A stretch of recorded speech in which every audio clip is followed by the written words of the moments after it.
you see what you can do if you put your mind to it, right? Like, the amount of dedication to not just build one character with full treated as a common card divines, not just build 2 characters with treated as a common card divine, but 3 characters, and also include all of their basics just to make more safe data space for some silly other neutral cards, and to also hunt triple extra attack engraving stacking on Renoa. My guy had a mission. Nobody was gonna able to stop him from doing so, and that was the result, right? But okay, that is neither here nor there. He's the best Renoa in the entire game, and there's no point debating it, right? Like, my guy's Renoa is legit built different. Hundreds of runs, yeah, he probably spent at minimum the first 3 weeks or last 3 weeks of Season 3 to make that happen. Okay, where were we? Now I kind of feel like I want to build the Selena. Like, I know this deck looks shit in comparison to what my guy did, but come on, cut a guy some slack, right? Like, I'm not about to sit here and keep in the basics and turn drone bombing into treated as a common card. Like, this is enough. This is enough. This is enough. What an exciting 1 hour and 20 minutes, eh? Getting back in the Gin and Rim was my favorite character on launch. Can you show yours so I can see what the new meta build is? Okay, how about I show you a build that you built for this season?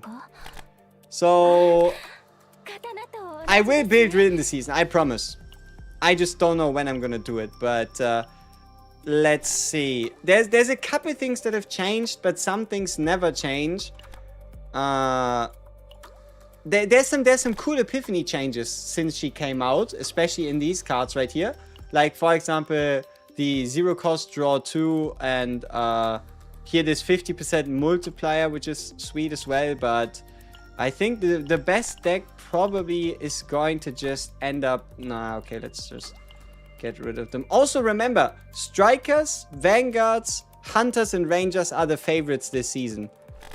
If you have a favorite character that is either a Striker, Hunter, Vanguard, or Striker, Hunter, Ranger, Vanguard this season, they're eating good. Because, for example, on Rin we can do something like Sever Ties. And boom! 120% damage increase. Just like that. It's that easy.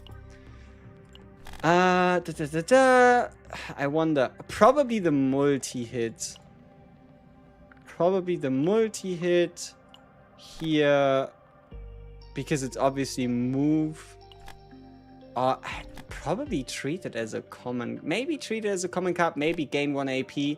It depends, right? If you have additional AP, if you're lacking AP, it depends, but yeah.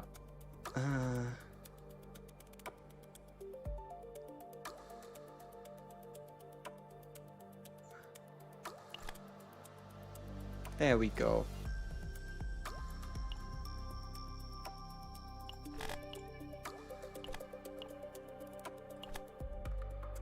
Probably something like this is gonna be your best Rin deck. Now, there is a slight problem. And that is, how does this Rin enter the Dark Mist stance? And that is exactly drawing slash. There's your only source of enter stance. But I think this is probably the highest damage ceiling Rin you're going to be able to get. You gain XP from Sortie run, and then you can eventually level up to 61, yes. Sever Ties DPS Ardlight with the quietest doggos in the book with Dream Worlds. What the fuck? My guy. How are you going to run Sever Ties and Dream Worlds? But yeah, Sever Ties, Adelheid, DPS, it's a possibility. When I want to reduce the cost of Annihilation, yeah, we could indeed do something like Unique Epiphany, move, bam, divine, reduce cost. we can indeed do that, which is going to save us a couple more pieces of AP in the long run, right? Also, I'm not too sure exactly about which of these we'd rather take. I mean, I like the base damage multiplier. Here's 360% is, you know, massive. And I like the fact that we have a 100% crit, but I think you're just best off, especially with this season as a whole, you're just best off going the 4-hitter. Yeah. So yeah, this would probably be how I'd build my my Rin. Darkness stance is free thanks to the upgrade in art. What the fuck? No, we take the 50% damage amount in art. Let's go! Like, what do you mean? You really think I'm gonna go out of my way to take something silly like this? Ew! Bah! Who do you think I am? Next banner is limited. She is indeed. Next, what build should you go for on a Fae? Yosh, I mean, if you're already here, right?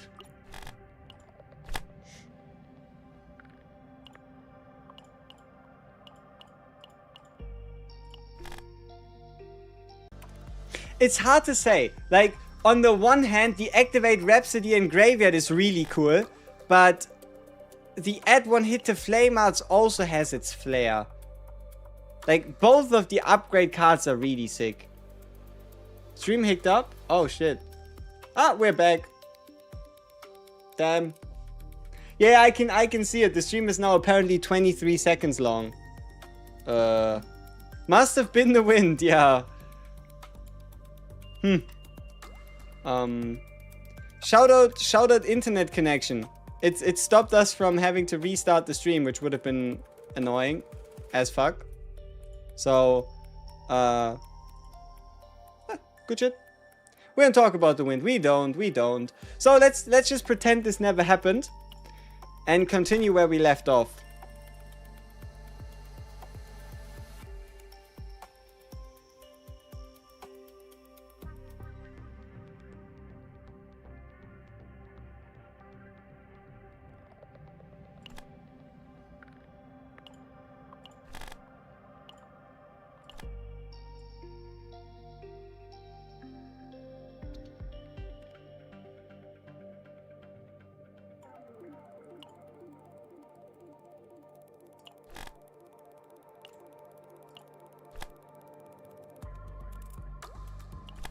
Why can this card not get draw? Does anybody have an idea why this Night Rain can't get draw? I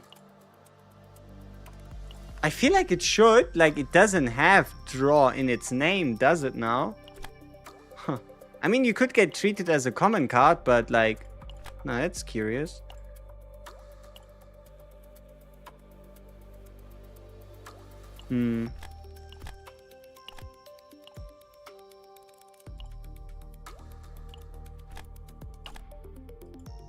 Am I Germans? I'm not multiple people. If that was ever in question. Like, I know I post a lot of videos, but I'm one guy. And usually on Twitch, if things go the way they always go, I usually get one guide as well. So, it kind of evens out. Yeah.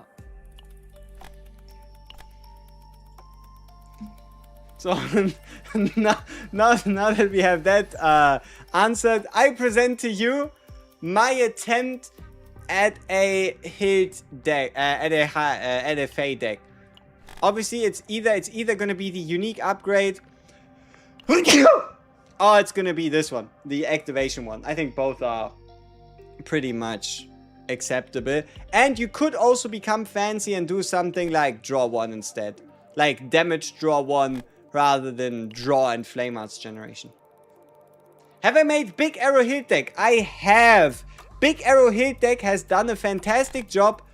Okay, I'm gonna spoil the video for some of you, But I feel like most of you that are here have... nobody's watching my video. But I spent so many resources building the deck. Then we... Where?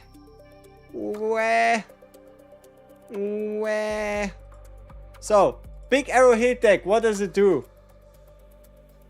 Could a combatant have more than 3 desire points? No. What does it look like? Big arrow Faye!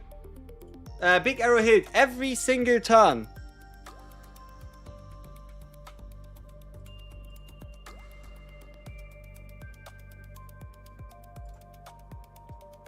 Kind of.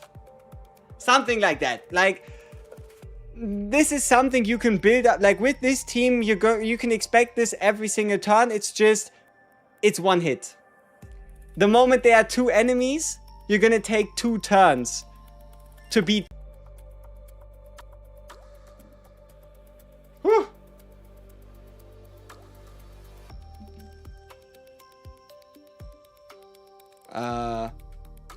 This is dangerous. I'm scared. We're back, right?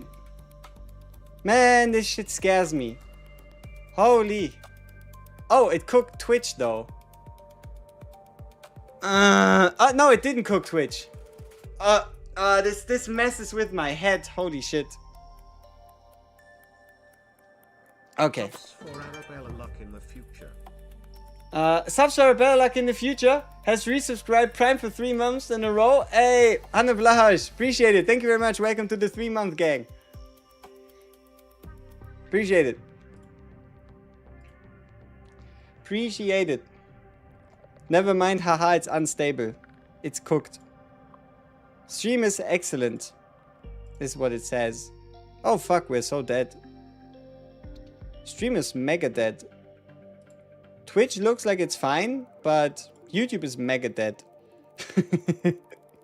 That's not great. I wonder, do I...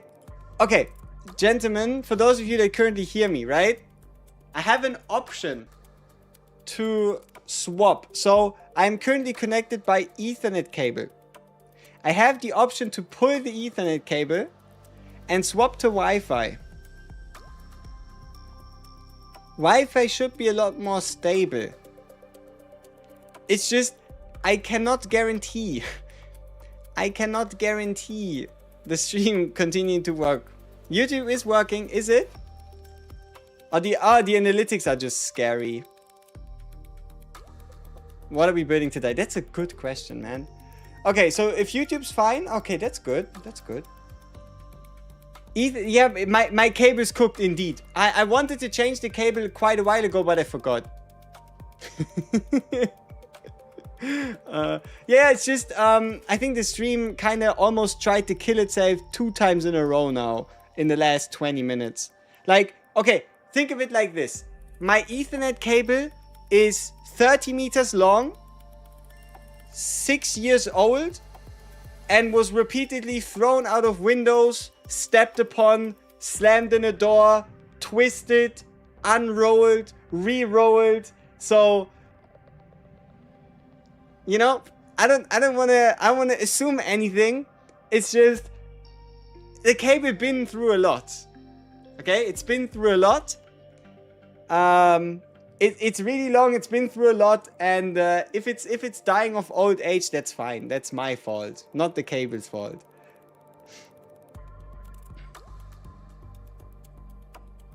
Get a shorter one. Exactly. Disaster. But yeah, no. Now what? Where did my season currency go?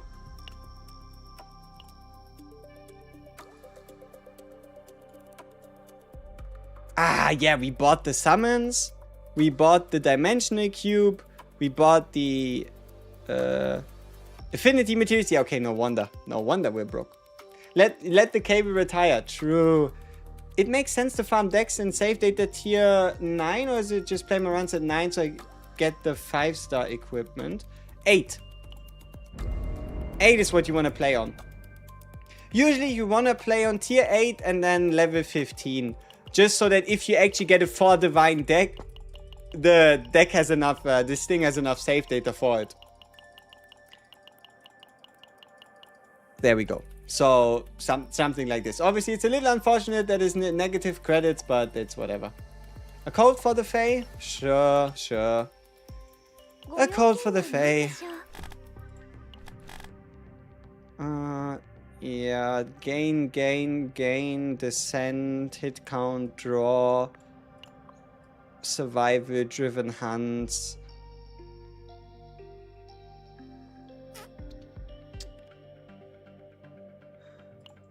You know what? If you want the code, then pick any of the two uniques. Both are good.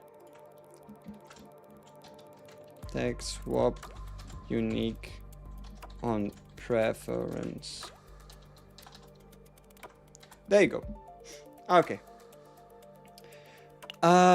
So. It's 67. Hey, W got you 67. Appreciate it. Resubscribe for tier 1 for 2 months. Hey, thank you, man. What equipment should I put on my supports outside of the Cthulhu sword this season? Yeah. See, that's the thing. Season 4 support gear.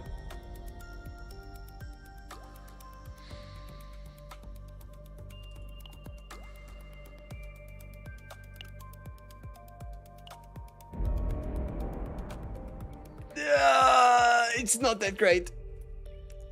Unless you are smart about it. And that is because supports themselves...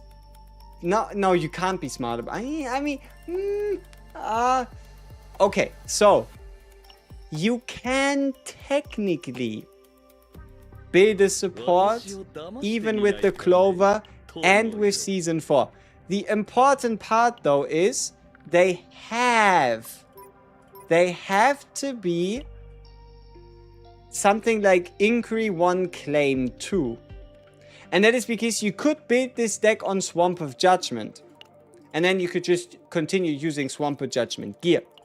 In terms of actual support gear this season, on this season's seasonal planet... Let me show you the best pieces and you'll judge it yourself. Okay, how about it? So,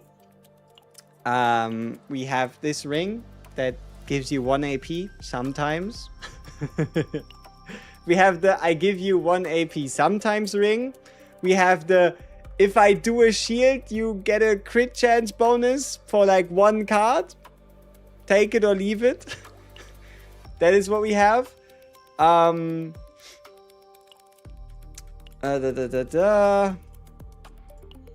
We have something like when attacked, apply debuffs in 2 different variants in the chess piece, which is the better version of the worse version of Pagna Mushroom. This could be cool-ish on something like an Adelheid. When you apply Weaken with a card that applies Weaken, it also applies Scorched. I mean, yeah. I mean, this thing is so random. On an AoE attack through an ally, 1 vulnerable to a random enemy. Okay. At the start of the turn, if an ally desire card is in hand, reduce stress by 2. Okay. No. The gun. This one. On critical hit, fixed damage to all enemies? I mean, brother, it's fixed damage. I don't know. Unless, like, I also don't know why there's so much fixed damage this season. Like, look at this. When an ally desire card is activated, fixed damage to all enemies. At the start of the turn, fixed damage to a random enemy possessing dots. When a base 3 cost or higher card is used, manually fixed damage. Normal damage. Fixed damage. There might be some reason for it, but like fixed damage is kind of whack. I guess you could put this on a support. When 2 attack cards are activated, 4 Scorch on all enemies on something like a Cassius. how does fixed damage work again? Fixed damage is entirely based on a character's attack and attribute percentage. That's it.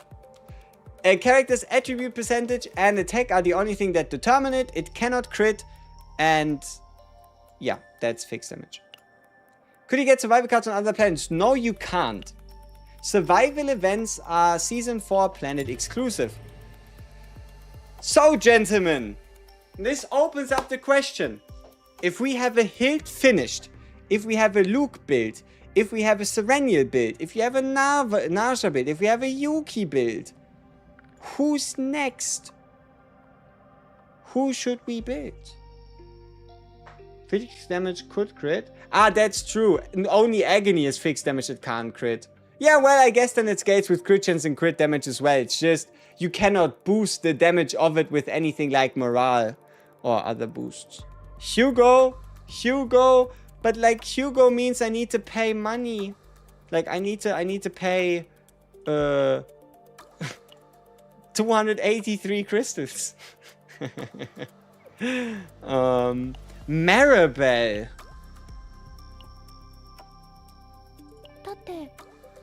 Is my guy cooking or cooked? That is the real question here. If I was building a Maribel in the big 2026, how would that even look like? Where would I even start? Let's start with the easy one. The persona. Not the persona. Let's start with the season card, right? So we are obviously gonna go for Sever Ties. Level 3, wherever that is. Level 2. There we go. Sever Ties level 3 for the damage increase. Yeah, now what? I mean, damage increase works for counters. See, gentlemen. Gentlemen, do not forget. I know it's easy to forget, but Sever Ties boosts counter attack damage. So yeah, if you wanted to build counterattack this season, Sever Ties is pretty sweet. But okay. Yeah, okay, but what about the rest of a kit, right? Like, holy shit, where do we even start?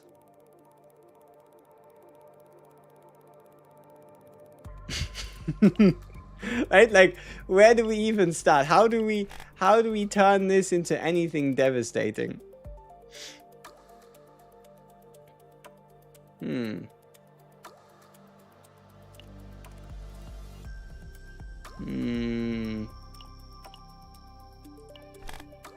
Like, obviously you could go in one of two directions. Direction number 1, make her a counter menace. Right? Direction number 1, make her a counter menace. Direction number 2, get a high amount of shields and shelter strike and resolute blitz damage based on shield the shit out of enemies.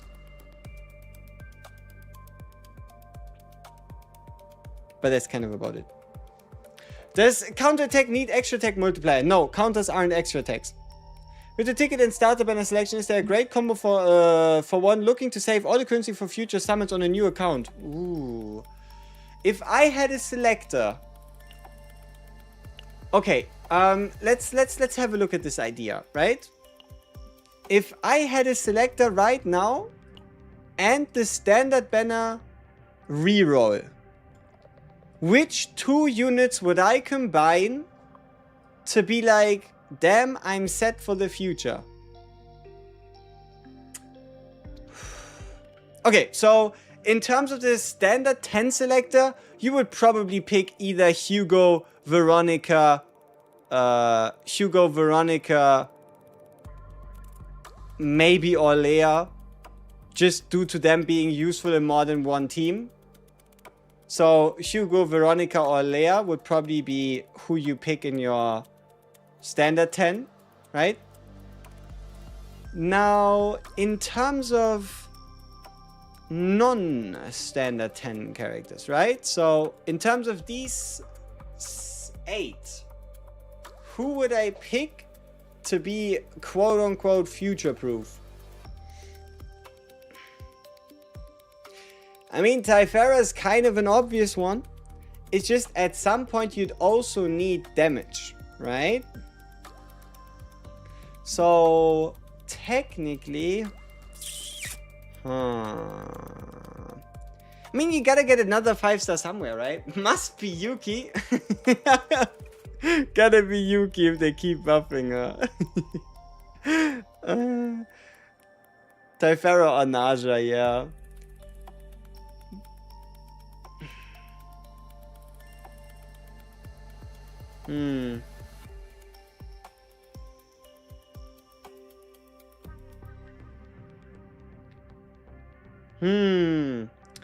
Well, I don't know. The safest is probably to use your selector to pick a Typhara and to use your standard 10 to pick a Veronica. So you'd go Typhara, Veronica.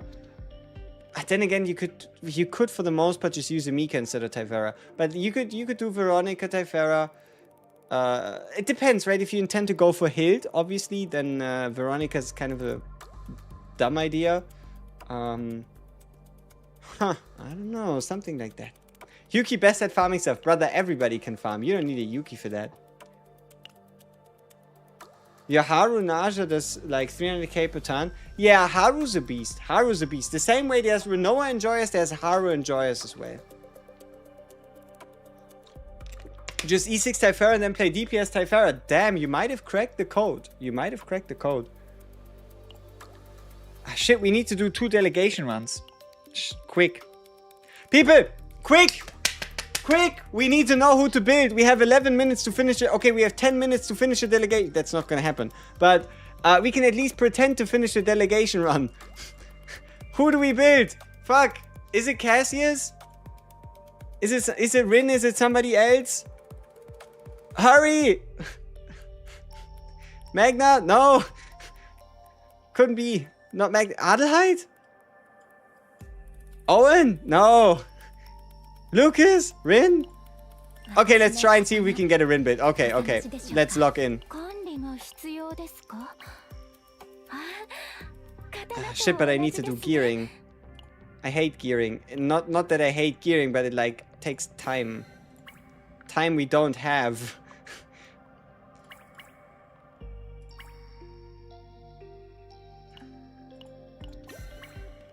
Okay, let me try and remember where some of my good pieces were.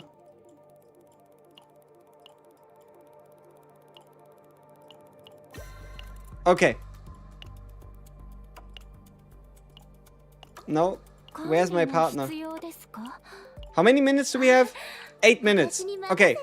8 minutes to fail this delegation and start another one before reset. Okay. Yeah, let's start with an epiphany. Okay, continue. Yeah. I mean, we kind of know what we're looking for on Rin, right? So it shouldn't be that much of a problem. Lead areas, gain rare equipment, we don't care. So I think the main way we're gonna make this based up on is divines. If we see a juicy divine, we continue. If we see a juicy divine until boss 1, we continue. Otherwise, we quit and we start another run. Because outside of that, we're losing. Okay, so, big gamble. Vito Epiphany. Oh shit, come on! I mean, it's a game 1 AP, so we'd have to swap the base. Okay, let's go with the standard Epiphany. But, I mean, it was worth a gamble. Unfortunately, we failed.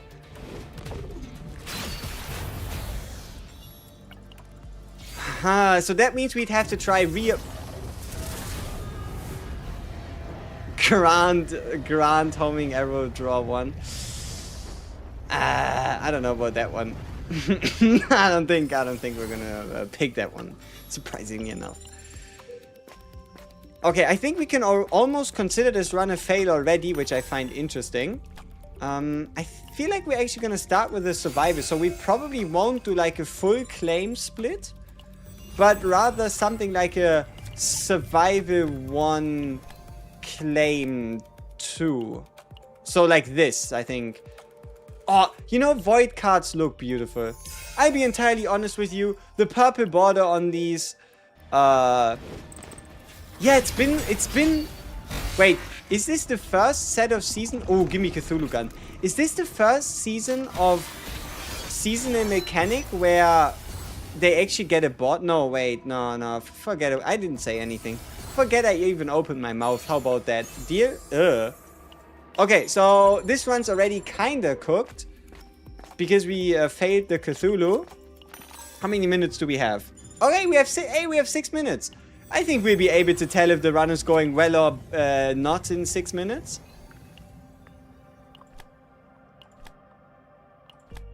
Also, am I the only one who always starts clicking bottom left to like refresh? I don't know why. I feel like they're changing the position of the refresh button, but I can't pinpoint where it all went wrong. You know what I mean? Like, I feel like at some point there was a refresh button there, but I don't really remember when or why. You understand what I mean? I hope I'm not just, you do that too, LMAO? I always do that too. Yeah, but why? Why are we doing that? Was it because of Season 3? Was like the refresh button... Oh, is it the Persona refresh button from Season 3 maybe? I might also be completely delusional, right?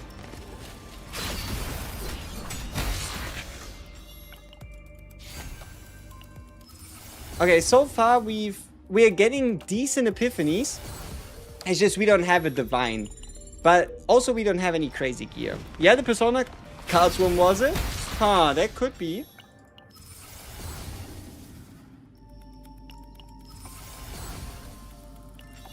Okay, how many minutes do we have?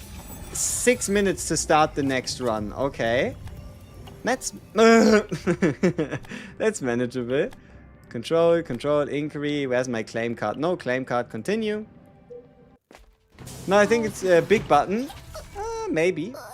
You could actually be onto something here. Zero cost for Rin. I don't really like it. Time regulator. I mean, sure, why not? Not that it actually changes anything. Ooh, copying cards on a Rin means you'd kind of have to delete a card. Otherwise, you're just gambling. But I like gambling. Huh. Tough. Tough decision. Belligerent's Rin always was something interesting as well. Okay, non-divine. So we can skip. Clear, it's the shop refresh. You are probably onto something. The shop refresh button is indeed down there. Oh, also this is not bad. The 2 morale Dark Mist Annihilation.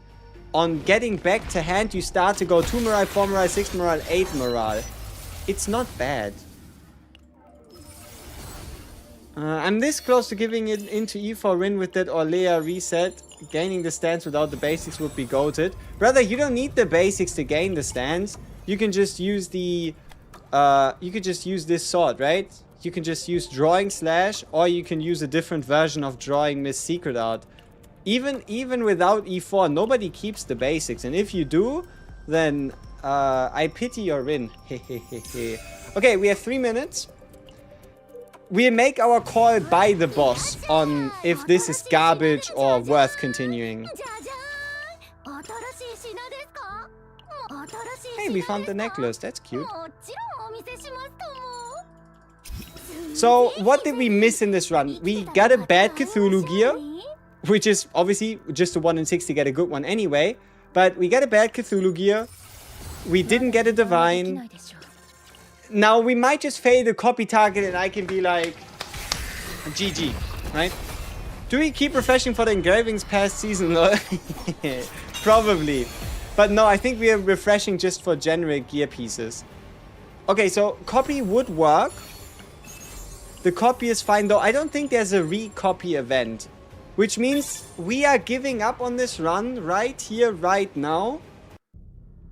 To start a relaxed second one.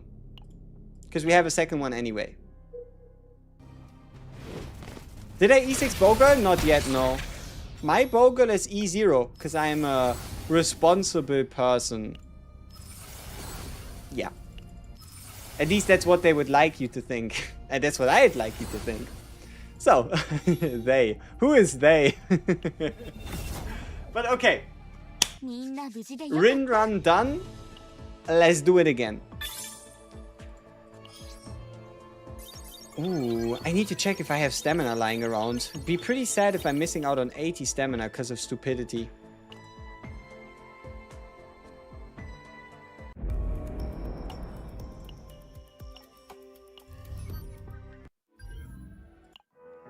Okay, good. Oh, other note though, cheap stamina.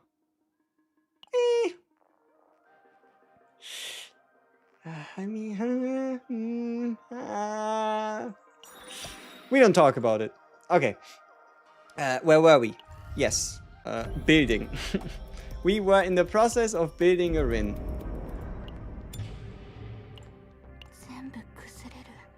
Came back playing the game again. Can't decide what to get from the free SSR. Oof, that's a tough decision, man. If you don't have a Typhera, I think you just take a Typhera and see where it takes you. Or take a Naja. Kinda feel like those might just be the most opportune to pick. Okay. Now we actually have time. The Rin ran run. It did run away. So now we have time. Now we can be relaxed. Once again, what are we looking for? I mean, we only need one desire. We only need one survival event. I'm about to take a gamble. I'm going to say we'll encounter another survival event this run. Watch me encounter none. Watch me not find another survival event due to sheer arrogance. But we shall see, we shall see. Who's actually going to be the punished one?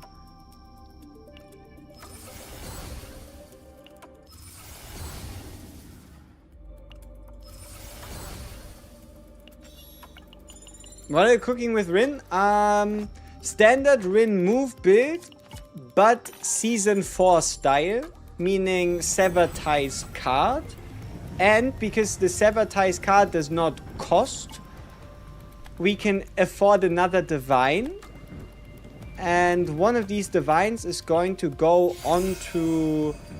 one of these Divines is going to go onto the Annihilation Slash, giving us an AP neutral Rin cycle scenario. Yeah. At least that's the idea, you know? So, our hope is we're going to find ourselves with a... gain 1 AP.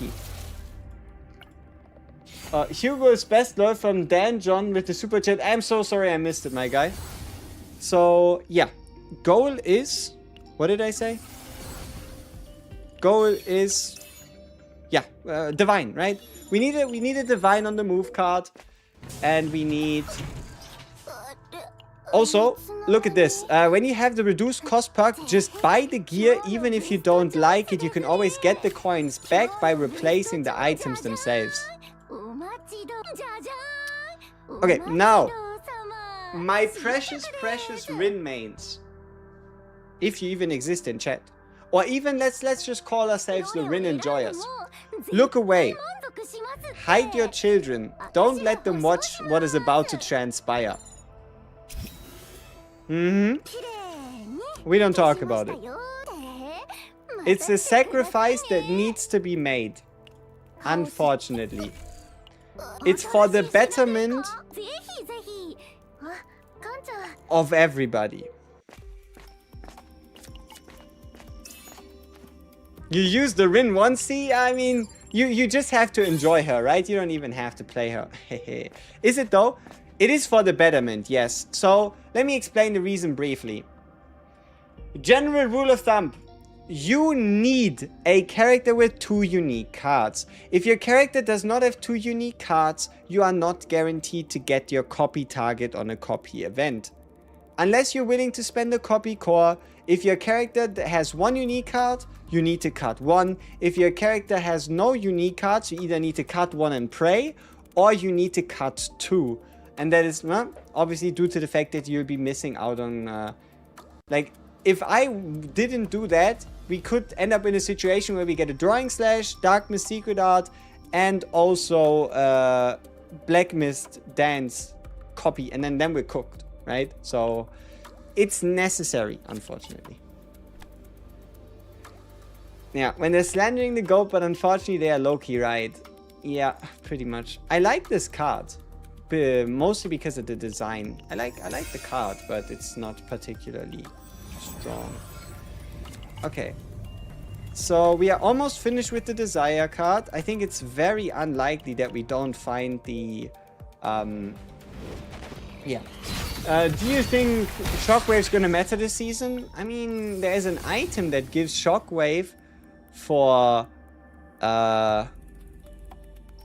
there's an item that gives Shockwave for counter teams, so it's at least existent.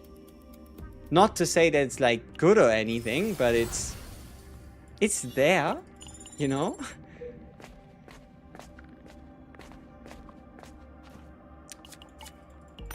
You know, I feel like I can gamble with the Rin.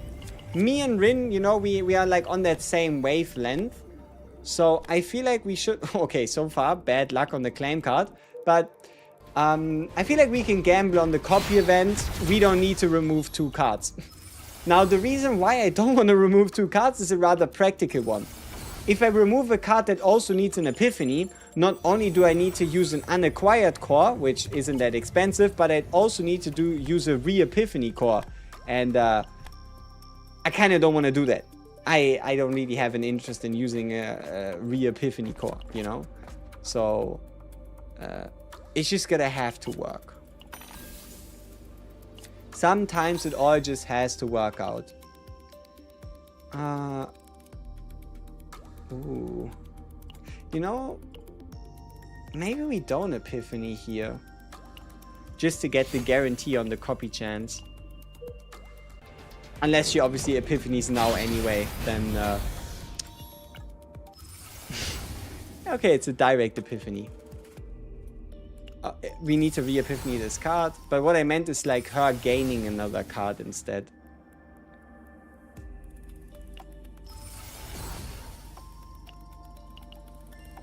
Because we can skip that at least for the first boss. Ooh, look, we can get the Voracious Swarm for free. Problem is we can't really sell it, so I guess the credits are gone. Makes me wonder, what kind of weapon are we going for on Rin? Like, we kinda need the Cthulhu weapon, or we need to get lucky with the boss. There isn't much of a choice outside of that. Gain Cthulhu weapon, or get lucky with the boss, otherwise it's a dark, dark day. Oh shit. Okay, it's gonna be complicated. Our copy target has the wrong Epiphany. This could get costly. Did you watch Spider-Man Brand New? No, did not. Did not yet watch Brand New Day. Oh, I think that's the name, right? I heard it's pretty good.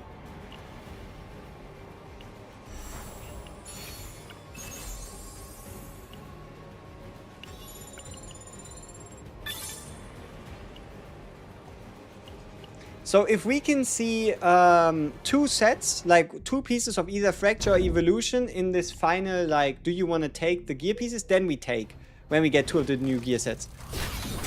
Is Sample Collection or Gilded Nest better for Alt? I would be, for Adelheid, I would always go for Sample Collection. 1 cost draw, 2 is just, it's just way too solid. What if blue 1 on crit fixed damage AoE? Ass. Respectfully. Respectfully, kinda ass. Do I follow the Marvel movie? Oh, you mean that like Avengers Doomsday? I think that one's gonna be At least I think it's the same for like 90% of people. Watch the entire saga upon Infinity War and then forgot Marvel even existed in the first place. Like, I don't think that's such a crazy take. I think that's a really realistic take. Watch until Infinity War and then forgot the thing even existed.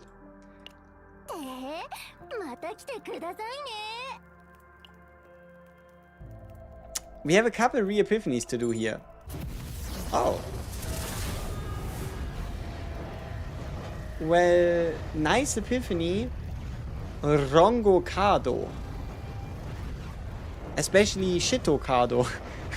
But okay. So, looks like, unless we get really lucky on gear like Cthulhu Weapon or Egg, we most likely won't be keeping this run. Luckily, we have 2 more tickets after, because reset just happened. Yeah, I don't even know. I mean, we can't even take advantage of the selection event because all the cards we actually care about already epiphanied. So I guess it is what it is. Surely you didn't stop at Infinity War, at least Endgame. Oh yeah, that's what I meant, sorry. It's been a while. Obviously, Endgame. Yeah. I'm sorry. It's been a while since I truly cared about Marvel movies.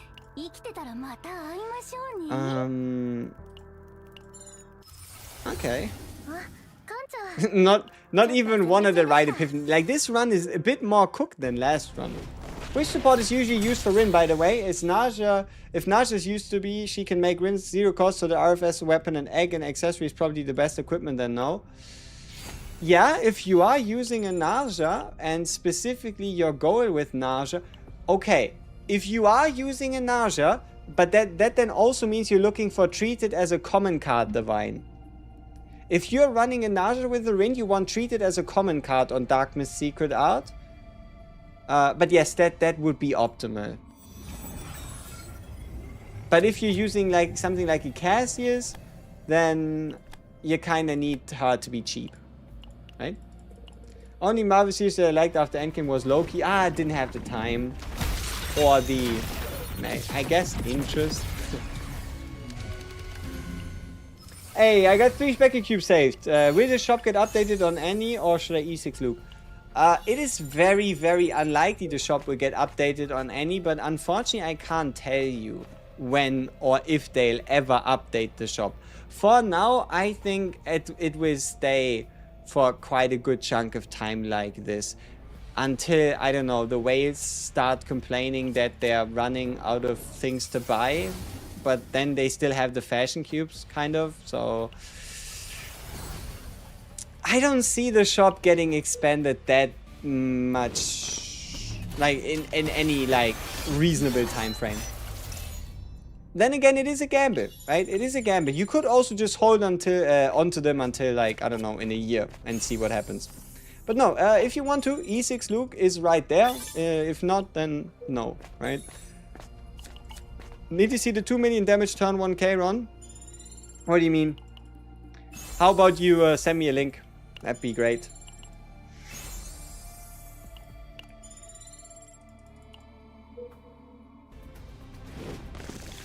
Yeah, let me buy more prism lenses.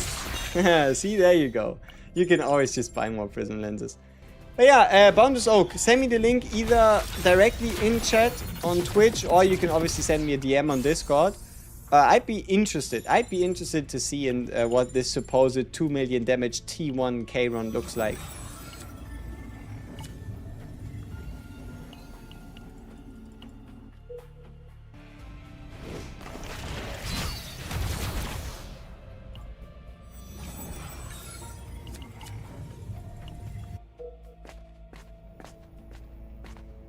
Oh, it's a YouTube video. Okay, interesting. Okay, gentlemen, give me your predictions. What do you think is going to happen? For 2 million damage, turn 1. I bet it's 2 months ago. 7-digit turn 1 OTK run. Oh, isn't that the one with the persona card where you like exhaust? Oh, yeah. Oh, I thought we were talking about something new. I mean, I never really looked specifically into the damage, but yeah, this interaction, I've known it from the basically the day it happened. It's a pretty cool one. Like, create overload per Umbra engraving, and then you just have that twice, and you get as many Umbra engravings as possible. I mean, look at this. Right? Like, look at the amount of... And then also the move persona. Yeah, okay, I guess with move persona you can create an obscene amount of these, right? So I think the entire idea here, I guess, is, I mean, look at this. You can exhaust up to 90 of Kayron's cards.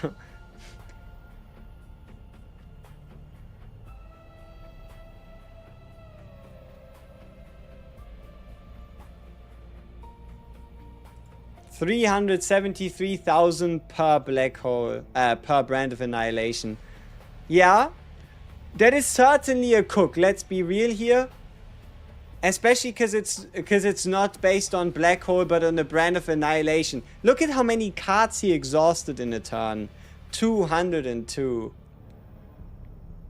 Like, you know what? There's a half decent chance, depending on what kind of AoE rift we face, that this Kayron might just make it onto the leaderboards. So, yeah. 202 exhaust cards in a turn, Brand of Annihilation, weakness attack, 72,000 percentage damage multiplier Kayron. That's a mouthful. Okay, how many more opportunities do we have to, like, re-epiphany? Is this deck just cooked? Oh, this deck didn't even find a copy event. Great. Awesome. And this will be nerfed? It's been 2 months. It's been 2 months. Like, this thing has been done 2 months ago, so it hasn't been nerfed yet.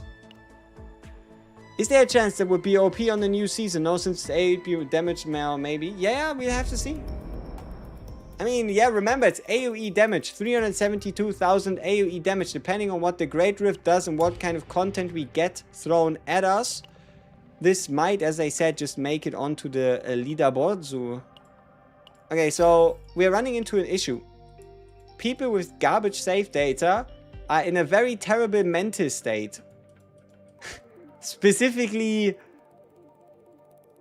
Hilde, Mika, Serenial, Typhera, but mainly Mika.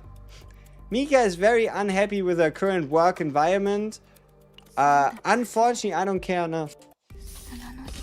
Unfortunately, it's only for 1 turn you lose the buff. Yeah, the move and remove and unmove and overdo and undo. Though there is potential just in the overload creation itself with with just boosting cards.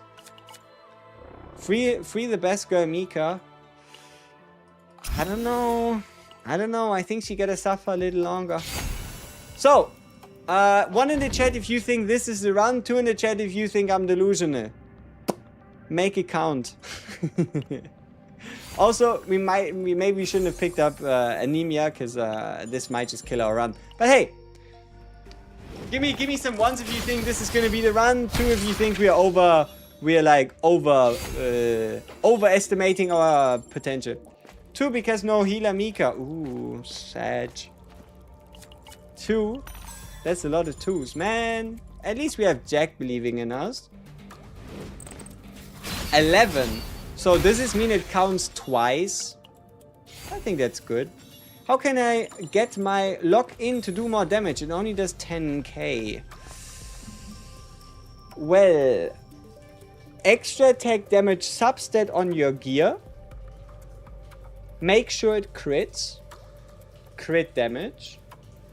Vulnerability on the enemy at the time of lock in, or better said, 0 in hitting. E6. What I meant to say was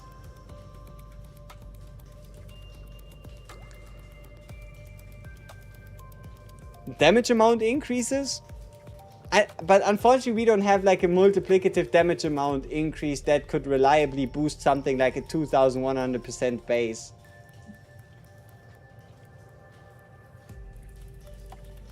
Support memory fragment set that increase extra attack damage. That works. Whale G. I don't know who you're talking about. I am a very, very, very normal guy doing very, very normal things. Like, my Hilde is E0. Right? So, I don't know what you're talking about. Couldn't be me.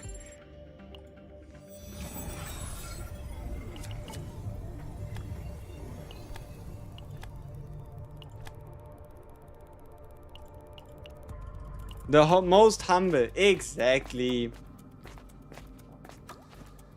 What else would I be if not the most humble? Sure, sure. See, saying that you are the most humble is truly something that only the most humble would say. Am I right? So I think we are all on the same page. Did we get anything of it? That's a juicy attack stat. Well, hello there. 15,500? That's not too bad. What are we doing?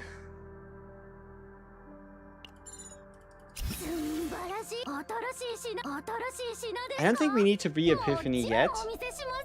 Because we didn't have any Epiphanies.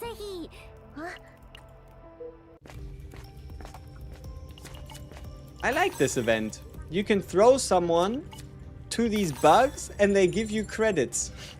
Approved.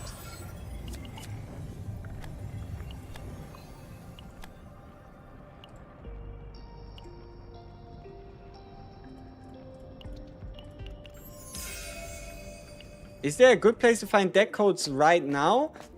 Give it a few days. Give it a few days for people to figure things out, for people to actually sit down and build the deck codes. But there will be a time and a place. It's just a little too early. Do I have any predictions for the anniversary / mechanics / characters? If the devs are really, really sneaky about it, we might just see... Like, if the devs are really, really sneaky about it, we might just see Luci or Luce, or however you want to pronounce it, as the seasonal anniversary character. But we'll have to see. For now, most of what could happen is in the dark. Like, obviously there's a couple characters we know of that will arrive at some point, but it's at some point. How to reach Desire Card level 7? By using the team. It's about building up to let's say claim 3 on one character and then claim 2 on the others. That's how you get claim 7. Luce who? Lu what? Yep, exactly. I mean, okay, there's a couple guys on Twitter that always like to tell the story of how... I mean, here, just as an image for those of you wondering, that is her. Remember her? From the story? So yeah. There's a lot of people asking for her. It's just, we shall see.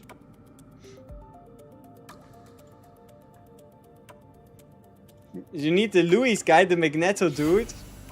Man, if only we would get a male character. I mean, who knows, right? Went straight to her chest? Hey, shut up. No. Stop. No. I would never. I don't know if it's lucky or unlucky that we aren't really getting Epiphanies. And yes, I just shortened Epiphanies for the sake of it. Ooh. Shield is gained through an ability. Do we gain shields by chance? Not really. Do I have a chance to gain a shield? Also no.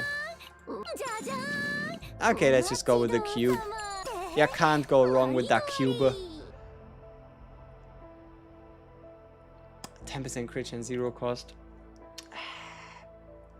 Yeah, I mean, what other weapon outside of Cthulhu Gun and 20% would we go for else? Otherwise, right?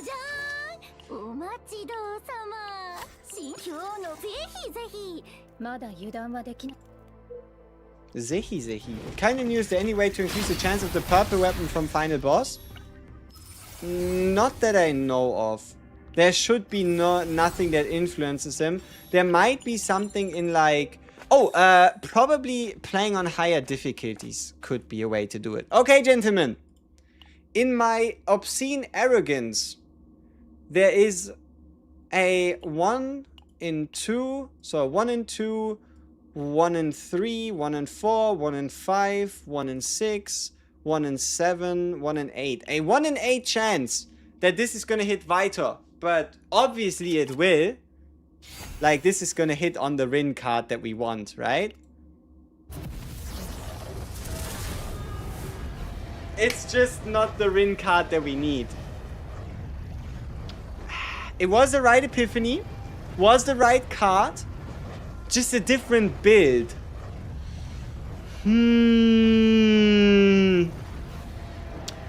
I like my draw 2 Rin. It's just draw 2 Rin is not as strong and doesn't have as high of a ceiling as move Rin, unfortunately.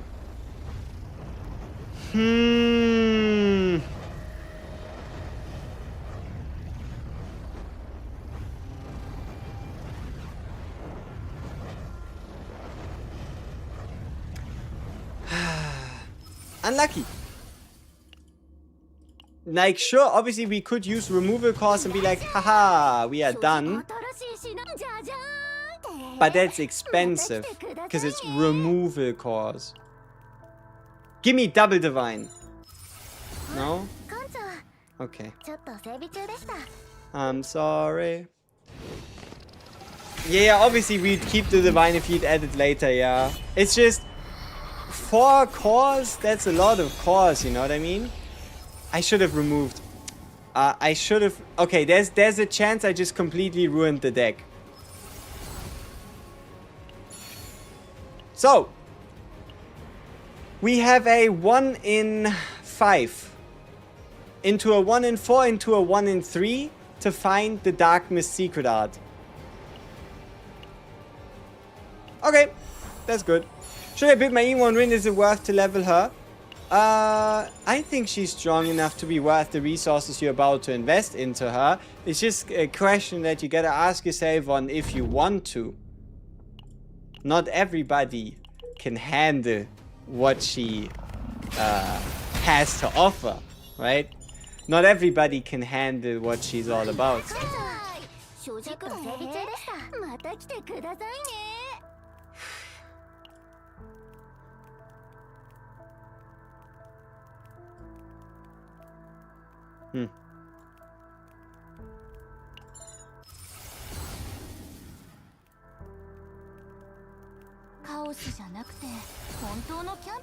Maybe we'll mix it up in terms of like cores.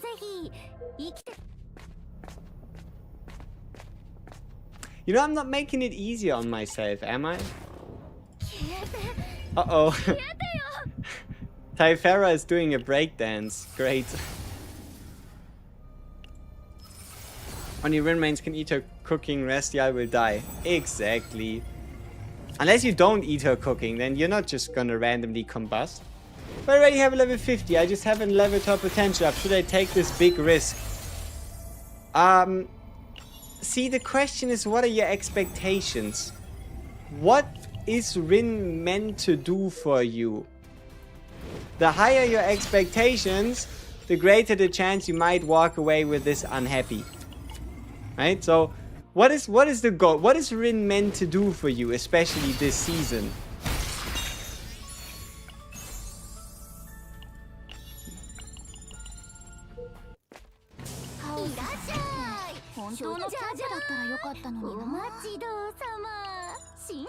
Okay, our copy odds should now be teeny tiny bit better.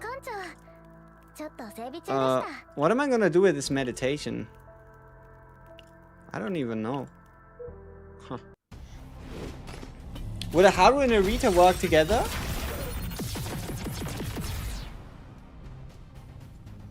I mean, there is a Rita morale generation build that you could rock alongside of a Haru, and then you will somehow have to find enough draw and probably some additional AP.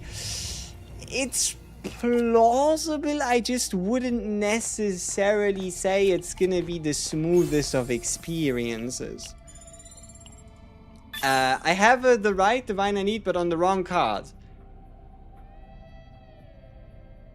Wait, I have the right divine I need, but on the wrong card. I'm at 180 faint memory. You can just swap the epiphany of the card to a different one.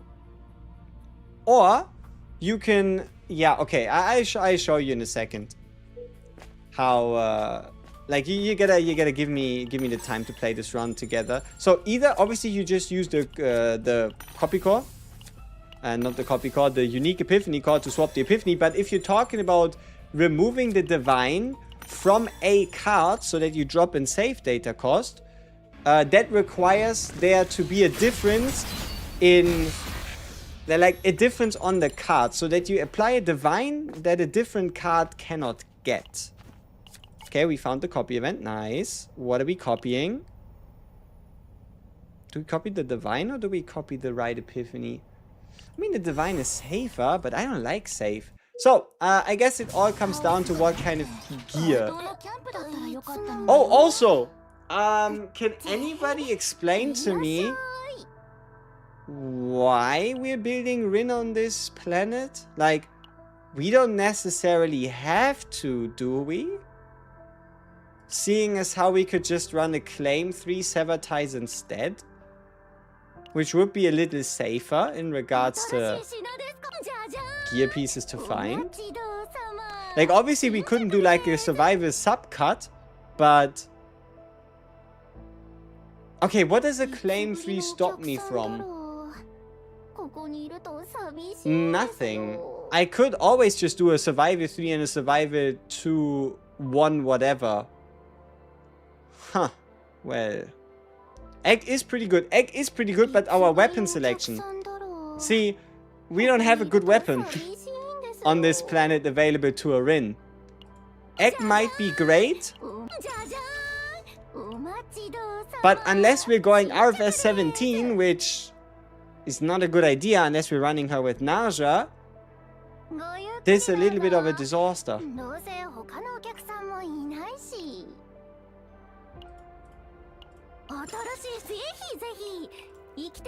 Zehi. Hit me with the divine. No? Okay, I don't know what I'm doing. we're like actively like I like divine cores. I don't like epiphany swap cores because they're just like 4 times as expensive. Like, I know they are guaranteed to give you the result. And gambling for divine cores usually has a good chance of ending in disappointment. But you know what I mean. Like, I like the gamble, alright? It's much cheaper to divine a 0-cost skill card. Not necessarily. Remember, it's 4K. Depends on if you're talking the cheap price or the full price.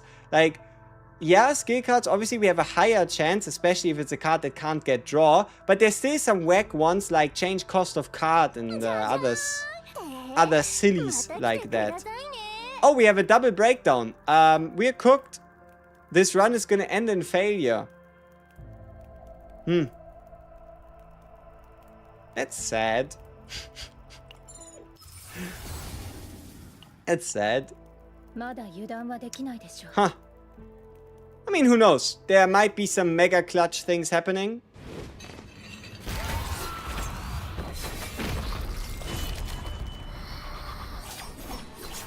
Ah! We Rin those.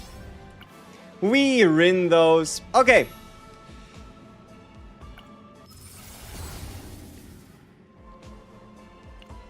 Rin will save me. She did. She did. Okay. Final copy. What we getting? Alright. Now. Oh, fuck. Yeah, okay, this run was pointless.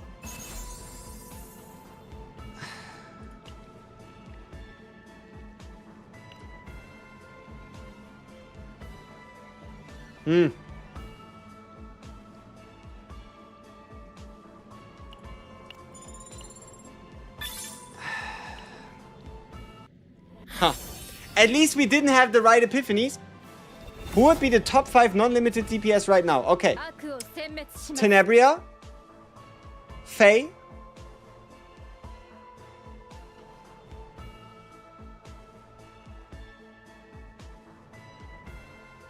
Typhara if you're funny, but no, this would be including dupes. But I think Tenebria is definitely on the top 5s in terms of non-limited DPS. Tenebria's up there. You might be able to squeeze in a Hugo if you're funny. But probably Tenebria, Renoa, depending on how invested you are. But okay, let's say Tenebria. Sure, we could say Haru. Tenebria, Haru.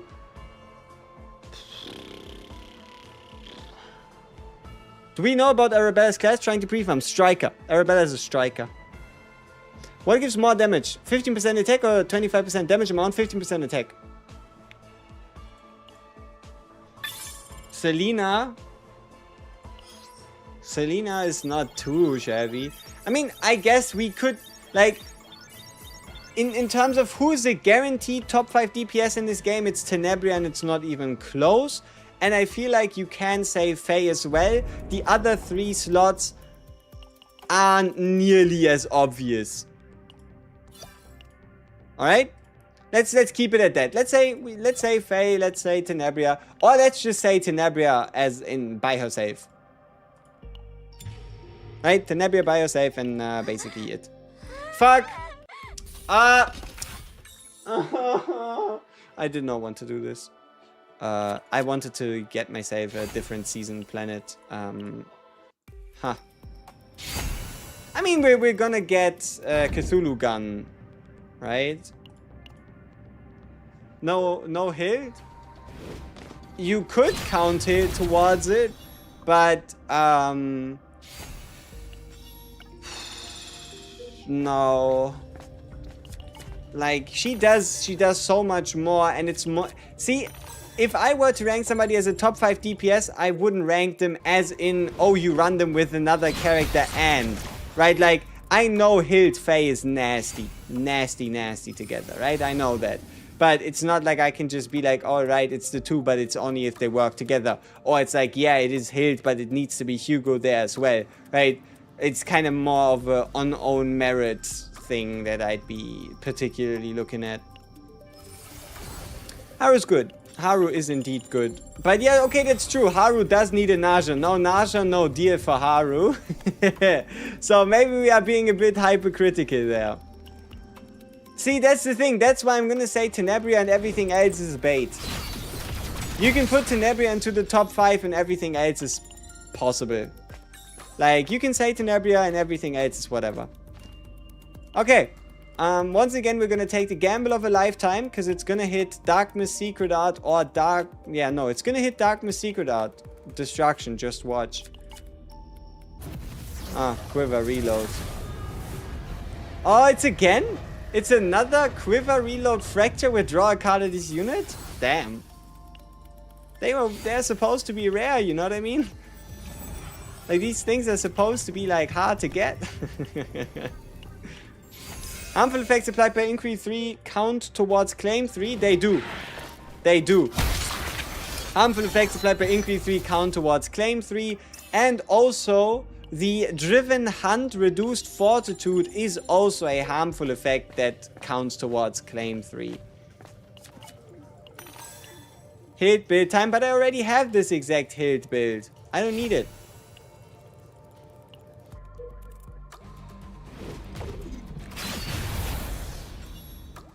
With Hilde, should I stack more than the 6% extra attack damage over crit or crit damage?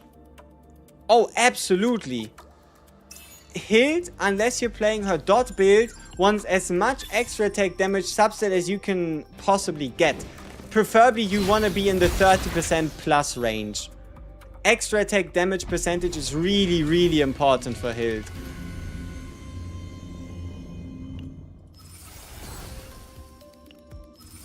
So you're using Tenebria and Rita. Your Rita's E6. Let's go.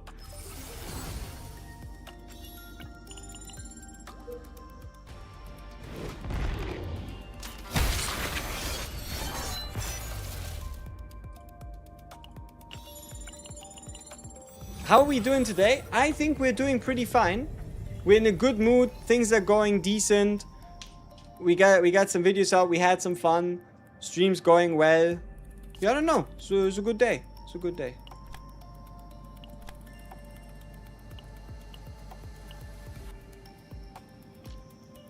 My build helped a lot. Appreciate it. No problem. No problem that you it's nice that you found enjoyment in the Rita Tenebria synergy that we tried to cook up. That's great.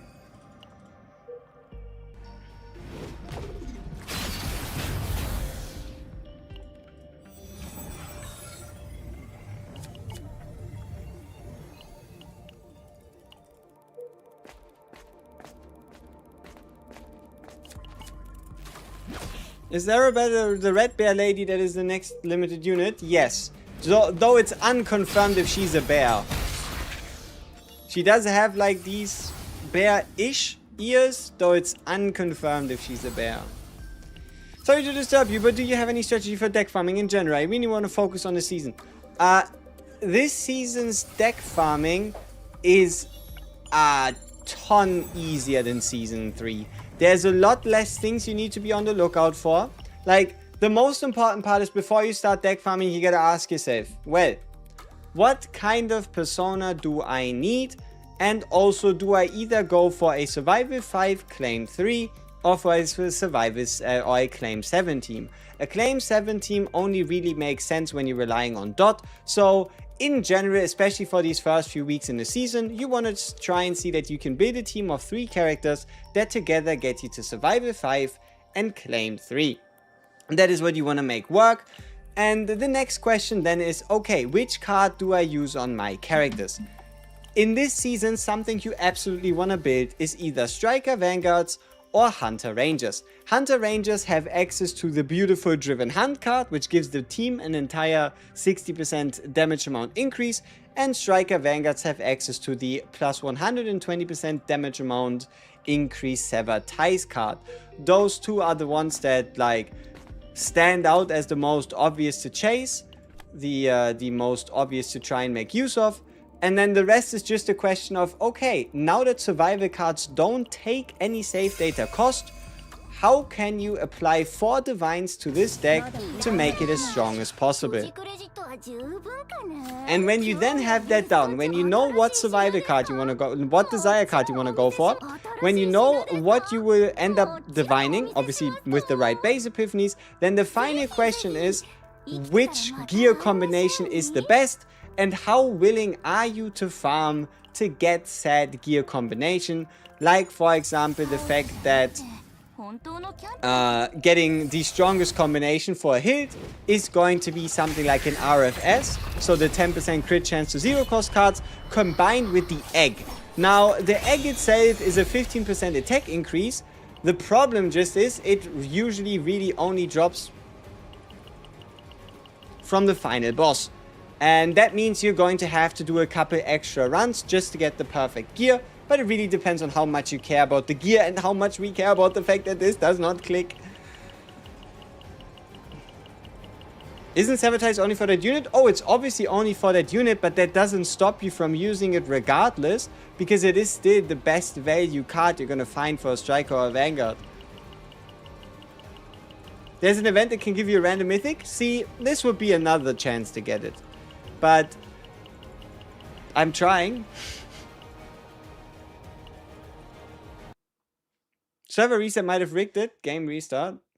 I don't know. I think we... Did we leave the run before server reset? I think we did. Got 100 pulls ready for the next band. I got my one Hilde and her partner. Damn, 100 pulls? Yeah, you should absolutely... You should probably be able to get yourself a copy of Arabella, and you might just be able to buy the partner, or you get lucky and get both in 100. And there will also... Man, this is peak. This is peak. See, okay, the game actually threw us out for a reason.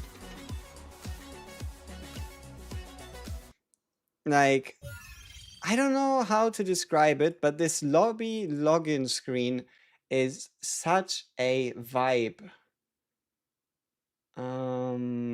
Where did I? Earlier this year? What the fuck? Did I? I think I did. Should be this one. Yeah. カオスゼロナイトメア Like, that shit, you can't tell me that isn't sick. Like, this also sounds a bit like a DJ intro. You know? Okay, let me actually make sure we go to full size, especially with like the Chaos Your Nightmare at the beginning. Here, fit the screen. Like this 1 minute and 35 seconds is just crazy. カオスゼロナイトメア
And see, this is the crazy part. It is currently cut off at a very inopportune time.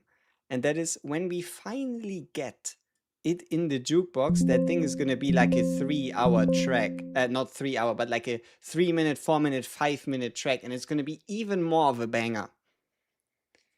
So, yeah. This thing is not just 1:35 long. This thing is at minimum 3 minutes. And we will get it into the jukebox at the latest at the end of the season. Can I show a 9 build? Well, not right now, because we're in the chaos. Come on! Ugh. Disaster.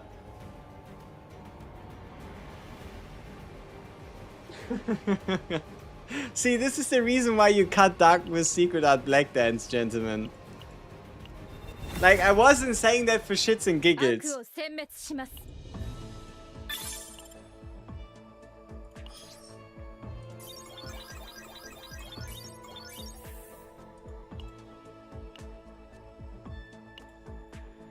Do you have a doc with build codes up yet for all our priorities or too early? We're getting there. Like, we built quite a few characters this season already, just due to people saying like, hey, build me a character for this, build me a deck for this character. But it's gonna take a bit longer. It's gonna take a bit longer. The whole team hated that chaos. They did. So it looks like we're gonna swap over to the Swamp of Judgment, but with the season effect, and see if we get any better luck there. But okay, particularly what kind of win are we looking for? So the win we're looking for is here. This is the deck. Or it's gonna be treated as a common card, Dark Mist Secret Art Destruction. But it's gonna be pretty much this. Sever Ties, usually claim 3 or claim 2 survival 1. 50% Dark Mist Inner Art, Dark Mist Secret Art Black Dance, Dark Mist Secret Art Annihilation. 0 cost for the 4 hit, and then just a move and gain 1 AP. Tiffany's. Tiffany Epiphanies. Okay, then let's get the planet. If I'm lucky, I still have it. if I'm unlucky, I was stupid enough to get rid of it. I had a tier 15 Caesar. Yeah, okay, it's a Seed of Karmic Fire tier 15. Yeah, so it's gone. Okay, then let's just craft a new one. I mean, how hard could that be? Am I right? Am I right? I said, am I right, game? See, there we go. No credit reduction, cannot rest is whatever. Okay, this is one of the most disgusting ones, but we just have to believe that. I think we're just gonna smack an E6 Hyde Mary and call it a day. Discard, health reduction, 40%, cannot rest. It doesn't really get much worse than this, so we're just gonna call the Avenger the People Cleanser, and she'll make sure that Rin makes it through in one piece. Yeah. Okay, let's get it. Same idea, same plan, different approach.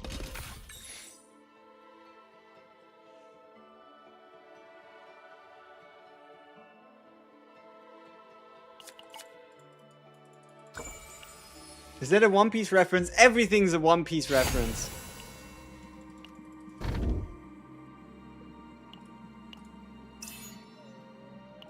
So now we're looking for the 6% crit chance chest piece, 12% crit damage weapon.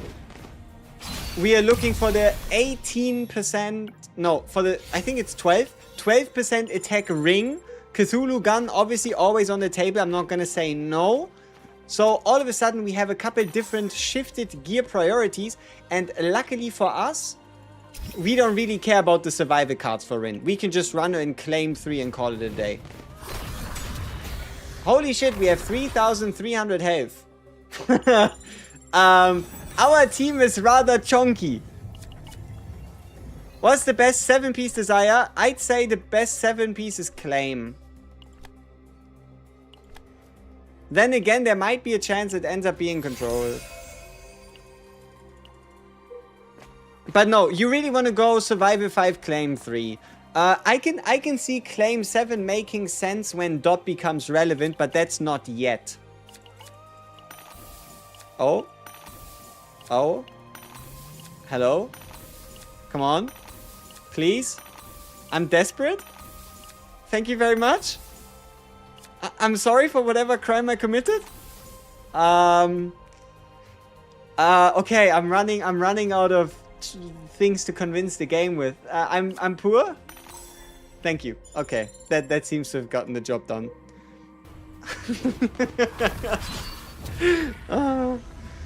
Okay, Cthulhu gun, come on. I'm so ready for you, Cthulhu gun. Brother Cthulhu. You are on my side, aren't you? Fuck. Okay, it's not a Cthulhu gun. That's for sure. First try, indeed, indeed. I mean, a 15 isn't even that audacious. It's not like I was looking for a 20.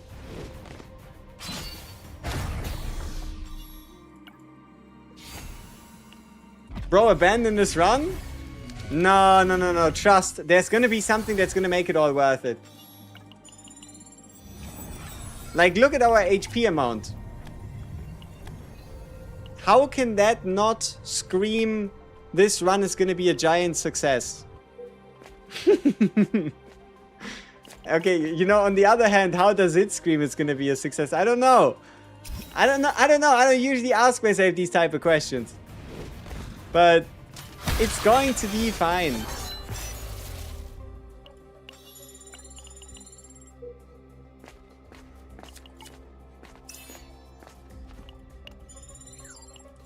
It's always the damn armor. It always is. The problem is there's 2 of them. See, you know what? Defense-based characters are actually blessed.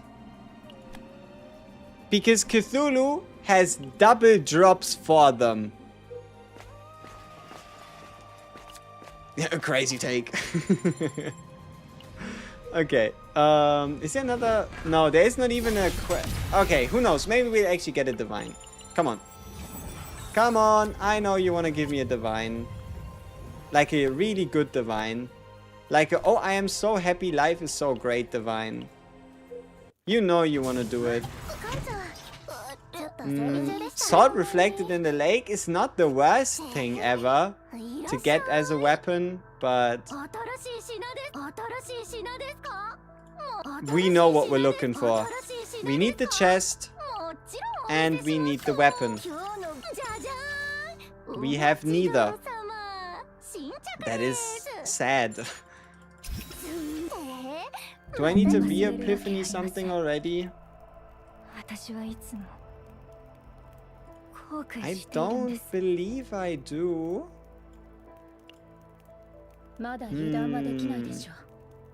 No, I don't. Who can I pair with the Hilde if I don't have a Faye? Hugo or Selena are the most obvious choices, I'd say. Or Serenia or Luke. Okay, hook me up.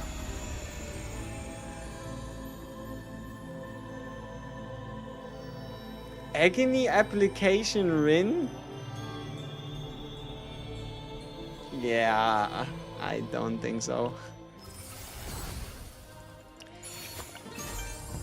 Hey, Sage Charles, I appreciate the follow. Thank you very much, man. Welcome to the gang. If there's anything I can help you with, do let me know.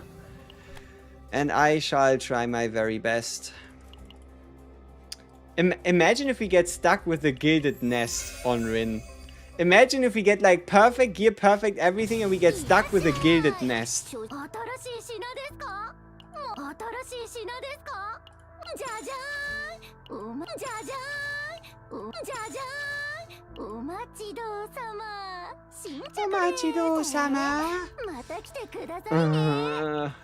Divine?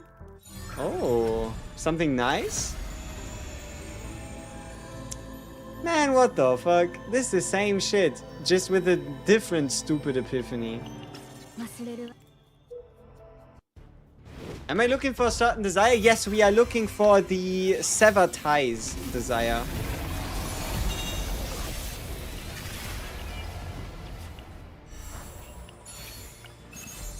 Hey, let's go! Okay, we found the 6% chest piece, which means we only need the 12% dagger.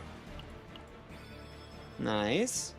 Wish it gave you plus minus 15% if you rolled a 20 plus or 1. Damn. That'd be kinda rude. How long does it typically take you to get the save data deck you want, including gear?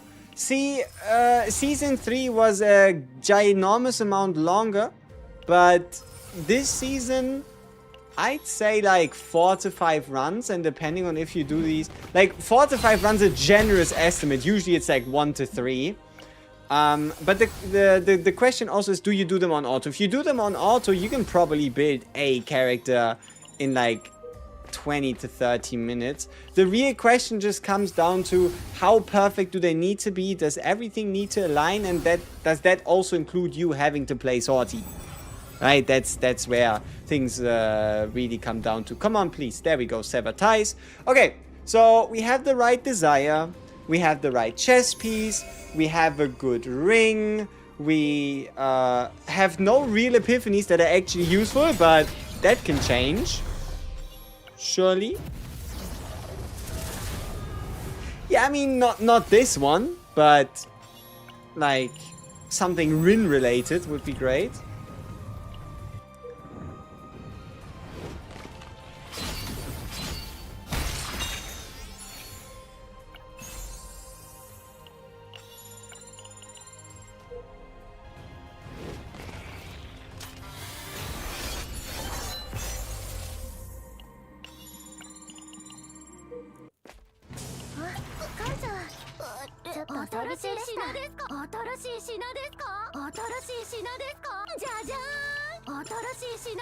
We aren't that lucky with weapons right now, I'll be honest. Weapons are being a little bit snobby. They're being a little bit snobby, a little bit conceited. Okay. Again, right divine, wrong time. Wrong time. But okay, sure, we can fix that if we just get the Epiphany change core. I mean, Forest Clover is obviously a bit of an insult, at least on a Rin. She ain't no support. I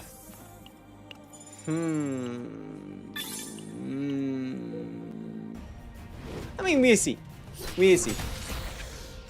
There's still a good chance this turns into something useful. It's again the right Epiphany on the wrong card. I mean, at least we can get the right base Epiphany, which is nice. Makes it a higher likelihood of us at least copying one of the two. Okay, we could have selected a card to Epiphany. We don't have anything of interest. So... there is a way to make finding legendary equipments. I think whenever you get a legendary equip, you don't need to equip it. Yeah, but it's also expensive. And I'd be very scared to run into a situation where I'm out of monies. You know what I mean? Like, I'd rather not be out of money. So it's a little harder to say or see, like, okay, do I have enough money to still refresh the shop enough times and risk having these useless pieces on my characters?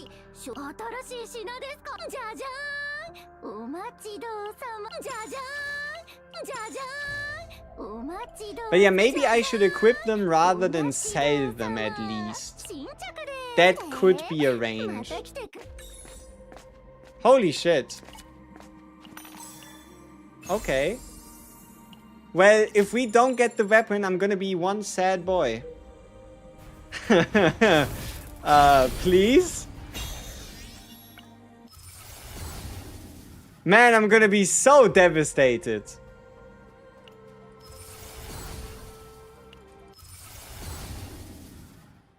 Yeah, like, come on, man. Don't do me like that.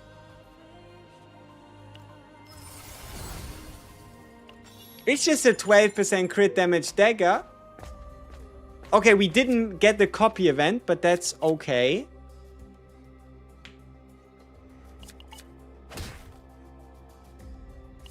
I can roll a 10.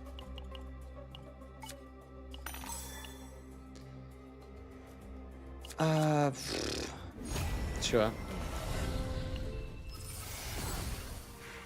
Come on, find a shop. Find a shop. Oh, I'm getting scared. Oh. Uh-oh.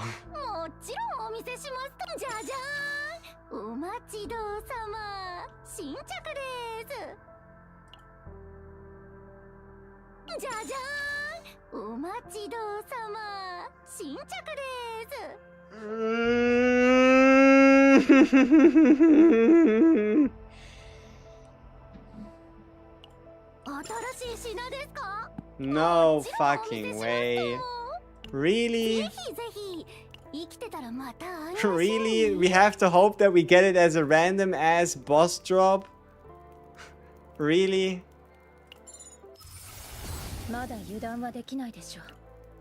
Like, really now?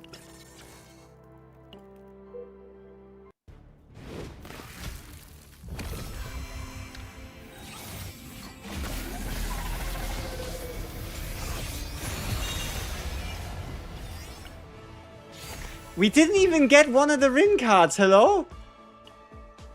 What the fuck is... No, I mean, we did get it, it just didn't Epiphany, but like... Man...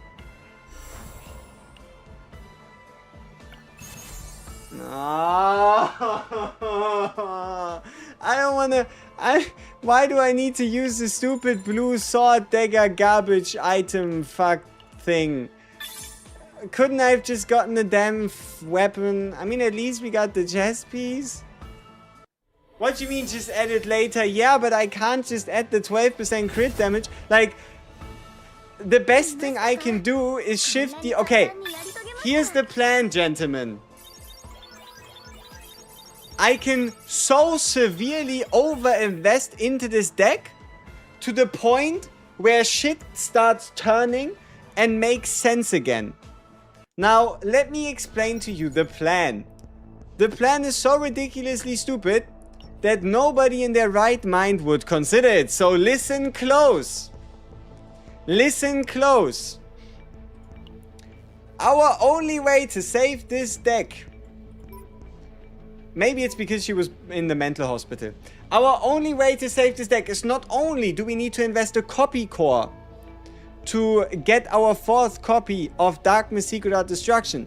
Then we need to invest three re-epiphany cores to get the right epiphanies.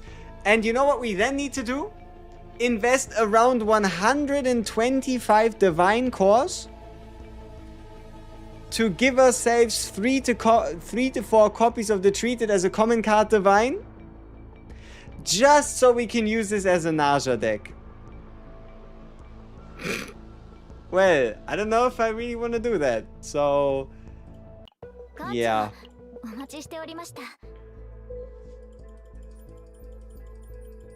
Yeah, but like, shifted into a Naja deck requires me to swap the divines over to treat it as a common card. Because we don't need the AP gain anymore. But yeah. So we could also just do another run and forget this run ever existed. Can I get some nodders? Can we just forget this run ever existed? Like, can we just pretend that airplanes in the night sky are like non-existent decks? See, this run never happened. I don't even know what you're talking about. Right? Like, this isn't even real. Like, this item isn't even that good. I don't even care. I don't even care that we didn't get it.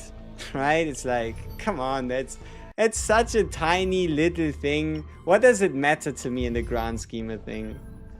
Right? Like, it's nothing.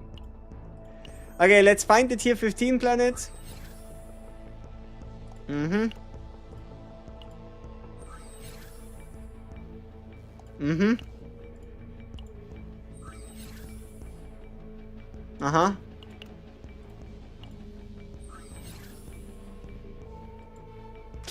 Negative 70% credits. Ouch. Let's try a couple more to see if maybe we can do a non-credit one.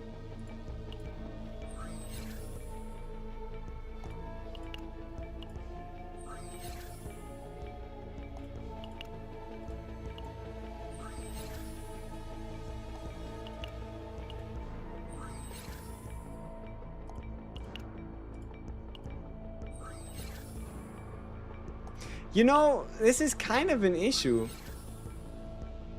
Us not knowing what kind of Rin weapon we want.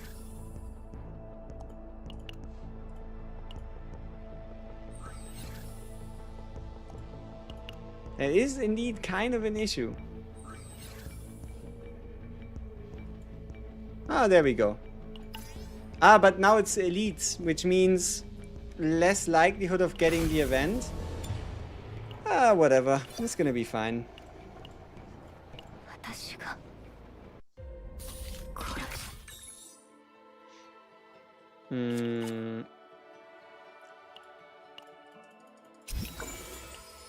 Obsidian Sword, your goat. Exactly. See, 50% rare chance occurrence better in my opinion. It's not rare occurrence, it's rare fate occurrence. It doesn't have anything to do with rare area amount. Just because your map says 50% means you have a 50% higher chance to get a rare fate, and that rare fate has a chance to be a fate that increases rare areas. Like, it's not that deep. Unless you specifically, I don't know, hunting for monster cards. Okay, let's see. Is this cursed? No, this run is not cursed. You saw that? That was a lot quicker than last run. Who was the guy that said abandon the run after we got so unlucky with the dice rolls? He was right. We would be in a lot better state of mind right now if we abandoned the run where we did. our state of mind would be a lot more healthy. Be a lot more stable. But well, hindsight is indeed 2020.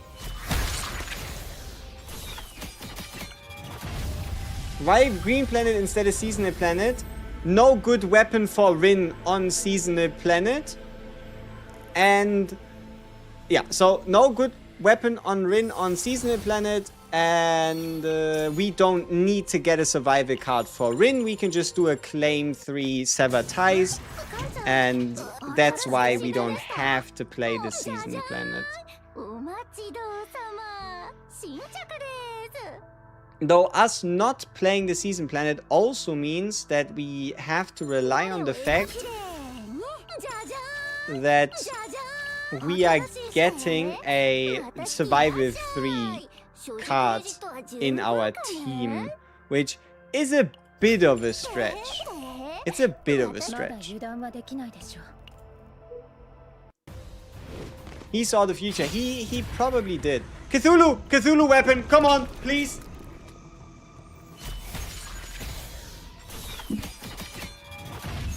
Man! It's the same stupid armor as last time. Isn't it better to get that little bug that gives crit and hope for the Octopus Man for purple weapon? You mean hope for... get the bug as the ring? Like, see, that's the thing. We either have to hope for Cthulhu gun or hope for 20% crit damage weapon. But the thing is, the best thing you can get on the planet, on the seasonal planet, is the egg at 15%. And we have no good weapon to go with egg. So it would be an extreme waste. But no, we might just swap back to the seasonal planet again. We're just kind of running all around trying to see if we can get lucky. And so far, Rin's been a little distant, you know? Rin has been a little distant. Maybe she's a little sad that we didn't, you know, play as much as we used to play before. Yeah, I don't know. Rin might just be like, well, you're cheating on me with so many other women. How can I make it easy on you? So, I guess punishment is in order. So what can you do? You got egg from event and the last boss. Exception. Exceptional.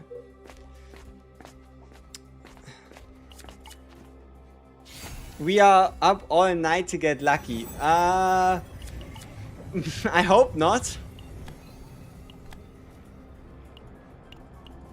I hope this run just is like yes and GG. I draw 3784. What's up, man? Welcome, welcome.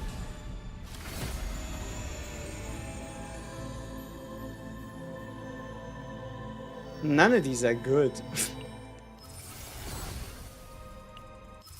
Maybe the one morale one is actually kind of cute, just not as a divine.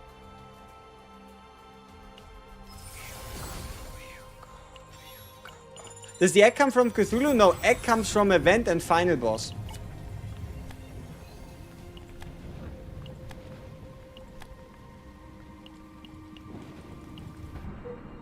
I just get back to Chaos how I can have the 5-star selector. See, that's the thing. I don't know when you had to log in to get that reward. The devs might have been stupid and only made it available for like the first 3 days of the season. So if it's not in your mail, then these devs are, as always, very silly when it comes to giving out rewards and overall marketing expertise. Yeah.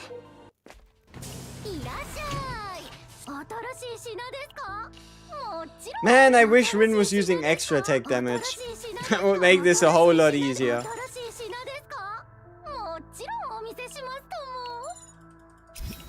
It was only for a week. I mean, the week isn't over yet. So... that's good? Oh, that's really bad? That is really bad. Indeed, I agree.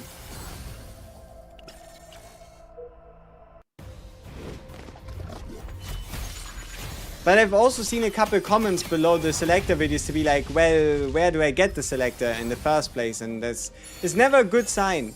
Never a good sign if people start asking where to get it, because it should be obvious, you know what I mean? Does it expire? No, no, no, no. If you have it, it's never expiring. If you have it, that's not the problem. The problem is getting it in the first place, apparently. Bro, should you pull her? If you have the resources to guarantee the next character in 17 days while still getting healed, yes. If no, then no.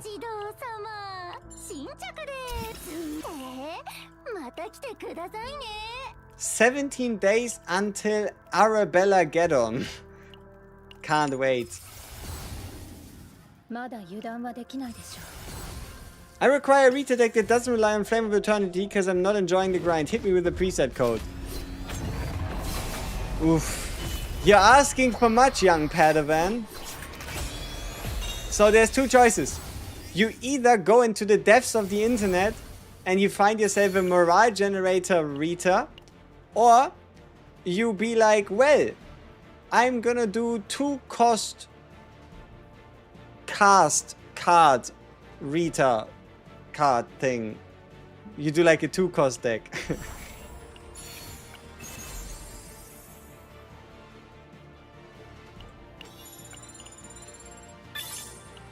Where my equipment? Oh, you found it in the inventory. Can you stop scaring us like that? Like, I mean, I get it. For some people, they don't even know how the selector looks like. So, okay, that's good. That is really good. If you just claimed it in the mail and you forgot where to find it, that is a lot better than not getting it in the first place. Wouldn't you agree, my guy? What character would you take? I'd recommend Typhara, the lovely blonde-haired lady in this team right here. If you don't have her yet, I just generally recommend her.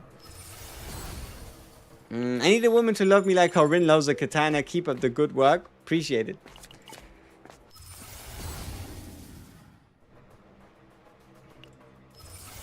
There's a selector? Yeah, there's a selector. You might just want to look into your mail under the consumable section. There's a selector all the way upwards to Diana. Yeah, upwards to Diana. You can claim Diana. Upwards of Diana. So the only ones that aren't in there are currently Faye, Hilde, obviously the limiteds, right? So it's Serenial, Hyde Mary that aren't in there, and then it's going to be Faye, Hilde, Tenebria, Adelheid. But like, I don't even know if we really count Hilde, because her banner's like legit up. I just started season like a week ago, and through all the information that I tried to learn from her channel, it's very helpful, but it's sensory overload. What's the best thing to learn first? Ooh, okay. One of the best things you should focus on right now is playing Chaos as a whole and working on upgrading your Chaos Planet exploration, as well as also anytime you see a passive skill tree, that is what you want to focus on. Like, one of the most important things to like really get to a healthy point in this game is having fully maxed out the Zero System upgrade tab, because that only really allows you to properly play this game and reduce your RNG by like an ridiculous amount. When I'm playing to pair with Rune this season, I tried to cast his Mika combo for max morale, but I feel like you can get stuck on your hand a lot. You could probably put in like a Hilde with the Driven Hunt. Because if you make Rin AP cheap, you can make Hilde AP cheap, and you can make Cassius pretty cheap.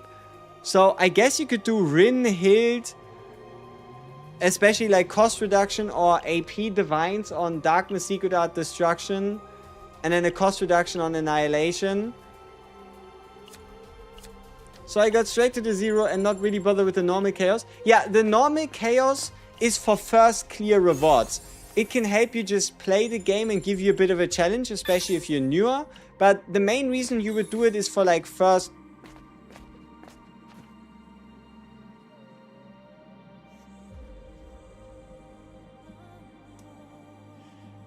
I can take one run with the Verdant check-ins and garbage gear.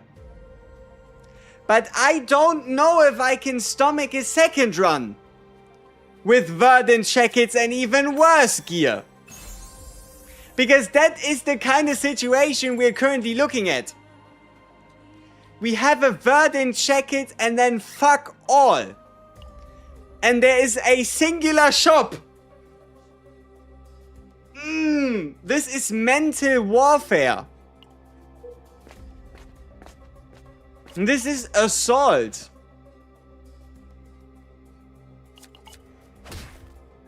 This should be illegal.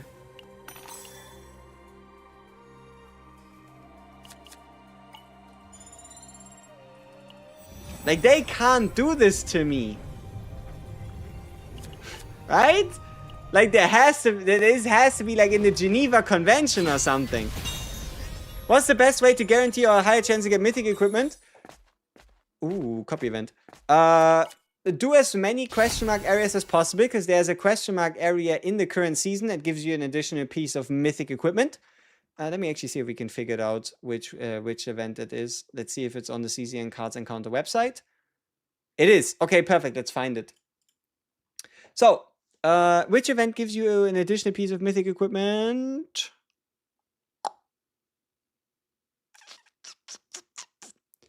Unique equipment.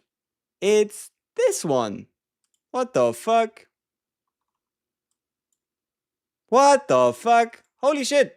So, ladies and gentlemen, there's a common event that you've probably seen quite a few times called Where Greed Leads. Where Greed Leads wants you to say, go deeper inside, head further inside, fight, and then you get a random mythic piece of equipment. Yeah. Don't take the credits. Don't take the rare equipment. Go deeper. Go deeper, people. Go deeper. Hello, Mr. Streamer and chat. Is there any good site for CZN decks?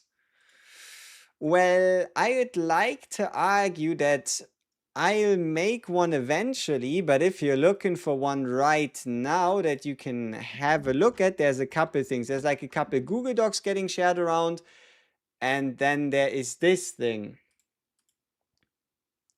So there is ccnmetadex.com where people can upload their own decks. See, the thing is, what do you think?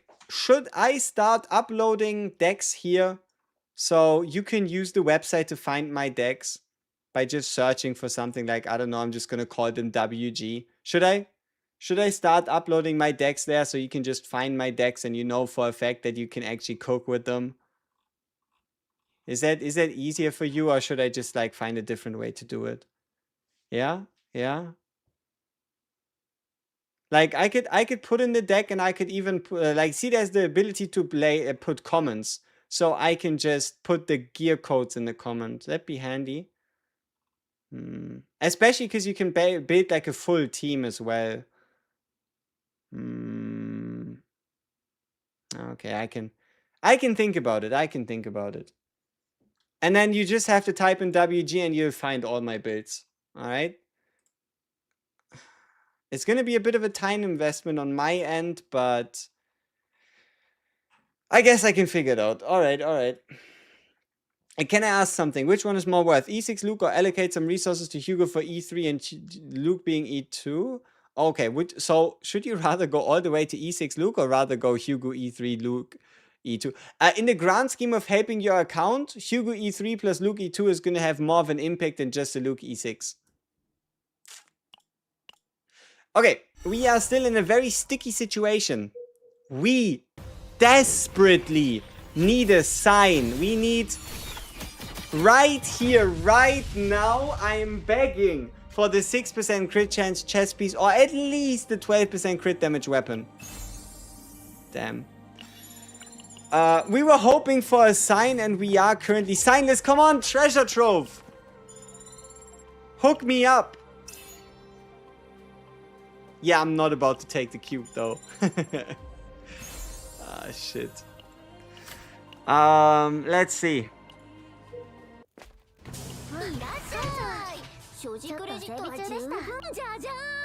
Oh no. Yeah, I guess I'm just gonna buy these. on the slight chance that it makes it more likely for us to get... Okay, Sword in the Lake is not absolutely horrid. It's bad, but it's not that bad.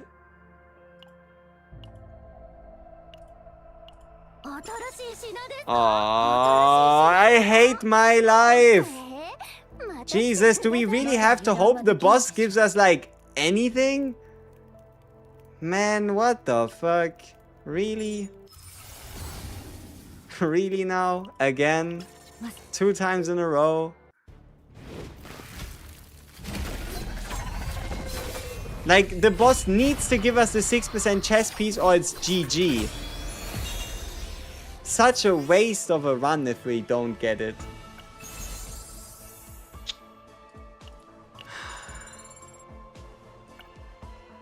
Man, what the fuck is this gear in? No good divines, no gear, like... How am I meant to work with this? Like, really? That's depressing. If every character is E6, who's the most overpowered? Probably Tenebria.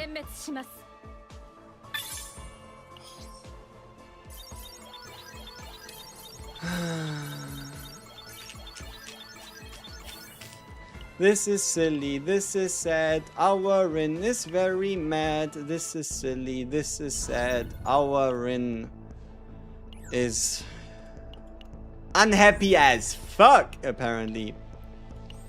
You know, fuck you, Swamper Judgment. I never liked you anyway. I'm gonna get myself a shiny new mythic equipment from my best friend. Season 4 Chaos. And then, you know what Season 4 Chaos is currently thinking? Yeah, look who's coming back. Well, you thought you could escape me and get the gear anywhere? You thought you could build your deck in peace in a different place? Well, that can't be. So, we are back in the Season 4 Chaos. This is probably the 6th or the 7th unintentional run that we are currently doing. And so far, we are still looking for hope. We are still looking for the hope that makes it all make sense. How do you remove a divine from a card in the deck? By changing the divine to something that either the base epiphany or another epiphany does not have access to. Think of it like this: if you have a skill card, give it something like draw 1 and then change the skill card to an upgrade card. The divine is gonna disappear.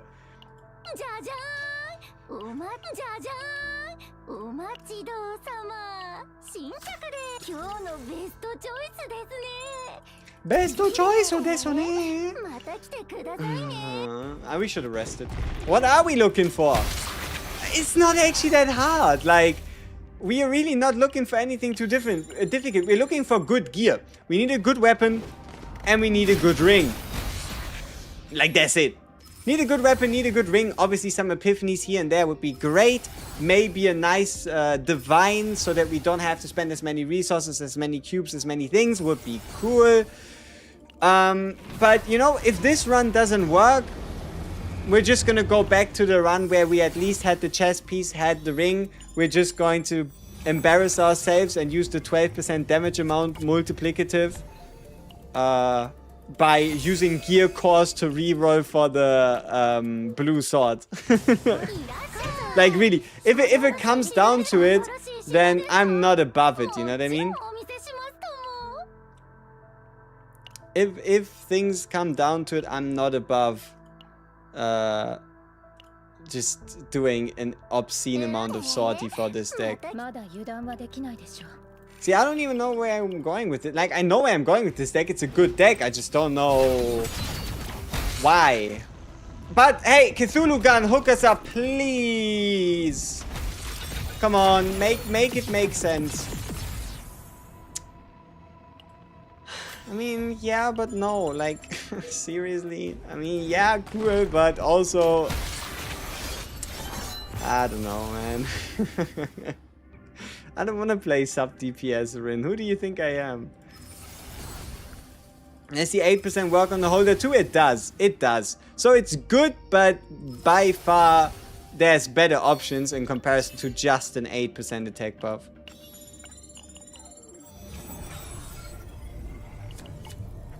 What's the biggest damage equipped combination for a Hilde? The biggest damage combination for Hilde is actually RFS, meaning 10% crit chance to 0 cost cards, combined with the egg.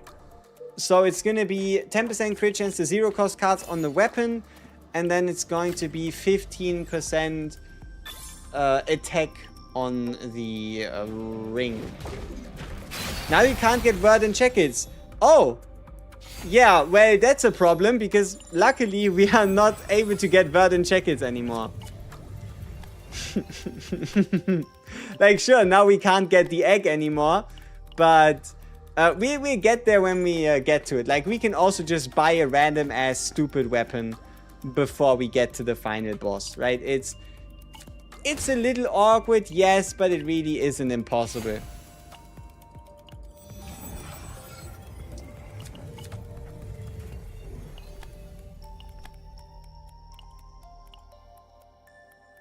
Would a RFS work on Maylin as well? It would.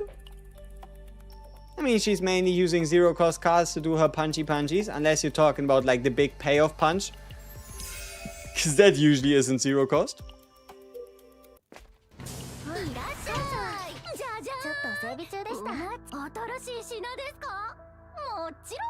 What are we even looking for? I mean, we found the cube.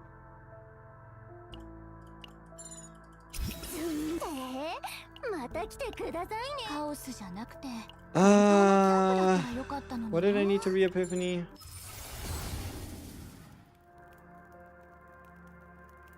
I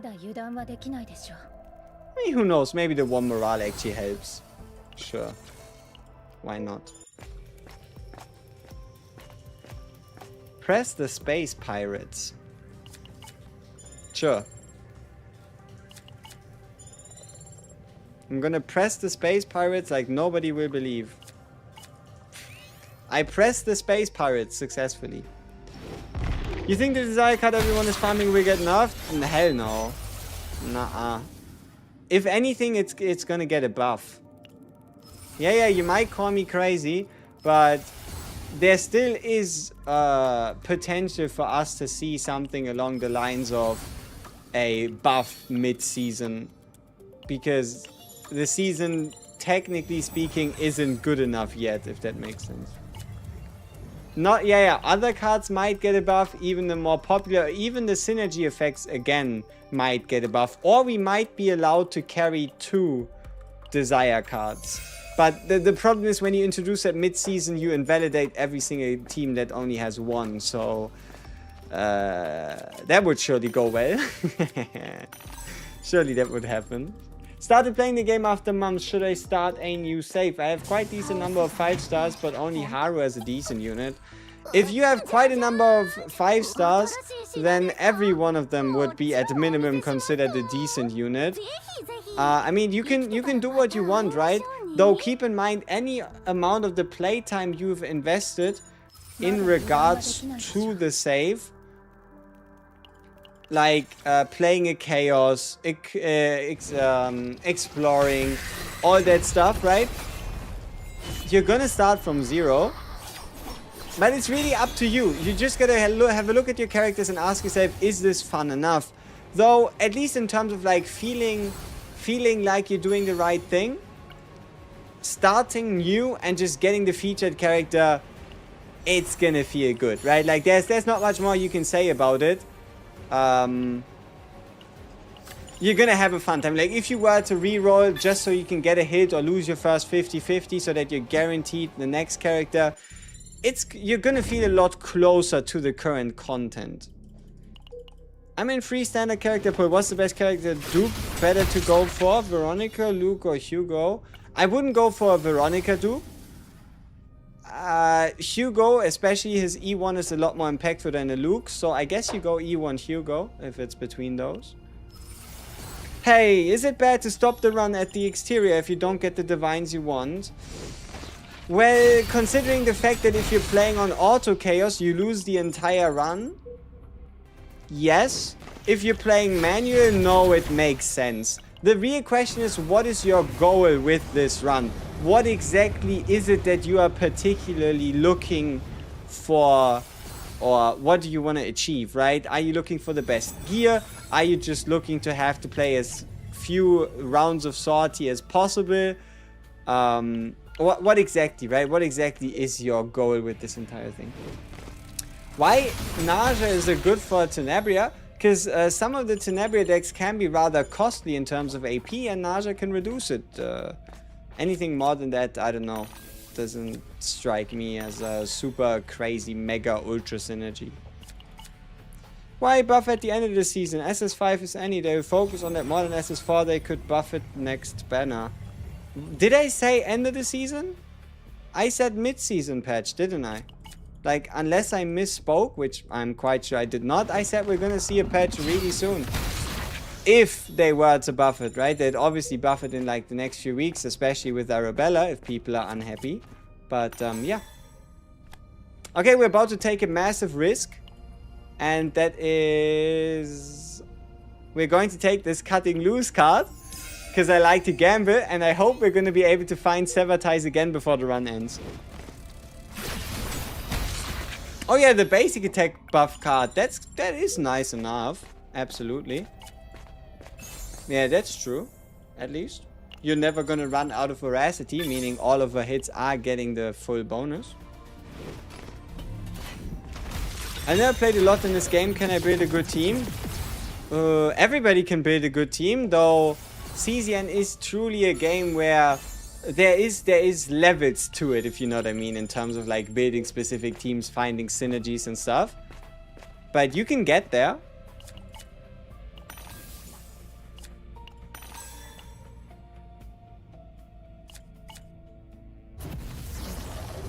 Harume, Lin, Veronica, Luke, Olea, Shizuru, Khalid. Never played a lot in this game. Oh, that's what you meant. Oh.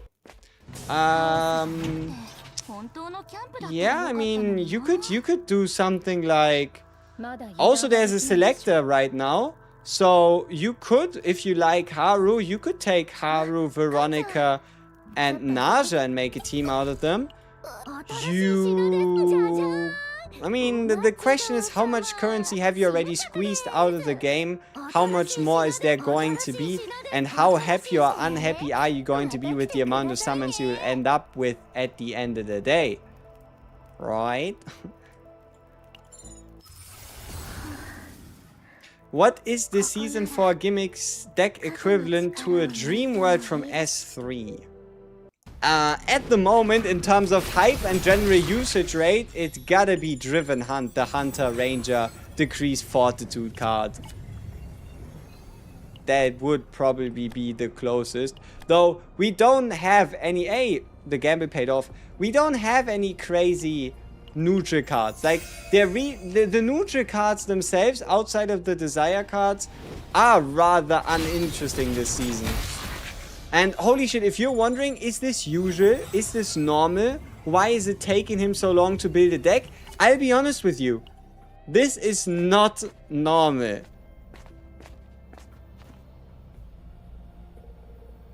Wait.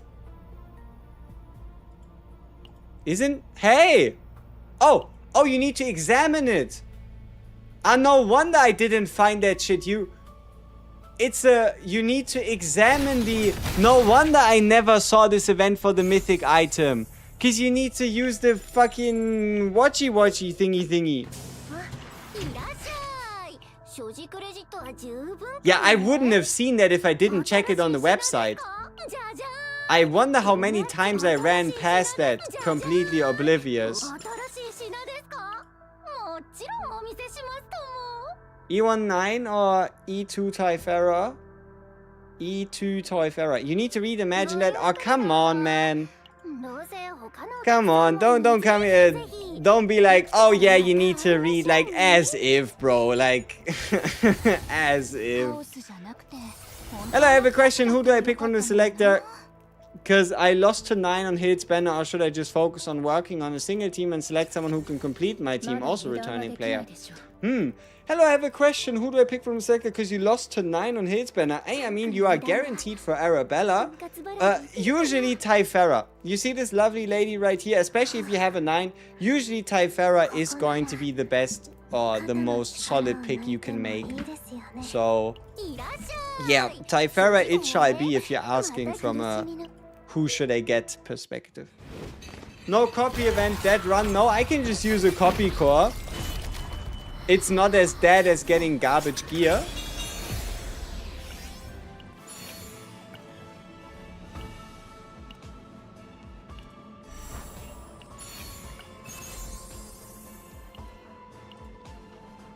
Well, our gear is certainly weird. Some of our epiphanies are a little sus.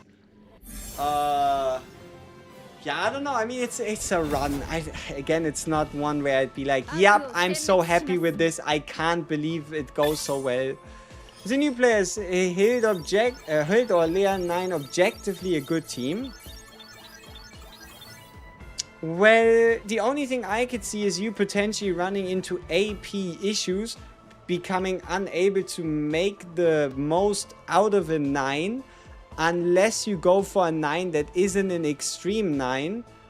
Ooh, you know what? Hold up. Hold up. Hilde 9. Ignition, like Flash 9 together with a Hilde. Basically, every 3 arrows, you're gonna be able to play this for free. Not this one. Flash 9. That would work. Yeah. Flash 9, Hilde or Lea can be considered a strong team.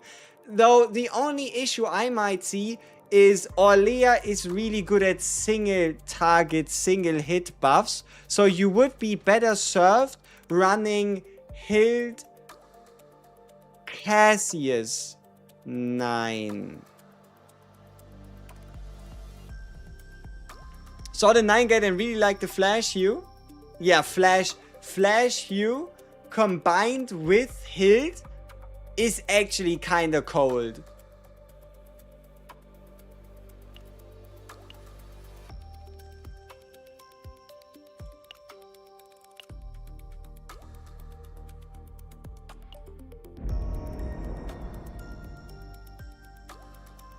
Flash Hue with Hilde is awesome. Nice. Did we just instantly roll another tier 15 planet? Ha! Not that I'm gonna complain. Okay, gentlemen, I'll be honest. Rin doesn't want to make us happy today. Like, sure, we have some decks, and I think we have enough decks. It's just salty decks, if you know what I mean. Right? Like, a deck like this, for example, here. Yes, it requires an obscene amount of cores and a duplicate core and what have you. But at least the basics are there. Good chess piece, good ring. Start trolling a little bit and add a fucking obsidian sword to it and call it a day. Right? Like, I think we're just gonna add an obsidian sword and then pretend this entire run never happened.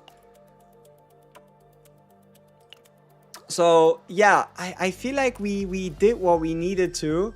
It's just, this needs a re-epiphany, this needs a re-epiphany, this needs a re-epiphany, and this needs a duplicate core, and this needs a gear core. But it's not that bad, okay? Now, it might look bad, but it's not that bad. I think it's also final multiplicative. Since when would an obsidian sword be a final multiplicative, brother? No. There's a reason why people don't really talk about obsidian sword. And that is because it's just going to take... If your card has 100% base damage, it's going to make it 112. If your card has 200 base damage, it's going to make it 224. If your card has 300% base damage, it's going to make it 336. But it's not increasing the base damage, it's just adding 12% of whatever damage amount you have on top. It's nothing crazy. Which is the reason why it's kind of a bit of a last resort-ish in terms of deck building. So this opens up the question, seeing as how we still have a bit of time and we haven't even built an entire complete deck right now. What do you want to see? Should we try Cassius? I mean, Cassius is again also going to be the type where we're going to get the entire build in a run, yes. But we are still going to have to invest the divines and sortie time anyway, because what choice do we have? I love tons of small hits, so sword isn't the worst. I mean, it doesn't even make a difference. Even for big hits, the sword is about as good as for small hits. But yeah. What do you recommend to get with the selector ticket between E1 Typhara or 9 or E2 Diana? I'd rather get a new 9 than an E1. Or is it a question of E1 Typhara or E1 9? But I would rather get a new character. Already have a Luke deck, my guy. Wanna see it? It's beautiful. Ever seen this card? No? It's cooking. Like this card? Fantastic. But no, we can always re-epiphany it into a 0 cost 3. Like, we can always re-epiphany it to change the cost from 1 to 0 and remove 1 draw. It just depends on if we're in need of AP, right? Is Cthulhu Gun a second method better for Hilde? I would say it's Cthulhu Gun best. And then it's going to be RFS. So the 10% crit chance, 0 cost cards. And then you might be able to talk about the second method. But it really comes down to if you're going to get a mythic on the ring. If you get a mythic on the ring, and specifically the egg, then Yesu. Oh, don't forget about this one as well. Don't forget about the Shellbark Horn. 20% crit damage is also above RFS. Depending on if you get a ring or not. Have I seen an attunement team? Hilde, Selena, Naja. I mean, what is that team gonna do? Like, I can see Selena through attunement. I mean, I guess Selena could carry something like Eternal Hunger for funsies. Like, what would you even do there? You'd give her the one card that gives attunement, draw one, and Naja's attunement is gonna be a bunch of voracity. But that's not gonna end in anything super crazy. Maybe it's time to make a Tressa deck for the new patch. Ew. Brother, what did you just say? Take that back. Take that back right now. Okay. Let's see if we still have the blessing of Cassius. And if we can at least make a shell of a good Cassius deck in a singular run. Right? Let's make a shell of a good Cassius in a singular run. How hard could it really be? Let's get it. Hit 0 in stacks with attunement with one of the epiphanies. Yeah, but that's just 60 stacks of a 0 in. That's nothing special. It's not like it's super hard to reach 60 stacks. That's not anything I'd consider a big selling point. What did he say? Is that Tressa slander? No, it's active. See, okay. It's reverse psychology. If we continue trashing Tressa, they'll have to make her better.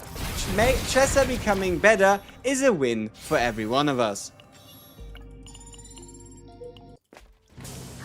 Think about it. Think about it and tell me I'm wrong. Even if we love Tressa, we need to pretend like we hate her. But no, I could really see something happening with Tressa together with Olga.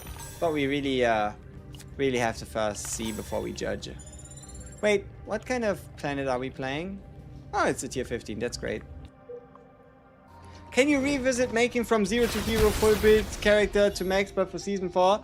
I thought about it. One of my plans for today was potentially doing a 0 to hero full deck team. That was one of my ideas. I'm gonna start the video. It's gonna be fucking, I don't know, an hour long.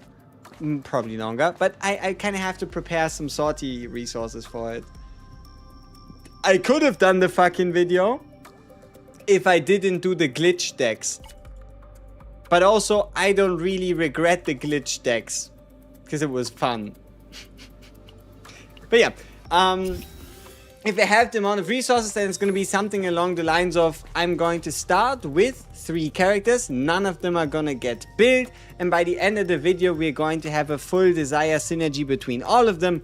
And then most of them, if not all of them, finished with the vines and touch-ups and left and right and all that. But it's just something that takes an entire day as an endeavor. Right? Is it better to farm deck for 9 in Typhera in this planet or the Season 2 planet? Ooh, I mean, Typhera I'd probably farm in Season 4 just so you can have it Typhera to use with other characters in Season 4 content. I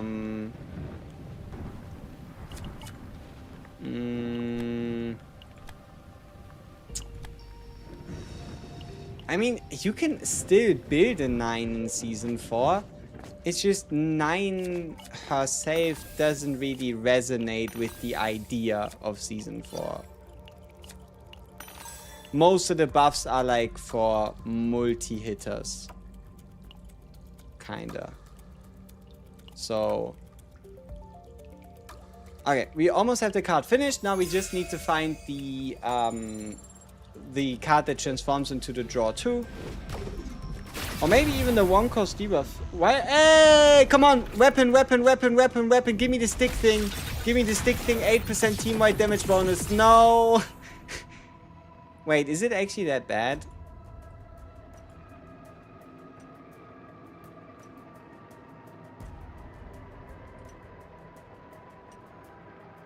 You know what?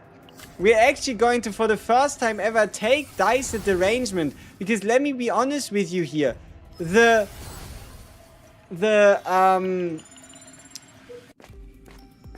support gear on this planet is atrocious. Right? So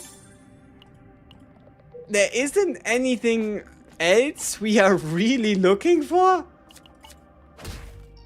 So I guess it works out. Obviously the 10% max HP and then start of turn draw and AP would have been slightly better. But I mean, hey, some max HP, some recovery, some stress reduction. It's not going to be super noticeable, but it's also not going to hurt us. Ew, indeed. What about giving the idea of the build you want to farm and do 3 parts video for each character and a 4th video to showcase the entire team?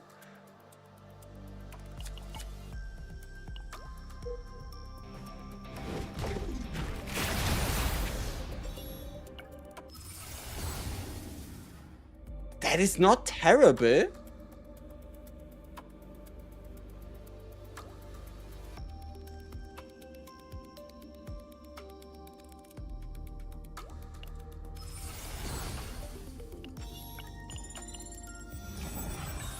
Maybe.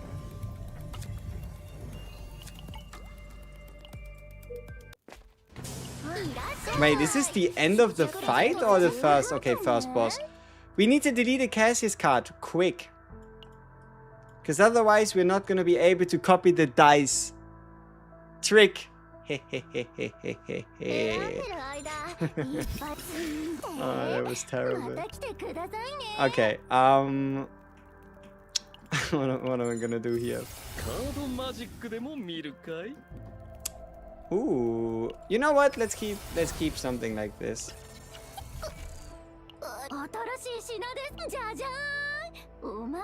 Also, maybe I'm gonna build Gearbaxius the Cassasius. Yeah, maybe we're actually gonna include a Gearbag this time. Cause why not? It's kind of fun. Increase credit. What is this? Is this money? Is this money? Big money. I can roll a 16.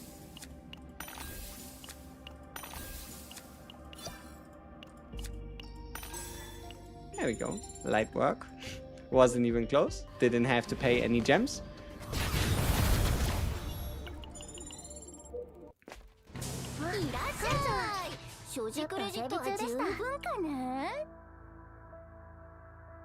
Cassius crit to apply the agony debuff?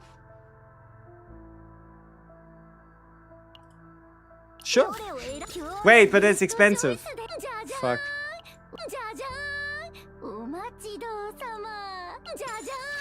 Realized that a little too late.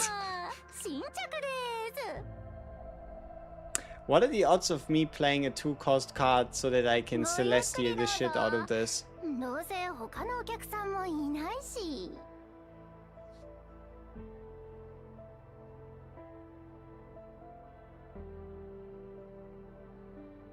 Very tiny, so probably not.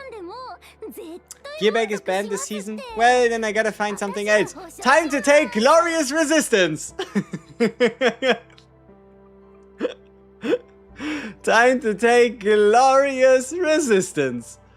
Because that surely leads somewhere healthy. ここにいると寂しいんですよ。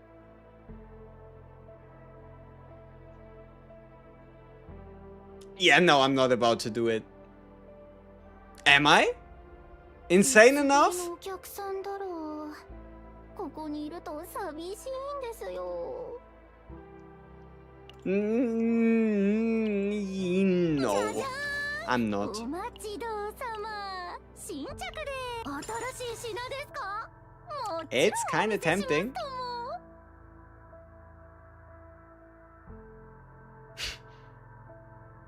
What am I even thinking about? Okay. Sell me resistance. Sell me resistance. How much morale can I get?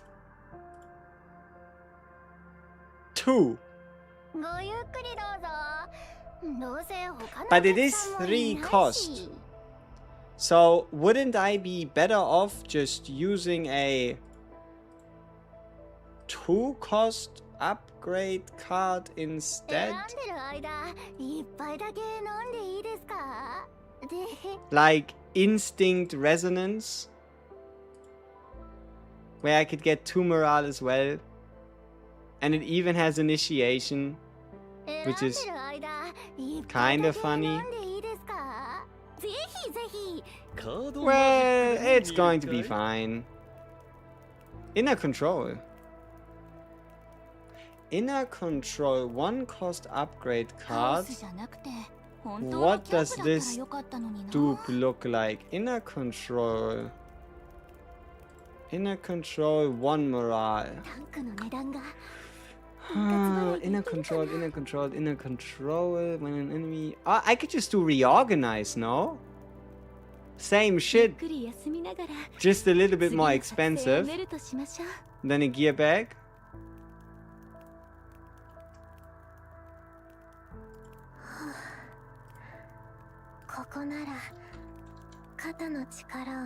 But if I could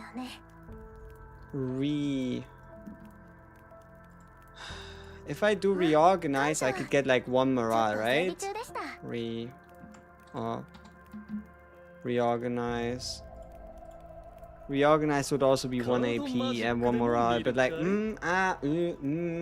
it's the same thing. Like, Upgrade and Reorganize, both are 1 cost, but one of them applies Agony or Scorched up to 4 times, which is like so good. What am I even thinking about this? I like getting my upgraded Cassius card at the beginning of a turn. Do I really want like a morale min-maxed Cassius? Am I that desperate? We'll see. It's only half the run. Wouldn't this nuke a Survival 5 synergy? What? What nukes a Survival 5 synergy?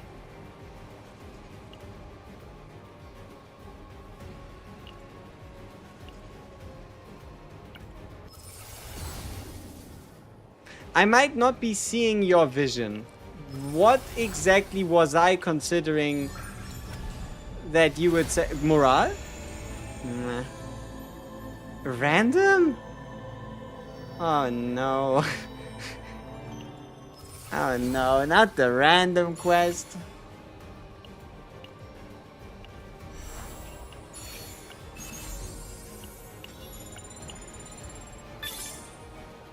Oh, you know what? It's an amulet. Surely it's gonna be a good one.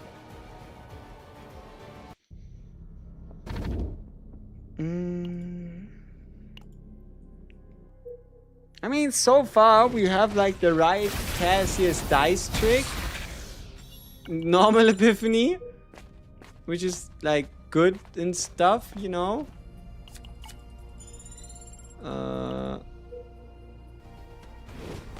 Oh, should I have done claim 1 or claim 2? Survivor 1 or survivor 2? I'm unsure. Does it even make a difference? Whatever, I'm just gonna go. Oh, okay, what are you? Ew, bear. 1 AP, 1 AP next turn. I mean... No? And could you send again the website you show us where players share their decks, please? I mean, you can check it out. I just can't vouch for the decks, my guy. Because I haven't checked every single one of them. But here you go.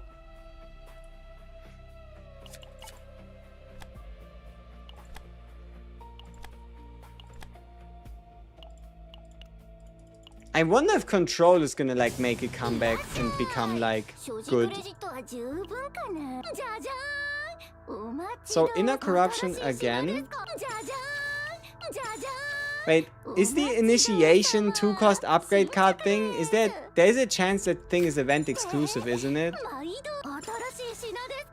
Right? Like there's a good chance that something like that is the case. Come on, give me at least the choose. No? Fuck.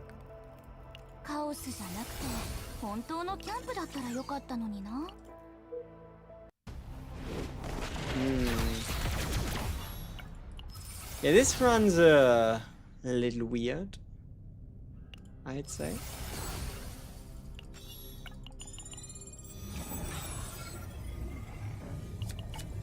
We still need a claim card. Like any claim card that works on Cassius is fine. There we go. Okay. No, wait, what the fuck? I don't need a claim. What have I done? Back. Skip. I don't need a claim card. That's what I need. Sorry. Whoops. Brain is melting. That is what I need. I need an increased survivor claim 1. There we go. Almost just doomed that fucking run. Okay. All of these are already Epiphany Tiffany, so nothing really changes. Initiating battle to remove double seems a little silly, but I also don't need the Quantum Core. Weird Cassius run, I'll be honest. Weird Cassius run, not a lot of things making sense this time around.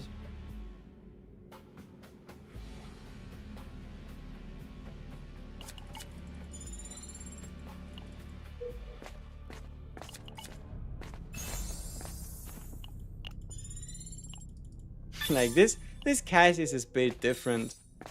Just don't know if it's for good or bad. We could technically pick this up. Could have. Can't anymore. Do I even want to copy? I mean, the entire idea behind a Cassius is that you don't copy, but then like, annoying.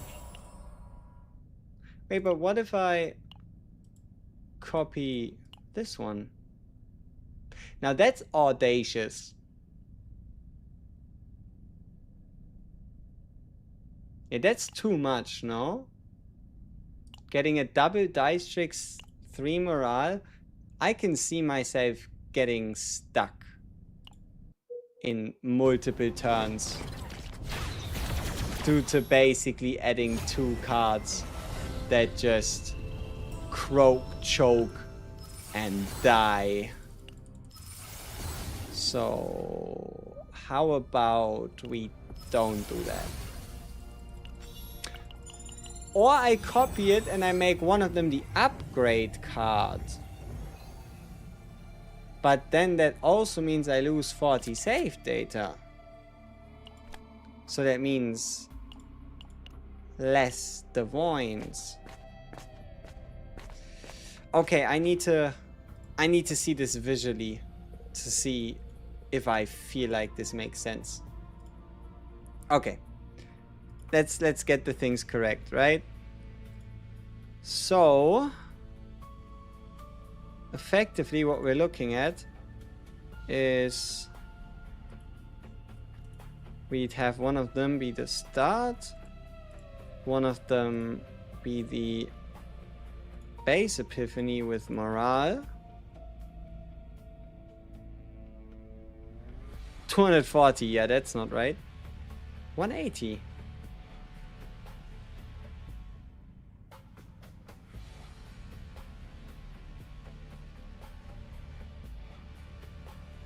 It works.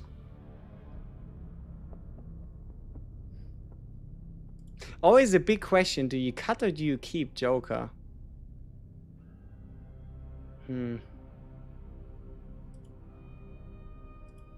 How good is Hit for Serenia? As a Serenia main, I'm wondering if I should pull.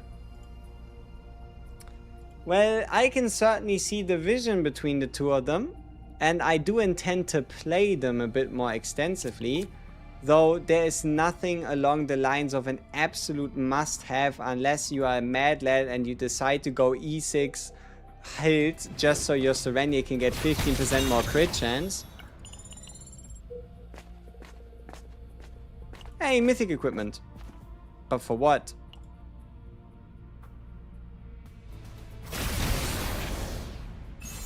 Ah.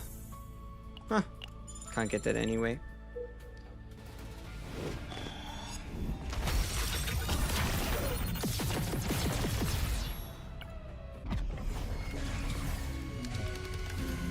Many decisions we have to make. None of the decisions sense make do. Okay, final shop. Let's see what kind of mess we end up with. いつの間にじゃじゃーんお待ちど新しい品ですかもちじゃじゃーんお待ちどさまじゃじゃーんお待ちどさま Imagine determination on Cassius. That'd be something. Okay, so last chance. Do we pick up a reorganize? Yes or no? ここにいると寂しいんですよ I mean, the most it can give us is 1 morale at 20 cost, so we could also just go with the morale divine, which means the answer should be no. じゃじゃーんお待ちどさま新着ですまた来てくださいね Inner corruption, again, same question. 1 cost, but like 20, but like at least it applies effects. カオスじゃなくて Okay, I guess we are duplicating. Yeah, I guess we're going with it. It's a bit of a, like a gut feeling. But if the game allows it, we are duplicating Dice Trick. Ha! Surprise, surprise. We are duplicating a Dice Trick. Okay. Hilde's arrows count as 0 cost? They do. Okay, you know what? I'm getting tired of standing. Like, people always say stand up for yourself. I'm getting tired of it. Stood up for myself enough.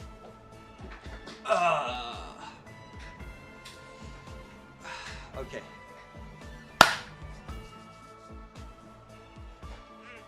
Yeah.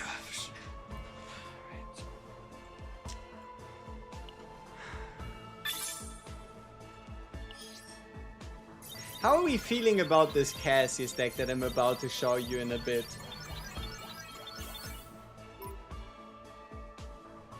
Do you think this is the worst abomination you've ever seen? How to make the 4-star items go to garbage?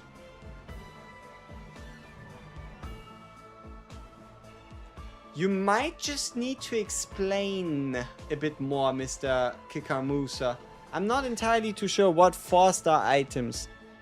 How to make the set go to garbage. You click on it. +5 luck from the sitting buff. Yeah. So to finish off this deck, we're going to need a Re-Epiphany core. Yeah, to finish off this deck, we need a Re-Epiphany core, a couple Divine cores. No, 2 Re-Epiphany cores, a couple Divine cores, Yeah, and that's it. Huh. We shall see. Is it worth to farm decks in this planet? The equipment don't look that good. See, that's the thing. There's more equipment in this chaos than it actually shows. And that is because if you want to know what equipment is actually in here, you have to go to Chaos. Chaos Manifestation. Twin Star Shadow. And then these ones are the ones that are here. 15% attack, 10% max HP ring, 20% crit damage weapon, 30% damage against targets in a ravaged state, and then 2 immunity. So 3 good ones, 2 top tier ones, and 1 garbage one. How to trash the auto blue gear? Yeah.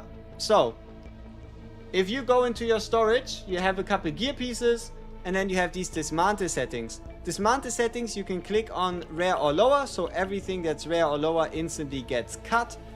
And then in terms of like sending gear into the trash, you click on them, you check them out, you're like, wow, passion damage, attack, and crit chance.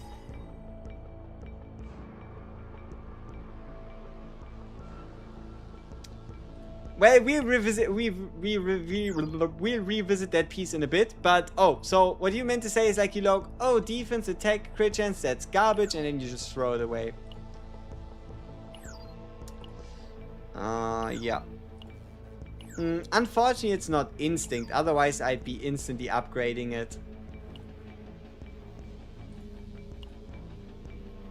Can I quickly explain the desire cards and what you're aiming for?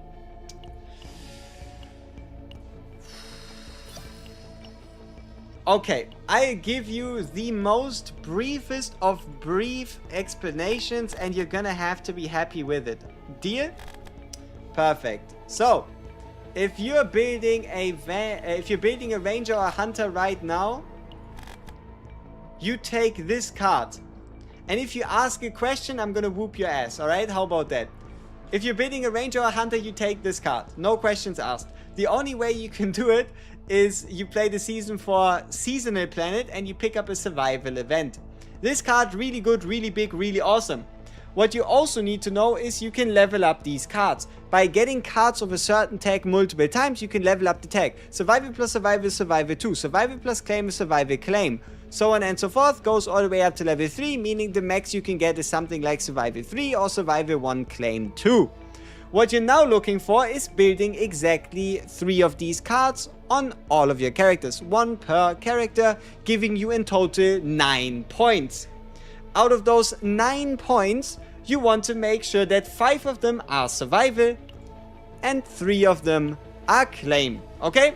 Regardless of what you do, regardless of what situation you land in, you want 3 of your points to be claim, 5 of your points to be survival. So that is building a ranger hunter. Building a striker vanguard is going to require you to pick up this card. If you want to ask any questions, then don't. But the only time you don't pick up this card is if your character is a pussy and they don't want to do damage. If your character is a striker and a vanguard and they don't want to do damage, then you don't ask any more questions. You pick up this card. This card's going to be 1 cost, draw 2.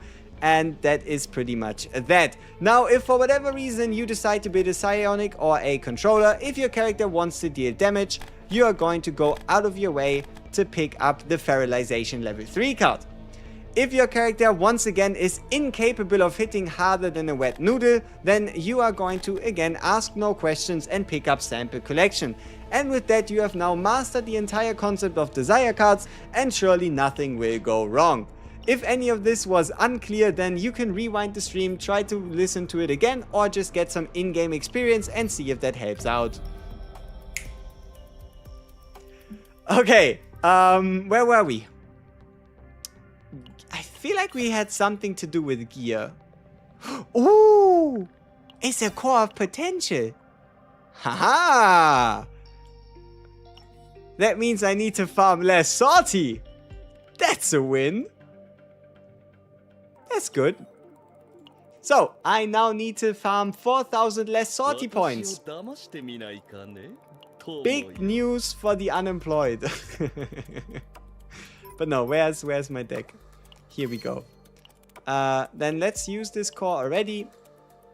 Make one of these the start of the turn empowered quest card. And be happy.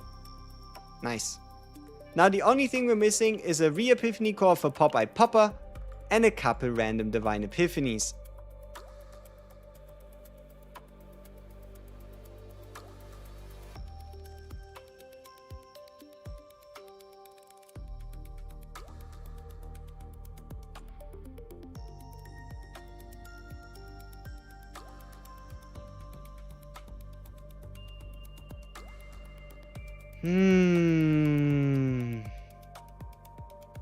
Debating if we're just gonna play a sortie run to see if we can finish off the Cassius deck.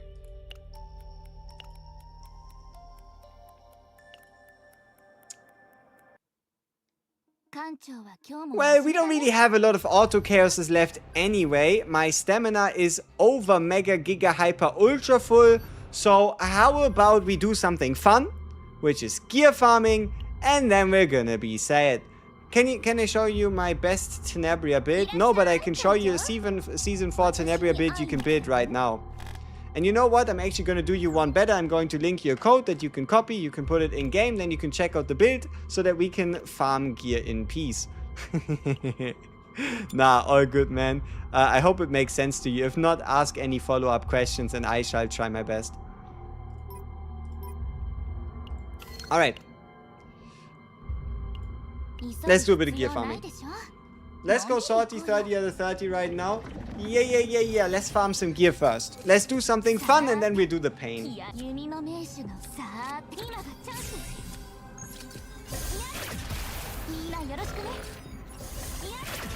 By the way, the quick explanation could be a nice short video on YouTube. It could probably be one. Hopefully.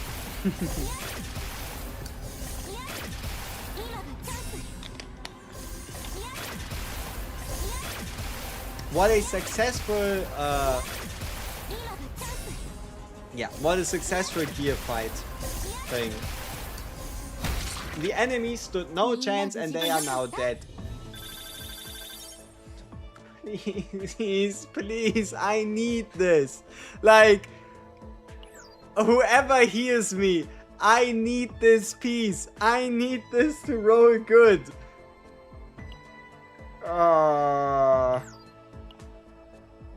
What the fuck's going on with the drops right now? They are being pretty juicy. Best in slot for Hilde? You mean like a team? Probably something like a Cassius Faye, Cassius Hugo, Faye Adelheid?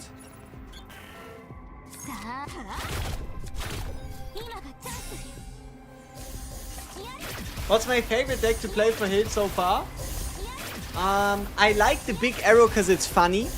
I like Eternal Hunger because it's nice to play. But no, for now, I am very much looking forward to the Fracture deck, AoE Fracture deck becoming relevant. And then, mainly... one sec. Gear pieces to check. Ew. Uh-huh. Ew. Maybe. But no, I like the simple create 4 draw 1. I like the simple create 4 draw 1. I want to not one hit KO Orlea Typhara Hilde. Should Orlea have a 1 cost 2 vulnerable softy growth acceleration or the generic 0 cost draw 1 AP, draw 1 or AP? Probably the generic 0 cost draw 1, but I'm not too sure if you can even build a non-one shot deck if your intention is to use an Orlea.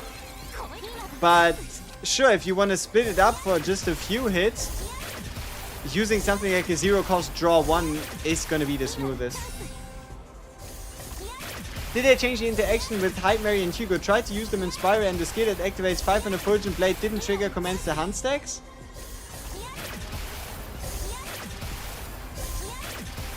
Could it be that you didn't have any blades in the graveyard?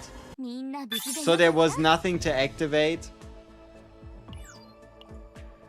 Like, that is one of the only things I can think of right now. You accidentally going in and not having the blades in the graveyard first, so there's nothing to activate, so there's nothing to trigger the stacks.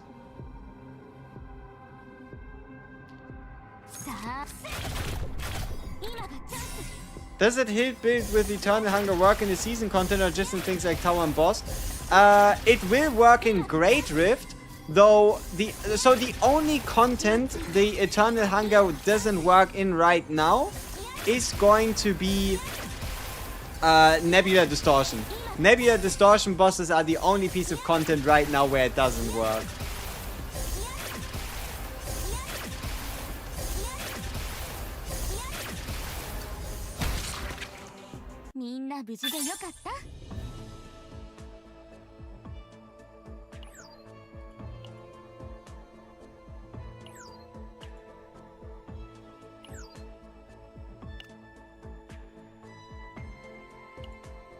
Seems to be a good day to be gear farming. Or a good day to have your soul ripped out, eaten, and crushed in front of you. We be getting Arabella pieces, true as well.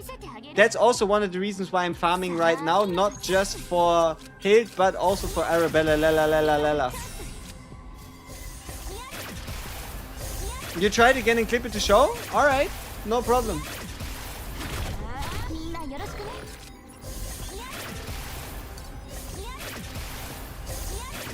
He doesn't need crit, to be honest, because he has E6 hit. I wish I had. I don't have E6 hit. Iron Jesus can be cruel. Yeah, but so far he has not kicked me yet. Like, he's making me... He's taking me off guard, okay? Let's say it like that. What anime do I think she represents? I don't know, she looks like a teddy bear. Not quite, but somewhat, you know what I mean?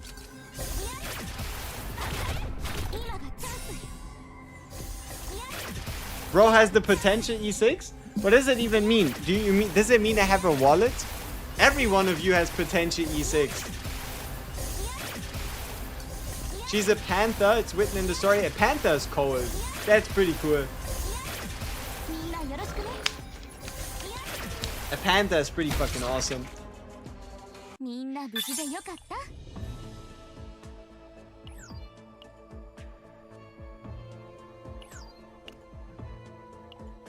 Okay, gentle people.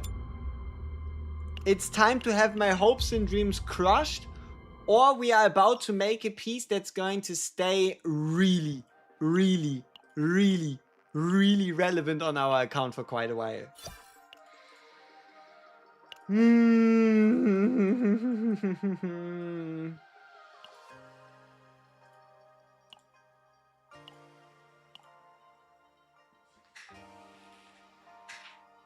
Okay, let's try to keep the absolute favorites for last. Here we're looking for crit damage. I'm not even gonna try this piece. I need to save my luck for something else.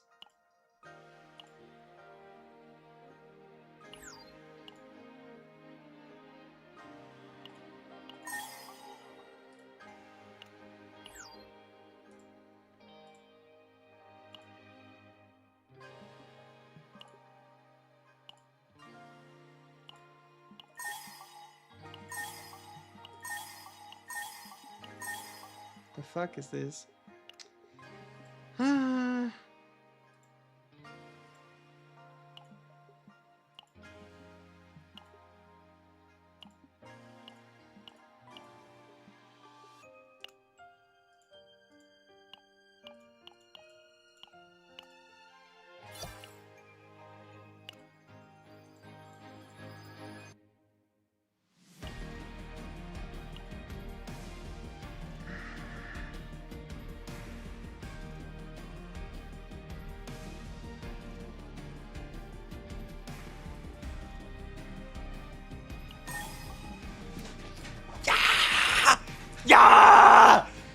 Oh, please! Please! Please have mercy on me!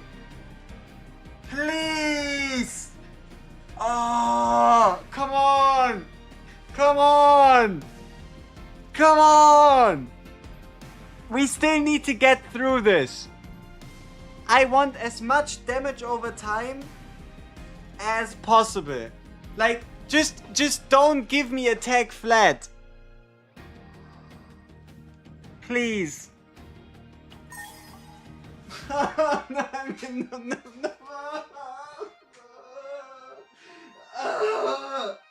Come on. Okay, we have 3 more upgrades.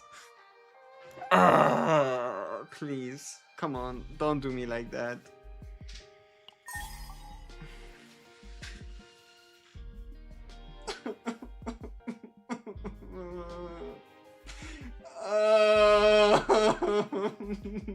Why me? Why always me? What did I do? Who did I hurt? When did I sin? Like, come on, really? Really? Like, man, why? Why always me?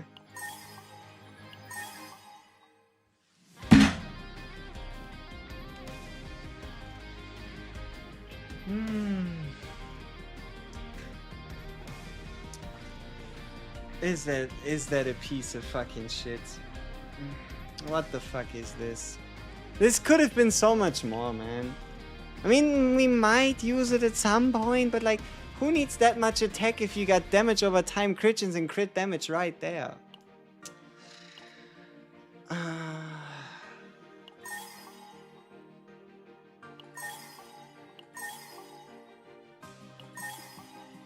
Yeah, that's what I thought.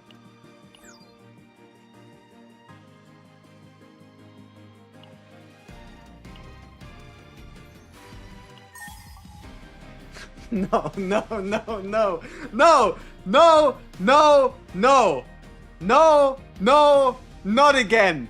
Please, please, I suffered enough. I earned this. Don't. Please, come on. I know, game. I know we had our differences. And like, please, I've been suffering the last few fucking days. Come on. Please, please, please, please, please, please, please, please, please, please, please. Don't give me ego recovery. You did the same shit yesterday. Like, come on. Okay, you know what? Balls to the wall or 1 by 1?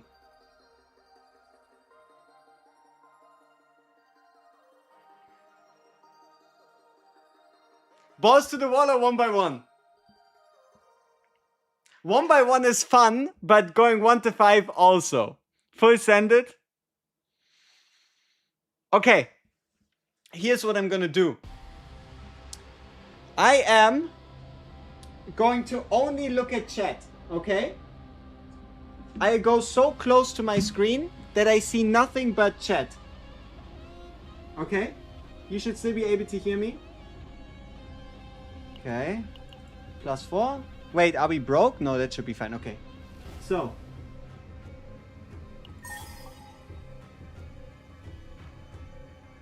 I'm looking. Show me something good. Tell me something good. Tell me something good, please. Oh my god. OMF. Success. Nice. Nice. Wow. GG. Holy fuck. What? W? Nice? No. Really? Like, actually, we won?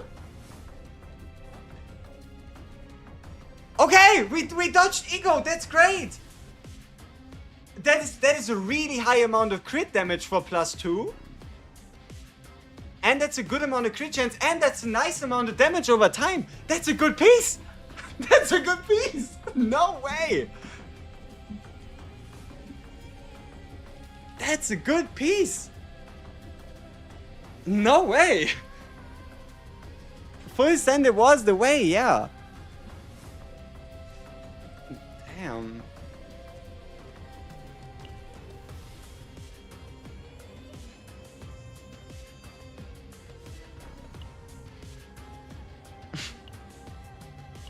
No way, right? No way, right? Do we do it again? Put it all on black? I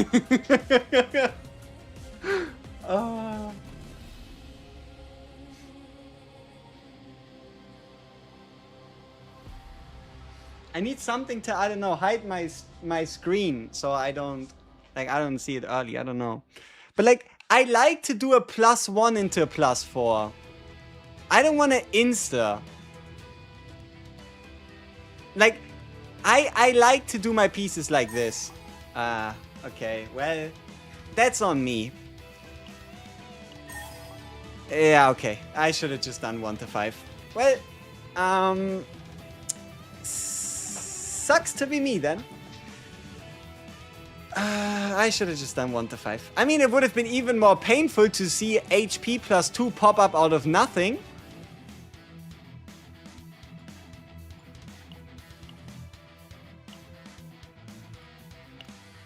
Yeah, I think it's a problem that I've wanted to farm more runs. Yeah, I think there might just be something wrong. I like have the severe desire to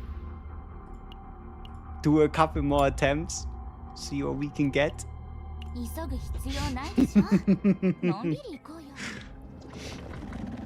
I have the yeah, the weird yeah, temptation.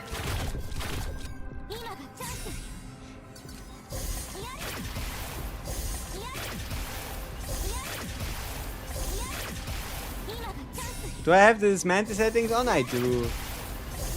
But like, the dismantle settings are only everything that's blue gets discarded. Spin it till you win it.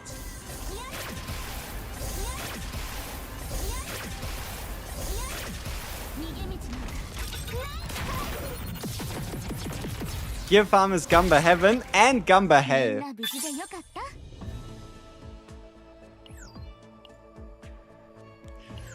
You. Only 2 pieces? You know, I'm just pushing Salty away, aren't I? I'm just stopping. I'm just like pretending that I have something to do so I don't have to play Salty. Is that it? Is it just me trying to avoid to play Salty? Could you see my current height build? Hilde build? Yeah, I'll show you in a sec. No problem.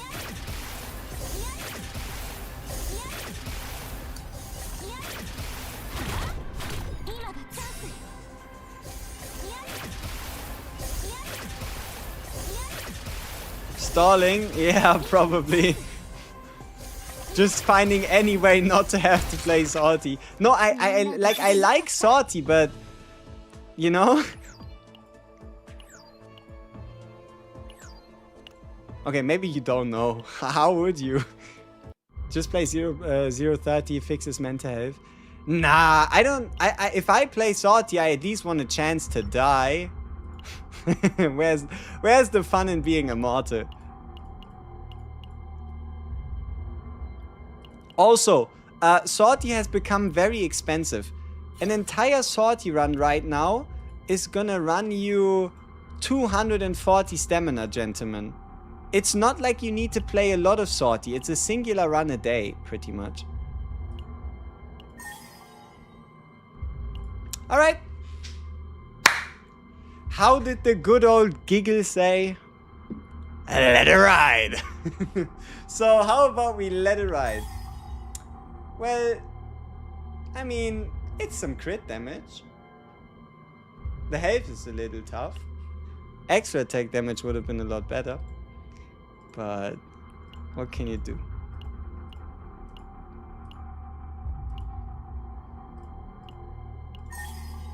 Alright.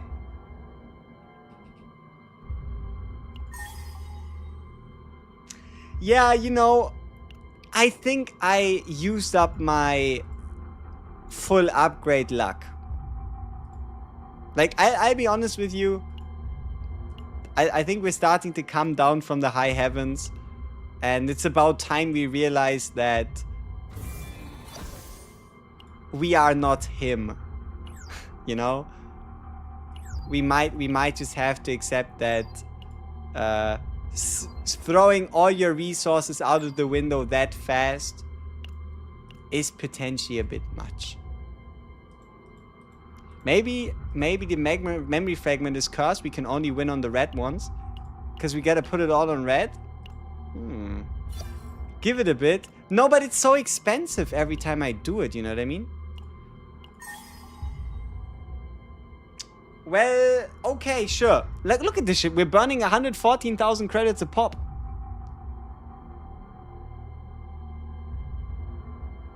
Nah, bro. I can do this.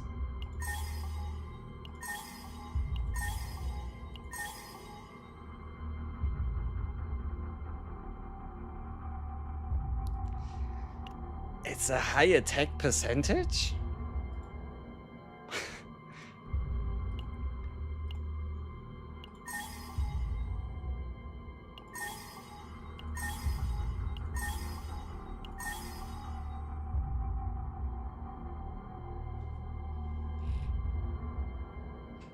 That's a banger. And that is because we need 6% extra damage on Hilde anyway. So we might actually have some real use for a piece like this.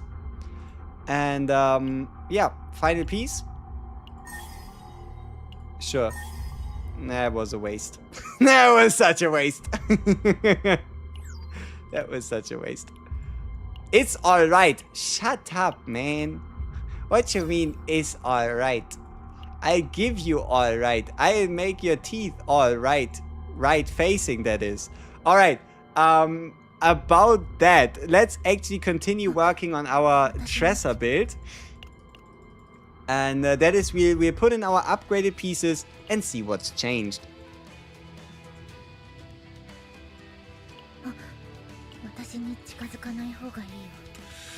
So, this is what we had before. And you can't tell me that we didn't just up our game. Besides the fact that Tresor doesn't really care about the stats for some reason, apparently. Wait, what is this? Yeah, this is better.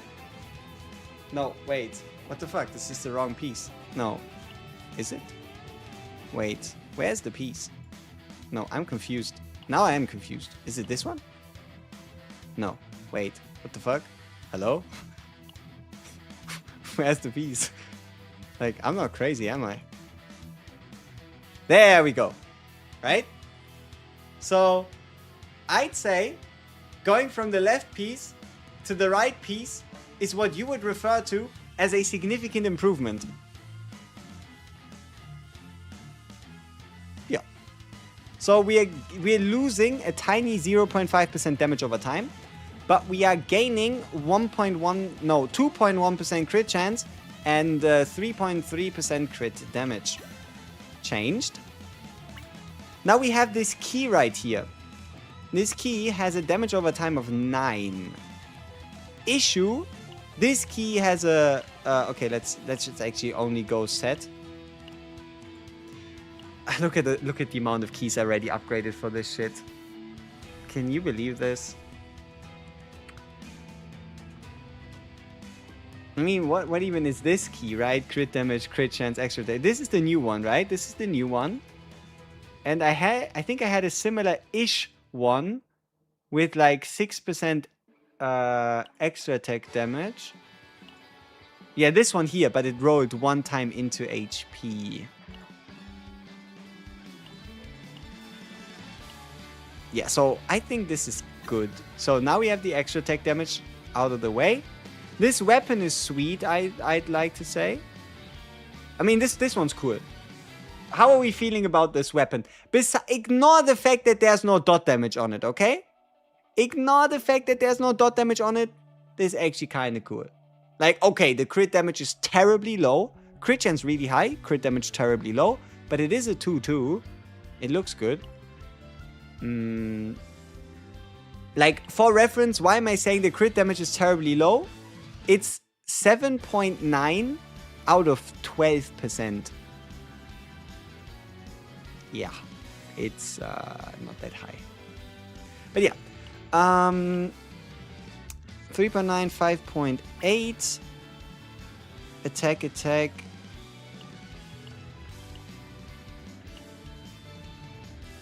See, this didn't quite reach the extra attack damage amount because we need 6% at least.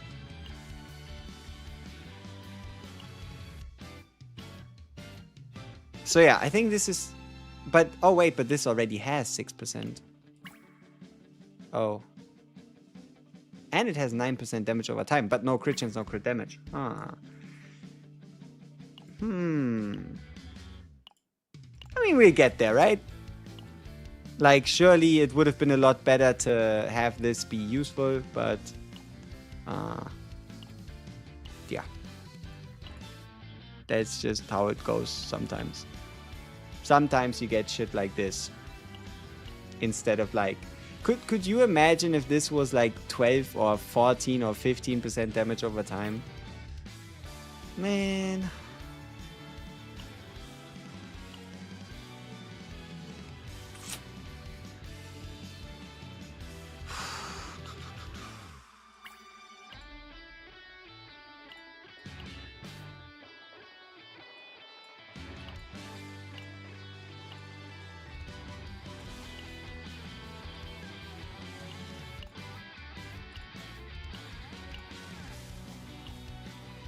Ew.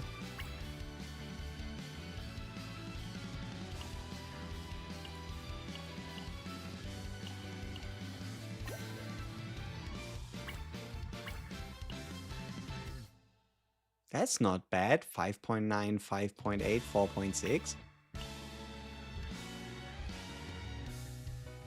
We kind of want to get rid of the key, don't we? Or do we have like a replacement key?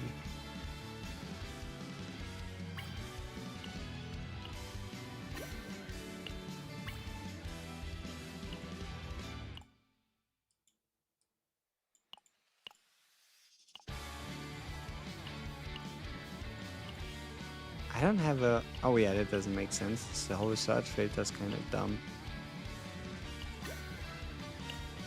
Okay, what does this look like? 27, 180, and the damage over time is... 42%? That's not bad! We are actually getting somewhere. 42%? Like, okay, the crit damage is like... What the fuck? But then, as far as I can tell, this crit damage from Sanguine Thorn isn't yet put on top. So we should actually be on 205% crit damage with the set effect. Which is not too bad. How much crit chance does he have on Hilde? Around 8 million, yeah. No, my crit chance... Look at this. Look at these stats. What is the first thing you think when you see these stats? Huh?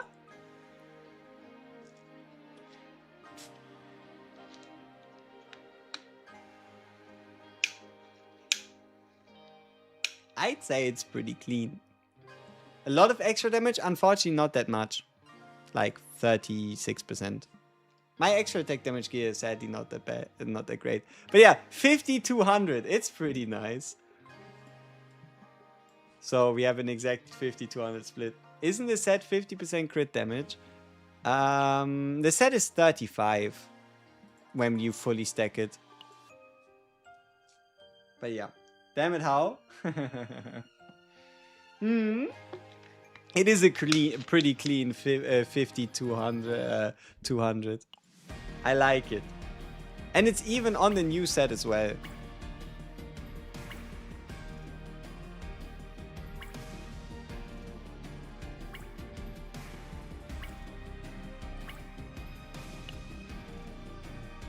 Are we sure Arabella needs damage over time? I would say so. I mean, it doesn't... Like, at the moment, the Fracture set doesn't really have an owner, if you know what I mean. Like, even if you build a specific Fracture build on like... Hilde, it doesn't really do much, you know what I mean?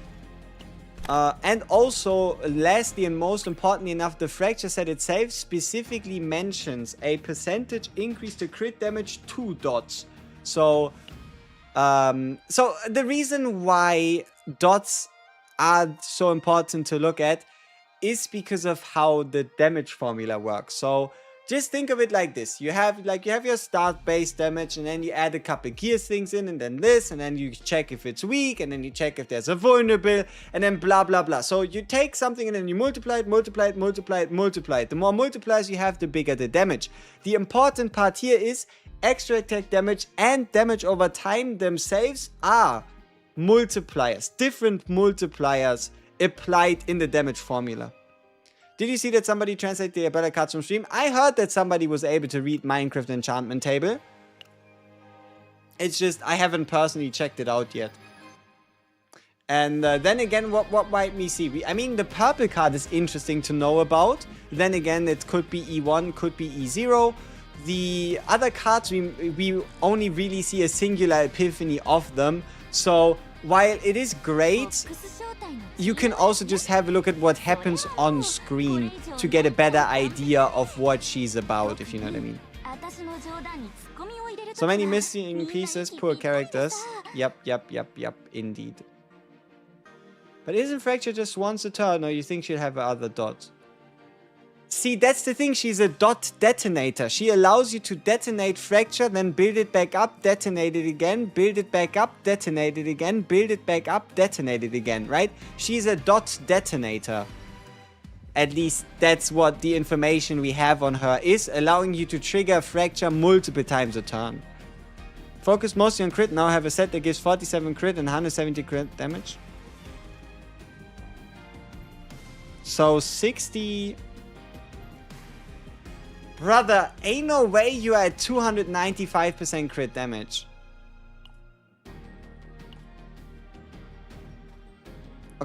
No, not even 295. 137 base, 170 on top. You're not at 307% crit damage, are you? Like, I could see 60% crit chance, but like 300% crit damage is a little wild. Wouldn't you agree? No, lol. Oh, so you mean like total stats? 47, 170? Oh, I'm sorry, man. Like, technically these numbers are possible. Like, you can find yourself in a situation at 307% crit damage. And okay, let's do a bit of math on it, right? So max crit chance / crit damage subs, right? So at base you can get a 2% roll. This would be the absolute max. You can get it 4 times, meaning that it is indeed possible to get a perfect 10% crit per piece, depending on if it has crit chance main set or not. Meaning the hypothetically, if all your rolls were to go into crit chance, the hypothetical maximum you were able to gain would be either 60%, or it's gonna be 50% plus 27% if you go crit chance main on the other, meaning that this would then be 77%, right? Like this is just from gear in terms of like absolute substat rolls. Now, crit damage is a little different in that it goes to 4%. Meaning that you would at most be able to get a 20% perfect crit damage piece. So this would also mean you could increase your crit chance by a total of 100%. Or technically speaking, you could increase it by 80% plus 40.8%. Giving us 120.8%. And that is without set bony. So now we take a look at set bony and we have something like hero, which would be 15% crit percentage. Or we have something like obviously the executioner, which would be 25% crit damage. And now we have, let's say, evolution, which is going to be 35% crit damage, which means if we take a hit and we try to do something crazy, then if you had absolute peak pinnacle perfect stats, you're going to have a Hilde. Let's just assume she's going to be E6, E6 R4, right? Let's just assume the absolute utmost, right? She's going to be E6 with a full dupe partner, and that alone is going to yield you 45% crit chance. Yep, that's going to yield you 45% crit chance. Then you're going to have your base crit chance, which is going to be 13%. Your base crit damage, which is going to be 137%. So you would be able to get 58% crit and a final crit damage multiplier of final would be 58% crit percentage. Like this is like assuming the absolute ridiculous, most ridiculous substats you'll ever see, but the crit damage would be 60, 180. It would be 137% plus 180.8%, yielding a final value of 58% crit chance on 327.8%.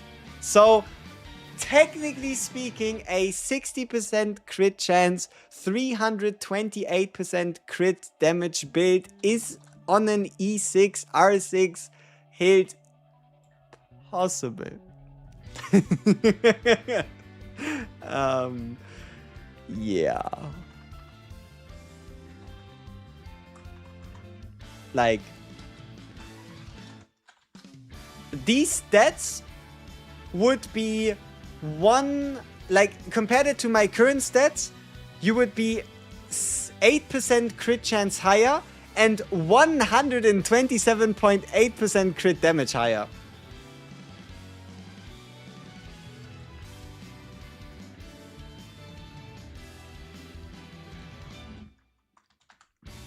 Man.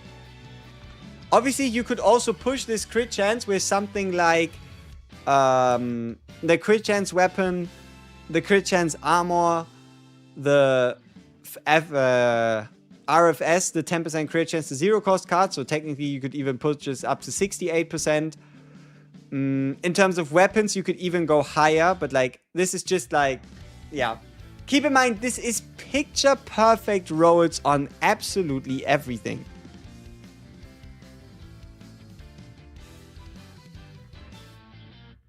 There would be crit chance even on the max crit damage build, no?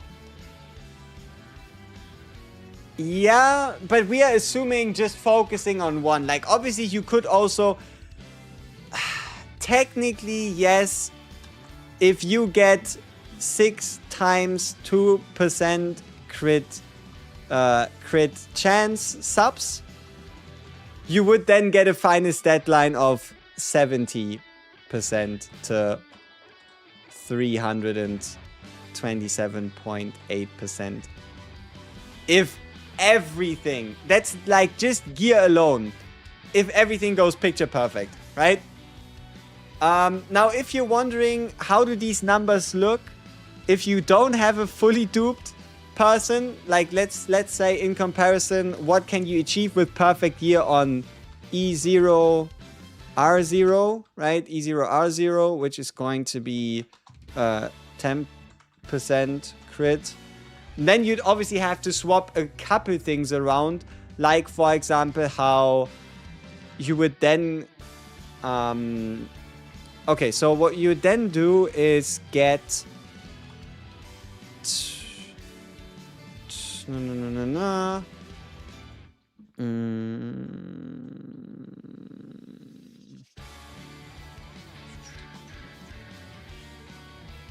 Like, now we're really stalling not to do salty. But gear, right? Gear itself would be... I'm just trying to make things a bit easier on myself. You would obviously get the 100% crit chance because your main stat would be crit chance. So you'd be doing 39% crit percentage on 160% crit damage, which is going to give you the final numbers of 62% crit percentage on 297% crit damage. So, gentlemen, if you ever think your gear is good, remember, E0, just the partner, can get 62% crit damage, 297%. Like, but something that you gotta keep in mind is that this assumes the Battlefield of Evolution, and Battlefield of Evolution doesn't count in these stats, so we are technically already at 5235, right? But alright. Wait, how long are we streaming? The problem is the stream stopped in the middle, so... Wait, it's not that long, right? Let me try to remember. I'm gonna say we are currently live for 5 hours, right? I think it should be a casual 5 hours. Yeah, I'm pretty certain it should have been 5 hours. What would be the best 2-piece for Arabella? It's probably going to be crit percentage 2-piece regardless. I don't really see either the Agony or the attack set make any change there. Like, you can never have too much crit damage unless you can't crit. Okay, gentlemen, we have to finish off stupid Cassasius, which means it's time we play the game. Ew! So, we'll be trying 27 out of 30, Hilde starter, E0, partner, dupe 0, sortie, let's get it. It's been a long 5 hours. Yeah, it feels like so much has happened in these 5 hours.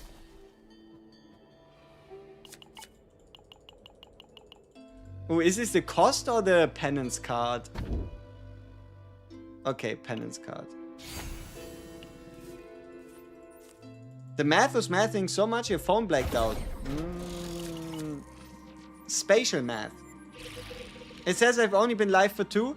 There might have been a cutoff point, like a few hours ago, where the connection was gone for a little bit.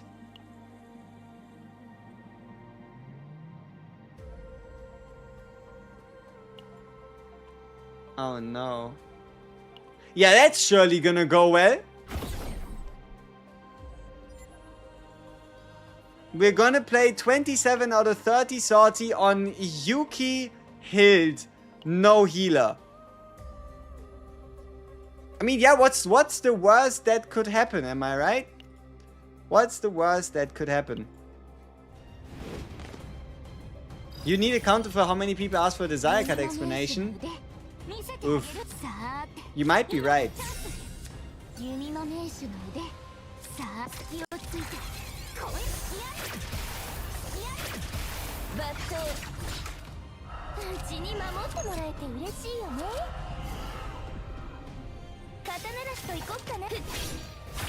Now this is a peak starter lineup. We'll see. We'll see how peak this truly is.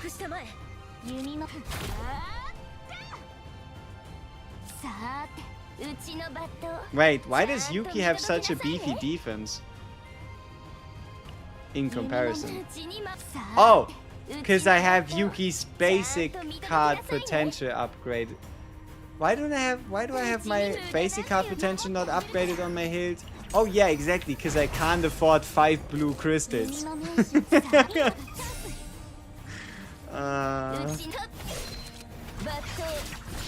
Yeah, 5 blue crystals is a little too much in my opinion. Can't do that.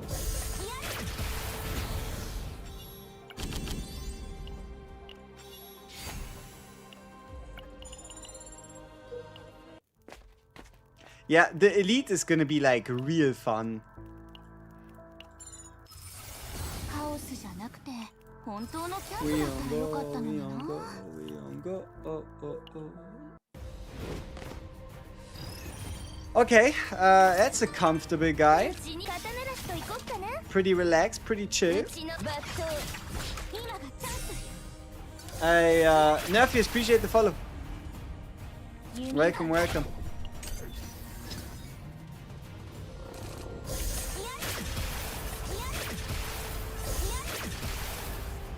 But yeah, I guess you could say we are playing max level sortie like the devs intended.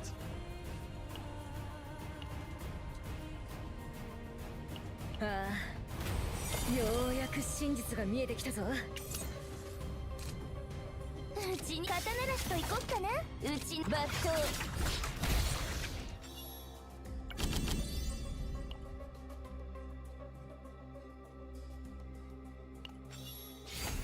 Sortie run, yay. Yep, it's a Yuki Hilde 27 out of 30 hardcore level 80 sortie run.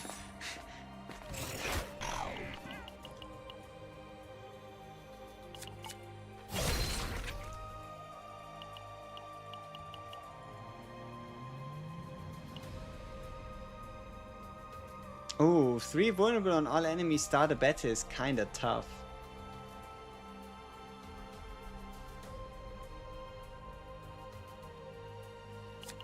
Let's get a divine.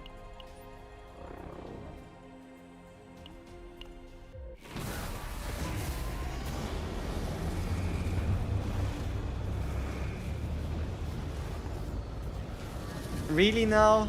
Like, you didn't have anything better to do than actually debuff me by getting a divine? That is devious. Like, the odds of us getting a higher cost quiver reload from this garbage are way too high for my taste. We didn't even, doesn't look like we're gonna rare Fate as well, so yeah. Huh. You despise these nihil divines? Yeah. Like, why can't he just give you like a reasonable divine? Or at least like 3 different divines. You know, that'd be great. I mean, it's a 0 cost. So maybe he'll come through when it matters, you know what I mean? Maybe he'll come through when it matters.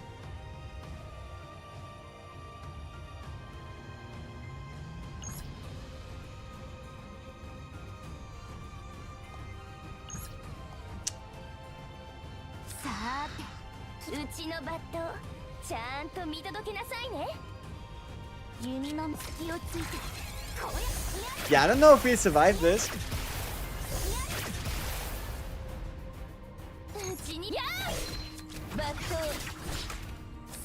It's a good opener.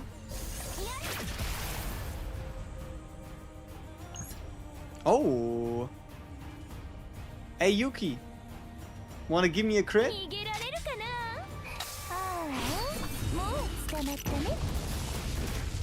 Lovely. これはなかなか明快なのじゃ。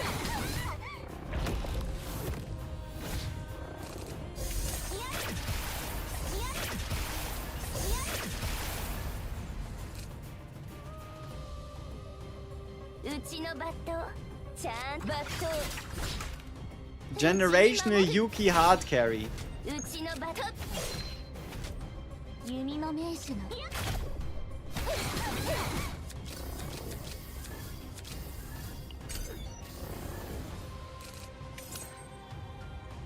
さあ隙をついてこうやって Whoops.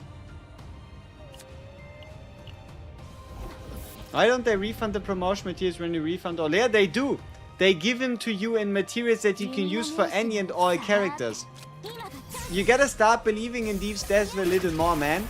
They give you the materials in form of you being able to use it for any and all characters in the game, because it's in colorless and typeless materials. So that means you could take your Alea and turn it into an Arabella or anything else. they actually give it to you back and in the best way possible. So yeah, not to worry. Alright, let's apply weaken. I mean, we beat an elite, right? I mean, hope it'd be pretty stupid if we were to die here, like right now. So now it's just gonna be made worth my time. Give me a nice fate, nice equipment, and we're talking. Yeah. I mean, is it unupgraded? What about you? When discarded, exhausted. I don't really exhaust. I really discard these dudes. Okay, let's take Freezing Blade. Let's believe in Yuki. Weapon, weapon, weapon, weapon.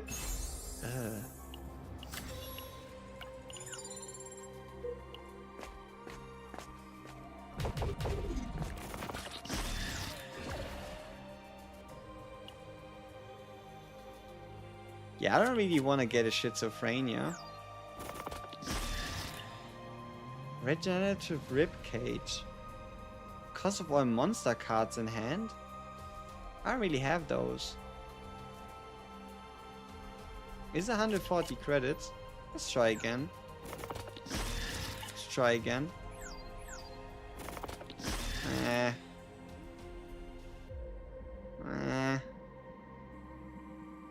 Let's take the credits.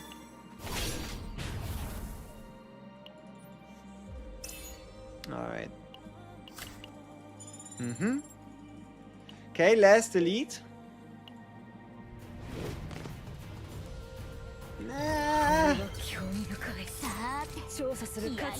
We'll see.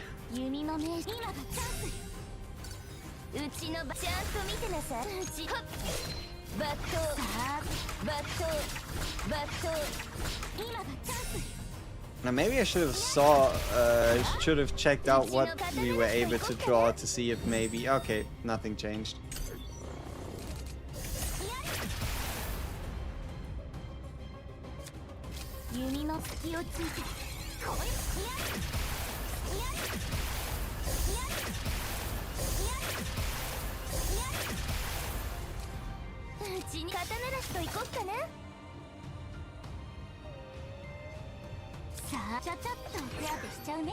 No, let's do the Yuki shield because it's a little bit stronger.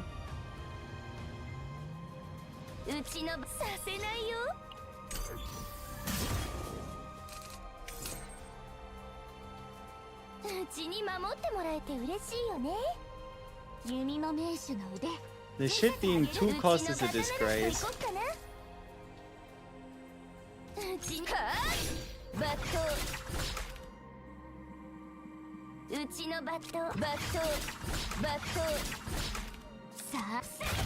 At least one of us is battling. Whatever that means.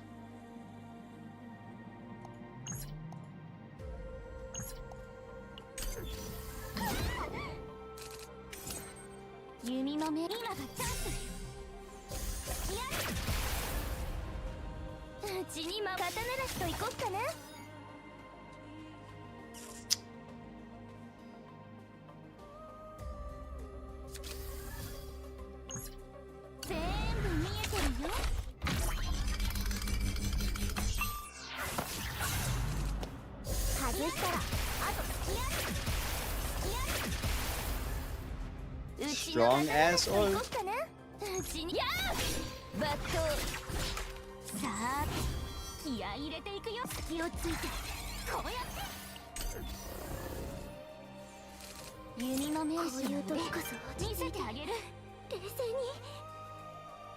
Hey, Alex Darren, appreciate the follow. Let's see if we can cook here.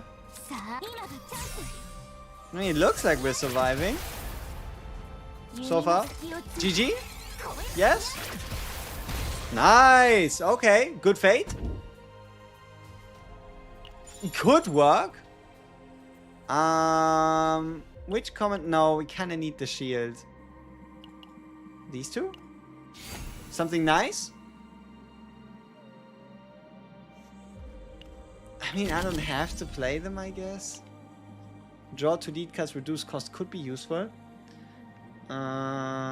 Shriek, decrease cost, vulnerable, gain 3 morale. It's a lot of morale, but it's also... I mean, it's 1 cost, it's Shriek, it's a Yuki.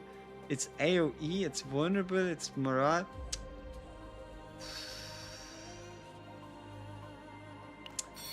Could be worth it. Where's my mythic equipment? Hello?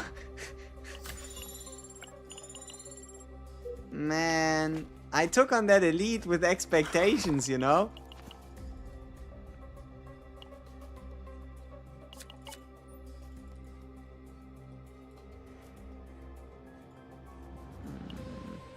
One of these needs to go. Probably this one. Too expensive. Scammed! Indeed! Scammed! Okay. Now what? Flash Slash? Am I gonna buy a Flash Slash?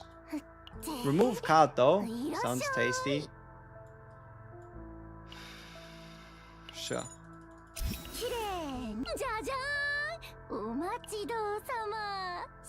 On hit, enable inspiration effect for a random card in hand. No. Who are we fighting? Is this a guy that attacks us turn 1? He might just, right?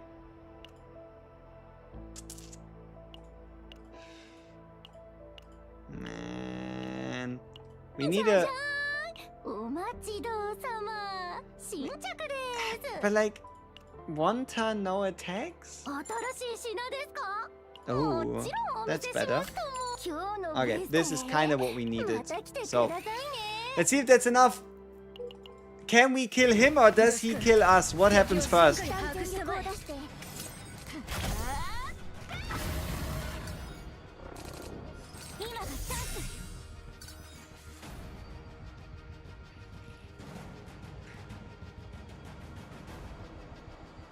My turn insta ended.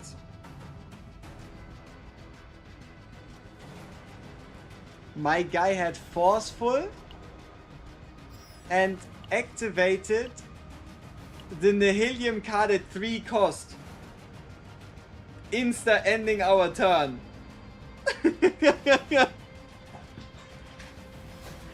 That is so dumb. That's like the worst case scenario.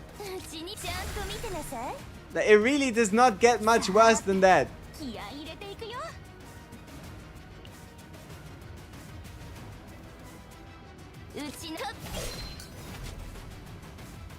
Especially because we kind of need to get some hits in. So Yuki's not the way. Somewhat.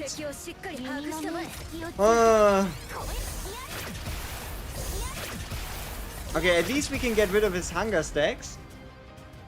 Didn't really change much in his damage output, but we gotta try. My guy has too much HP. Considering we don't have any healing.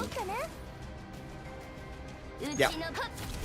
Basically, my guy has too much HP considering the fact that... What? Does he have, like...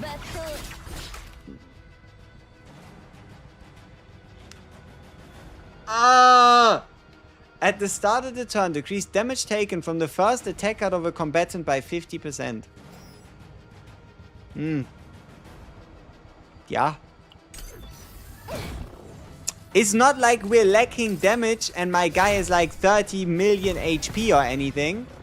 Nah. And also, he's starting to gain more and more stacks of hunger. There will be a point rather soon-ish. Oh no. Not like that. At least let me play it at a reasonable cost.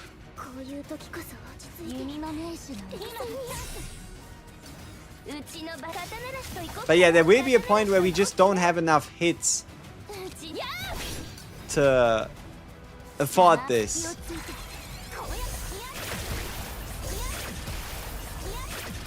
But hey, maybe the damage comes from somewhere and we're all just gonna be happy.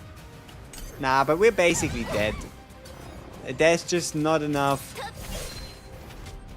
There's just not enough motion in the ocean for us to like do anything here. I mean, yeah, no. I don't know. Unsure what to do. We could use the partner to make it so that he hits us less hard.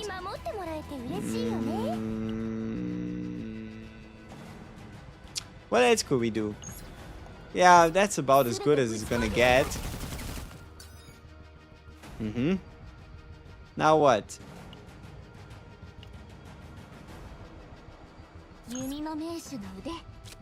Draw 2 next turn and hope we kill him in 1 turn?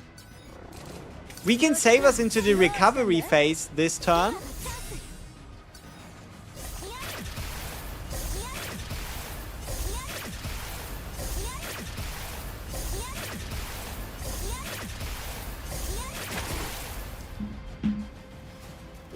Okay, while things might not be looking incredibly good right now, maybe? You know, just like quick 1-2, but like our next turn in terms of draw looks tough. Wait, he heals as well. Yeah. Forgot that part about the whole regeneration phase, you know? Because he's regenerating. So I don't think we're gonna get 600% HP or like 600 HP anywhere.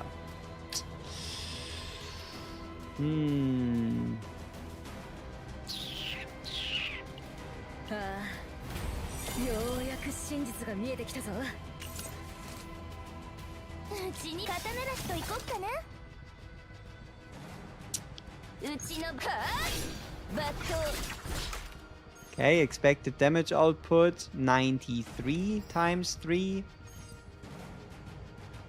That is still too much. Now it's a little better. It's 82 times 3. And now it's 135 times 3, which is still very much dead. You're cooked. Stop resisting. Well, at least it's not Hilde that got massacred.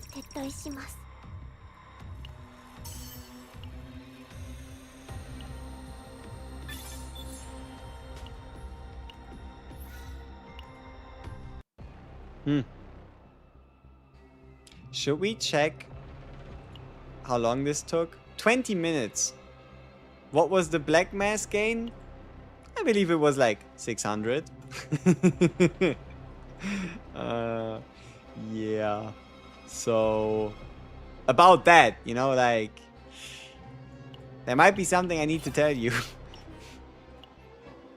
Hey, Clutch Stream, what's up, what's up? But watch, because we suffered so much, we're going to insta-hit cost reduction divine right here, right now.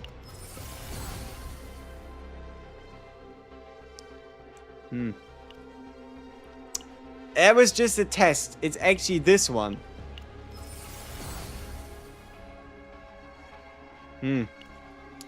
That seems to be the same divine. To the untrained eye, it might actually look like the same divine. Ah.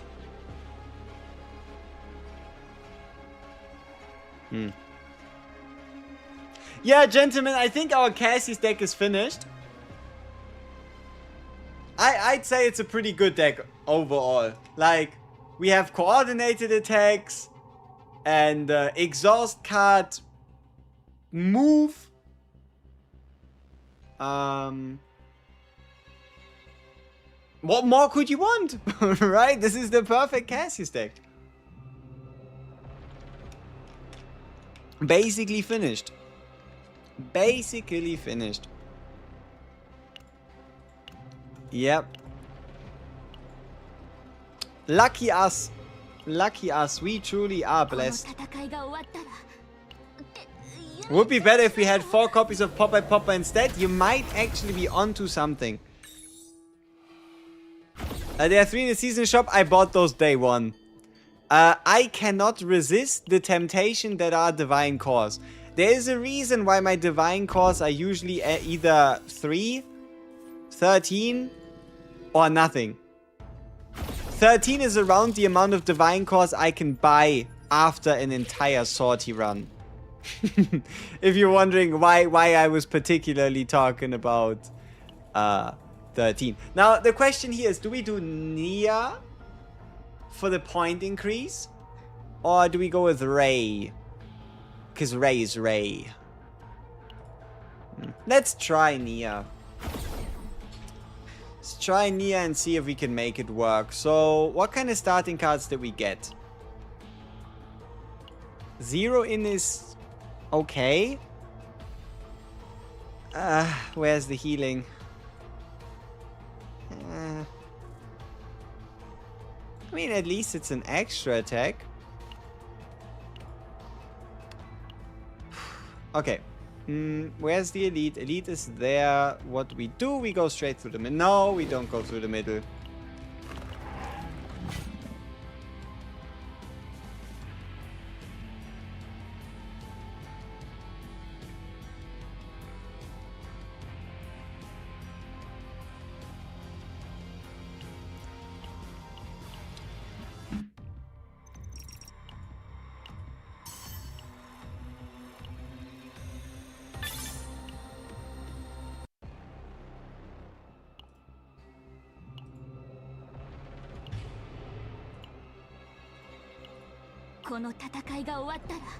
I wonder who we get this time.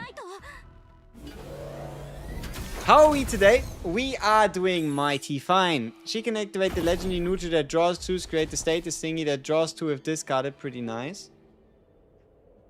Ew, Faithless is the cost increase, right? Uh-oh. That's gonna be expensive.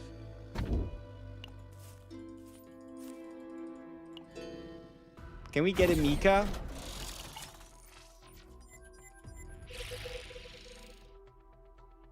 No. Adelheid we'll probably pick. Yeah, alright, let's ball. Oh, this is gonna be fun. I love cost increases. They're my favorite.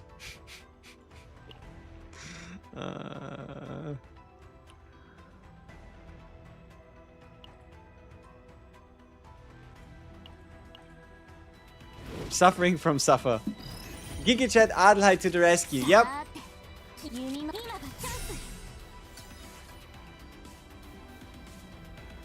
Okay, now what?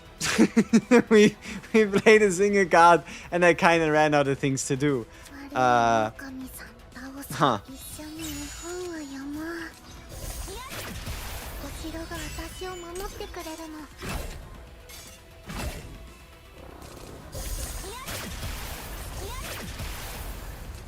We got the friends from Fairy Tales. Huh.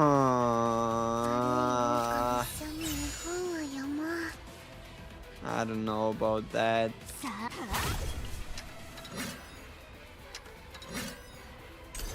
His Hugo's unbuilt, so it would have been funny. You know, it is kind of crazy. Even my unbuilt Hugo, purely supported through sortie alone, was actually putting in the work the last time I decided to check him out and give him a chance in a sortie. So, but that's mainly due to the massive, like, buffs. There's a reason why he's purple, right? And no, I'm not talking about how he looks, but about his, like, buff icon. I guess you could say pink.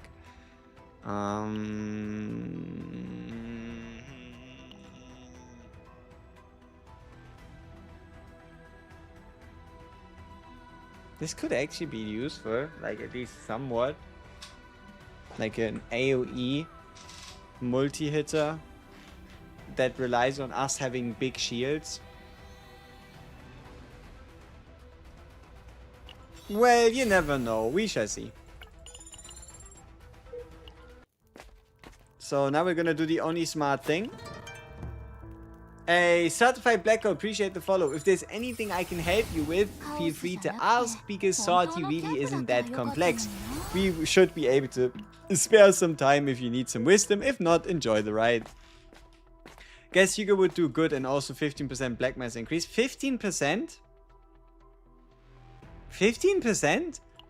Is there a bigger black mass increase to boosted characters than non-boosted ones? Yes? Oh. So I actually need to play Hugo. Huh. Damn. That's nasty. But also kind of cool. 悪い狼、お祭りが始まったみたい。しかもこれはお父さん。 That's a big shield. 悪いこと Otosan, come on, no. But the enemy doesn't even attack us. 隙をついて Tough. さあ捕まっ弓の目リーナがチャンス。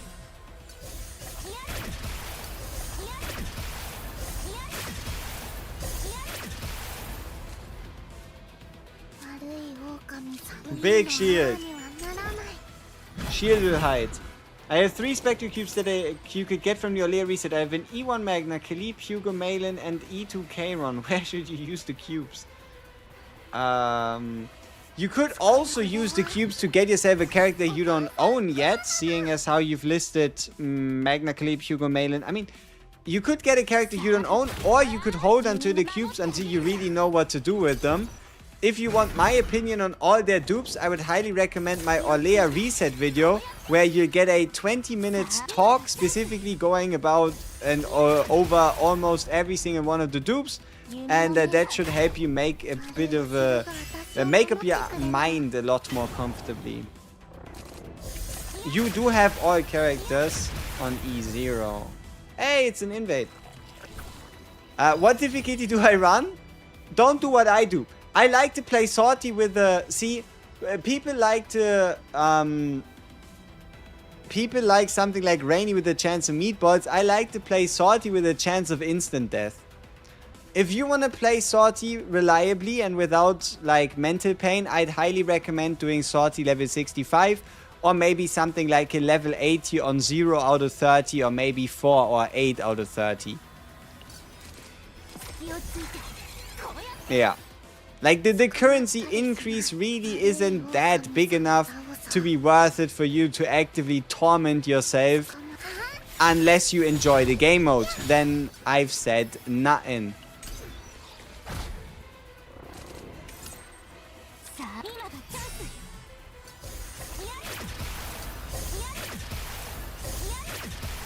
The best part of the Olea video is 139? No. No. I don't know what you're talking about. What do you mean 139? The video is only like 1 minute and 20 seconds long. Weirdo. You'd rather play level 65 than 80? Yeah, but it also comes down to like the level of upgrades on your Sortie skill tree. The further upgraded your Sortie skill tree, the easier you can dominate something like in level 80 Sortie, right? But it also comes down to experience as well. At the end of the day, you'll have to see for yourself how far do you want to go, how difficult should the enemies be. Rare mag, come on, rare fate, rare fate, rare fate, rare fate, rare fate, rare fate, rare fate, rare fate, come on. Shit. You have done 128. If you have E6 height Mary, you can consistently do 16 to 20 out of 30. No, if you have an E6 height Mary, you can absolutely consistently do 30 out of 30. I'd say. Depends on your Sortie skill upgrade. Sortie tree skill upgrades again, but yeah, I think if you have an E6 height Mary, you can just pick up that lovely lady and do a 30 out of 30. Even on 65 you rarely win. Yeah, then that's fine. Then there's no need to push yourself. It's mostly about like familiarizing yourself with what to deck build, when to pick what card, again, how good is your Sortie tree. Like there's a multitude of factors to this entire thing.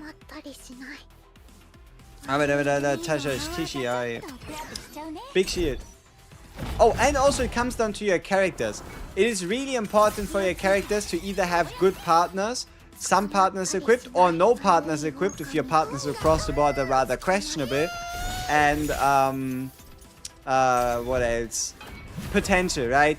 It is pretty crucial to have some good potential for your characters, especially your carries, in terms of extra crit chance, extra crit damage.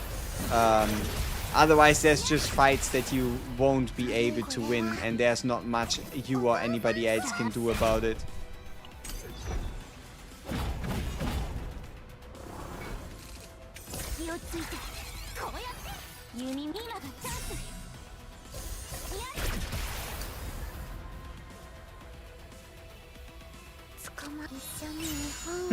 My guy is relatively passive. Like, he's being kinda chill right now, and that's a little scary. Enemies being chill usually ends up with me dead on the floor 2 turns later. So I think he froze.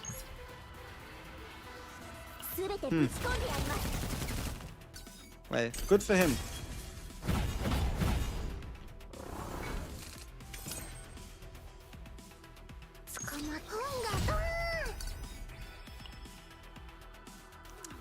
Unfortunately, we don't have any interesting attack cards that would be worth drawing. Unless we obviously make use of our EO. I thought we were allowed to select and choose. What the fuck got Blessing blessed then? Like, why did I play these blessing cards just to end up with nothing? I never considered all what you said. I just picked card that I like. Thanks for the info, man. No problem, no problem.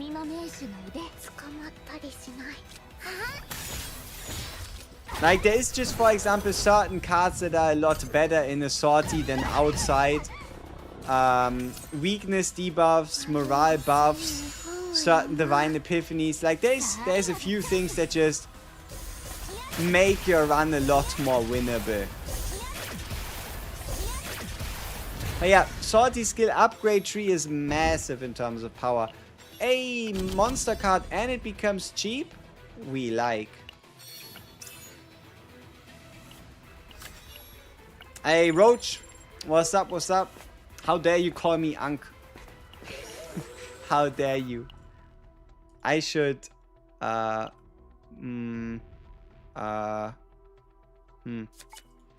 don't know. Not too sure what to do about that. Hello Ankh, Hilde is hot as fuck. Yep. Alright, that seems about alright. You can pass. Good job. Make sure you pull for Hilde if she that hard. Oh no, please. Oh shit. Gentlemen, it was nice knowing you, but I highly and severely doubt our odds against the 27, basically a 30 out of 30 empowered Dominion with elite monster status. That also... Oh, that's bad. No! No! When a monster acts, apply vulnerable. When a monster acts, apply weaken. No, that's terrible. That is atrocious. How is that legal? And also, how's our monster card so shit? Bro, we are actually cooked. We might just indeed be actually cooked.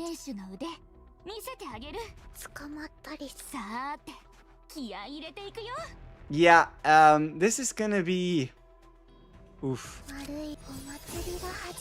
This is gonna be over relatively quickly for all parties involved.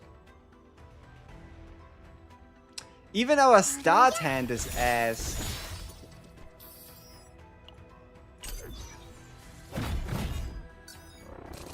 Alright, let's see how this goes.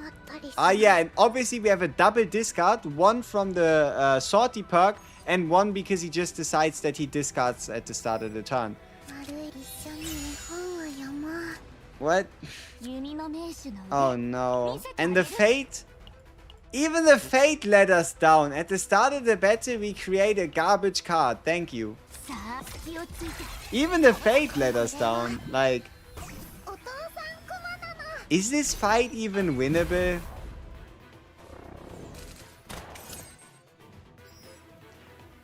What the fuck is this hand? Like, you can have as much skill as you want. What are you gonna do? Like, I have barely any cards to play whatsoever. たりしないこういう And yeah, that's... Yeah, that's that.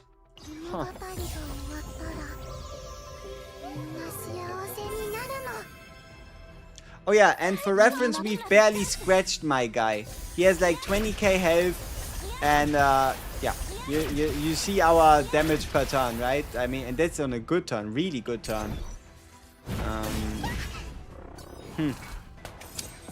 Oh, also my guy does not like to get hit multiple times. これは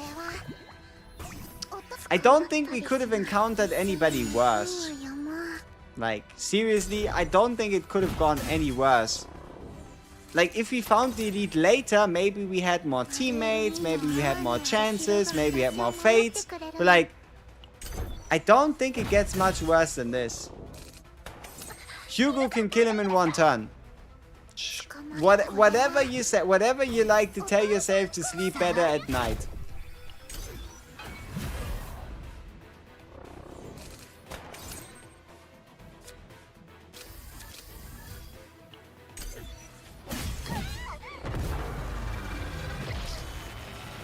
Nice bit on the hit ground arrow deck. Hey, greatly appreciated it. 撤退します At least you liked it. What are harmful effects? Anything that's see, that's the thing. Harmful effects are probably things. Let me check something real quick, and then I give you an answer. Just for quick reference. 私を騙してみないかね、友よ。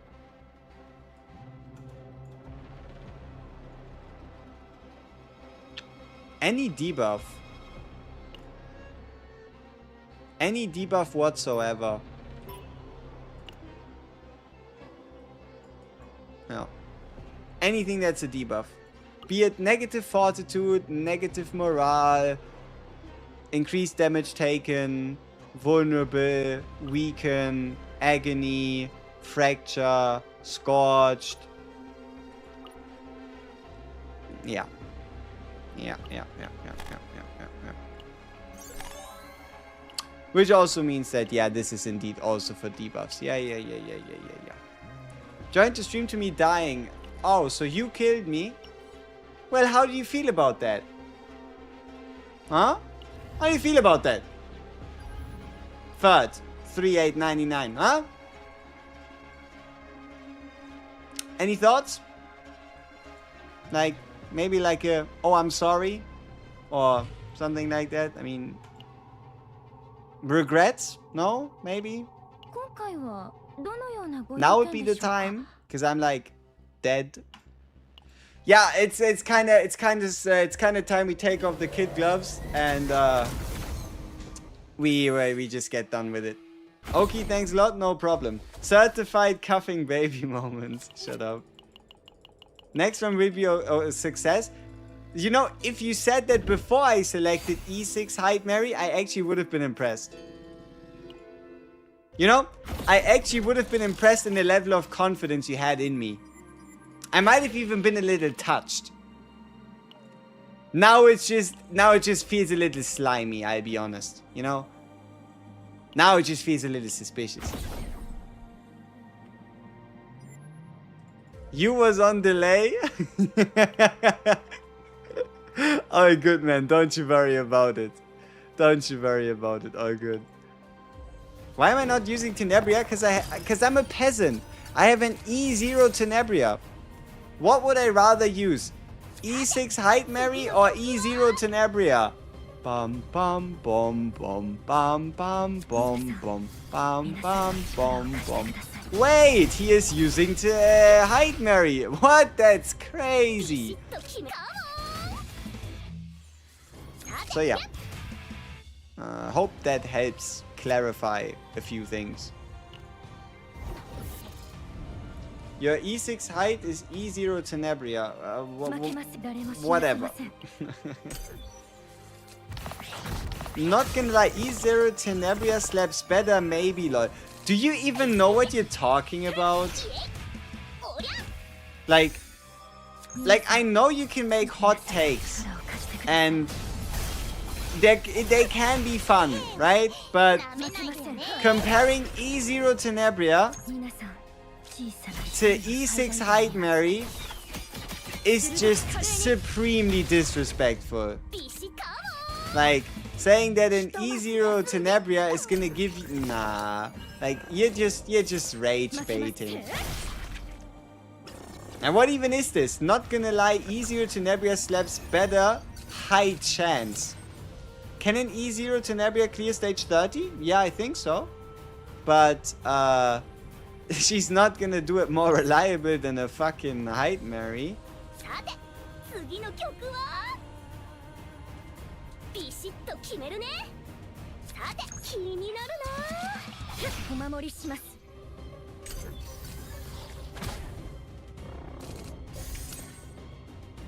皆さんの力を貸してください。 No. I think we're gonna see some nice things happen with the dream world if we can find it. There could be some nice things we can make happen. Dunno can't relate with E6 height, LoL cleared or 30-30 with Tenebria though, so I'm biased. If you don't know the potency of an E6 height Mary, then why are you disrespecting her? You know?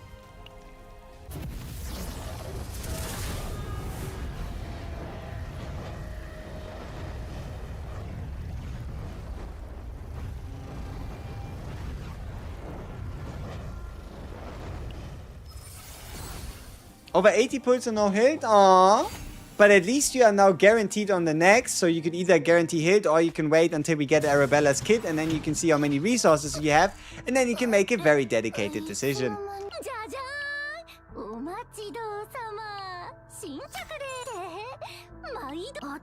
Let's hope we can stay at max HP. Would be a little embarrassing if not.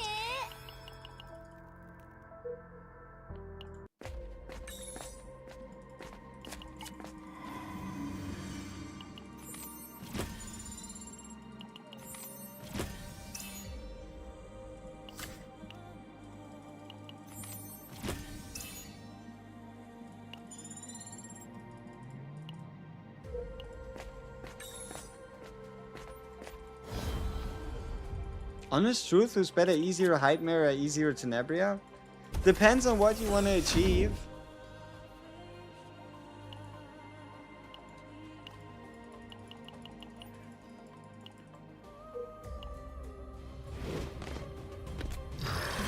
But, and thanks, I needed that because I was about to rage out, but it gives me a chance to finish the story for the extra gems. Ah. No problem, you'll figure things out. I mean, who did you lose to? How about you tell us that and then we'll see how much we want to pity you. Deal? Who did you lose to for Hilde?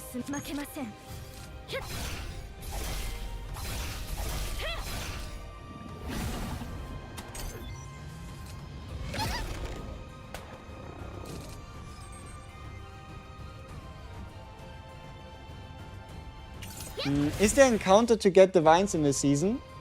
There is a couple. There is just no... There's no... Okay, there's like a few. Like maybe one or two select divines. But there's a couple random divines encounters in the season, yeah.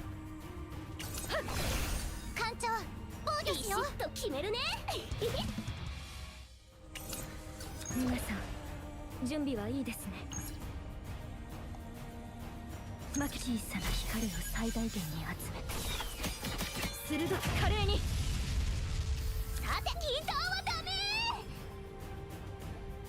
Damn, I might have played too many アーウェン様の手にかかればみんな無敵になれるのか。 non-attack cards.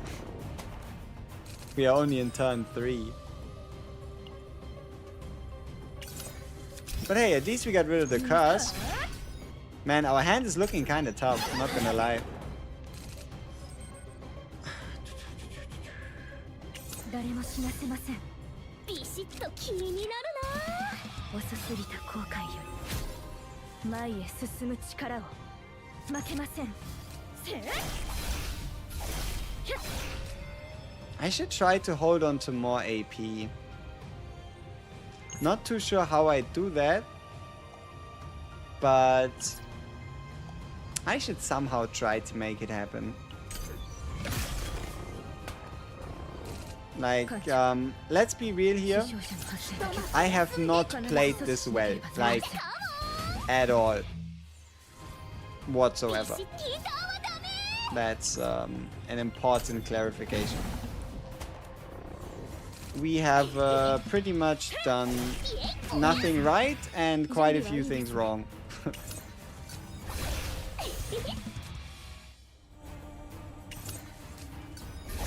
Wait, why was I able to double discard? I'm confused. Oh, because the card auto-activated and now it's at the top of my draw pile. さて次の曲は。 What happens if I activate the top card from my draw pile? Huh. 負けません。 That works. 光を最大限に集めて What do you mean Tenebria would have cleared this? You don't think we clear this? Like, who do you think I am? And who do you think she is? Obviously we're winning. It's just we're not winning in a very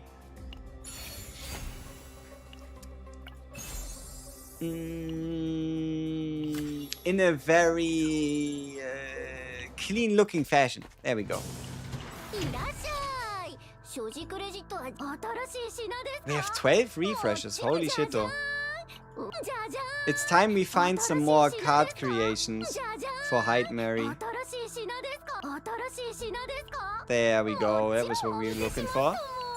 The more blades we get, the more deader the enemies も become. ちろんお見せしますとも。 Initiation, select an attack card, move from draw pile to hand. Unfortunately, not that useful with our current selections. 新しい品です。じゃじゃーん。 Ah, I wish, I wish, 新着です。 I wish! I wish we could pick that up. But, また来てくださいね。 and give me something sweet. Create 6 is nice, but 私はいつも at the start of the turn 後 is 悔しているんです。 probably what we kind of need right now in terms of consistency. Isn't it easier to look at the map at the campfire at the beginning of your sortie run? You can see the boss you're facing before choosing your second teammate. Oh, see, that's the thing. I don't really care about who I'm facing. ビシッ。 Like, I don't really care who my boss is. I pick my teammate and then I beat the boss. 進む力を And if that goes wrong, well, then I'm gonna blame myself and I continue. But yes, sure, I could technically take a look at what kind of boss we're dealing with, what we're dealing with, so on and so forth. It's just, I don't usually do that. Yeah. 負けません。 Meh. 後悔より But no, it's certainly something that you could consider.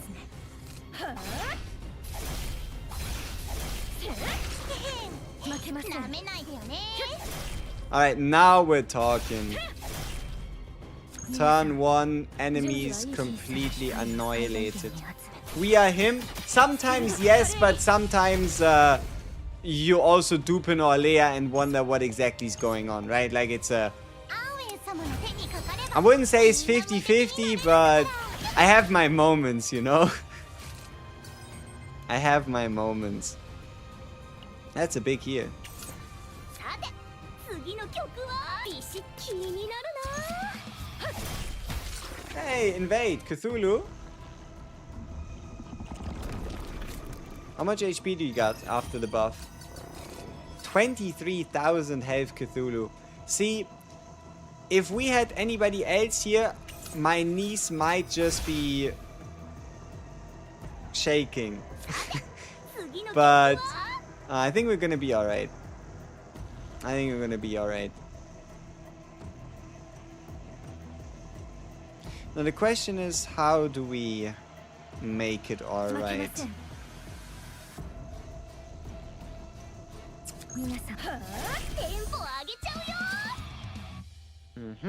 Nice.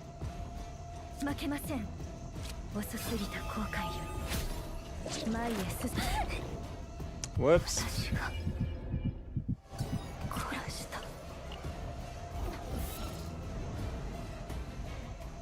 Doesn't count. No, that's fake.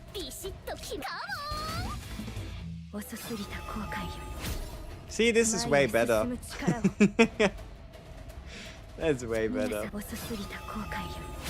But what am I gonna do with the two swords now? If I use them, she's gonna become sadness. But if I don't use them, she's gonna become sadness anyway. Well, might as well use them, see what happens.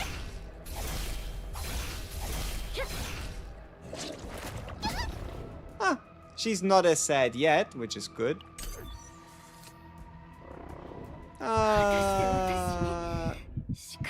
Unfortunate.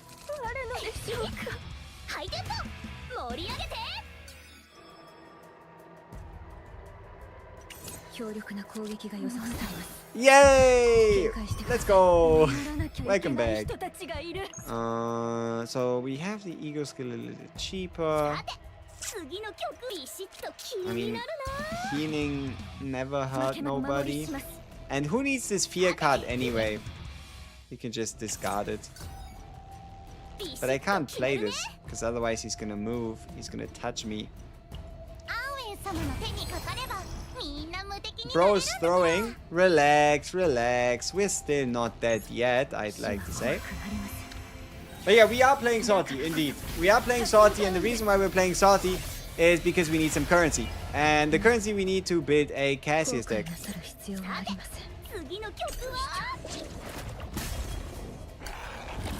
Alright, so this was a decent set of turns. Okay, this is gonna be unfortunate. We just have to take the stress. Luckily for us, my guy is about to take a beating.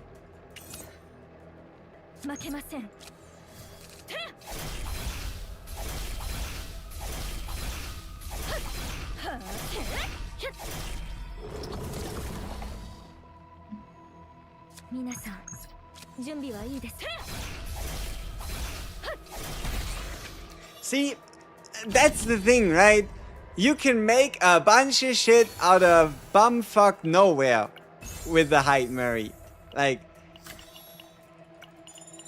18k just like that. You don't really find that much anywhere.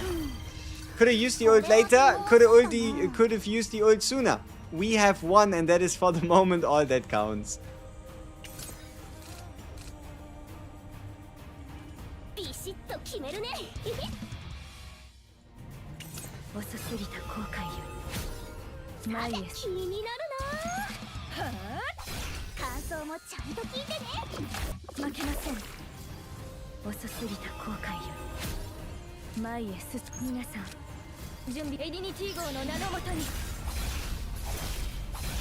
See, you gotta talk about context. 12k every turn, but when? Are we talking straight at the beginning, first turn?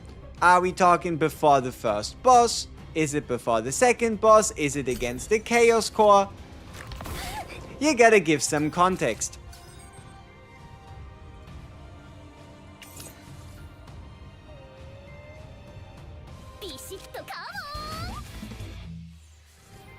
This card cannot be used.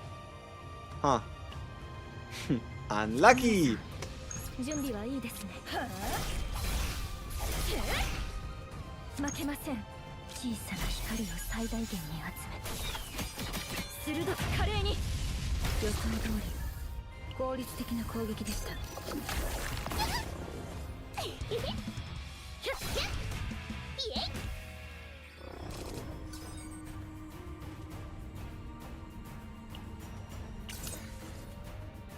皆さんエディニティ号の名のもとに It's 3 a.m. here. Good night, bro. Appreciate it. No problem. I mean, for me, it's almost 12 a.m.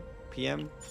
You know, it's almost the next day in 8 hours to be exact, which means this 8 minutes, which means this entire endeavor of a stream has already lasted for 6 hours. Decent. Maybe a bit too decent, but hopefully with this sortie we'll finish off the Cassie's deck and then we're all gonna be super happy. Unless I die, then... Huh. Tough luck. また来てくださいね。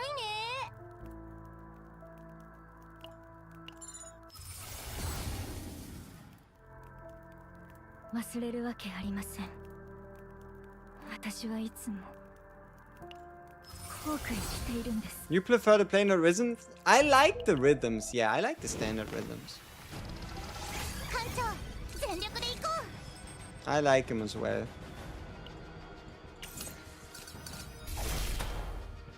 さて、チューニングしよっと。負けません。遅すぎた後悔より前へ進む。皆さん準備はいいです。エディニティ号の名のもとに。はあ、負けません。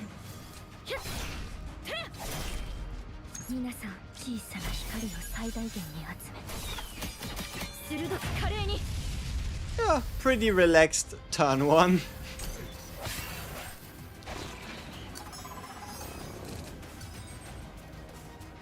遅すぎた後悔より。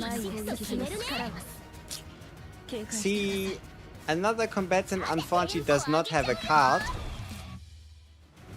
ビシッと決めるね。さて、次の曲は。What to do? Okay. さて、チューニングしよっと。 Alright. 負けません。遅すぎた後悔より前へアオロラ、レバンダス。皆さん準備を。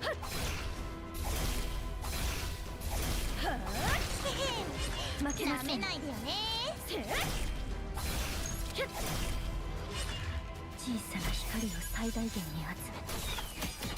集め。 Can you encounter two Cthulhus in a short run? I don't know if we'll be able to encounter the second invade. I mean, you can encounter Ballsack Cthulhu into Cthulhu, so maybe you can get all of them. This would have been nice. The create 2 plus 70%. Would have been a nice one.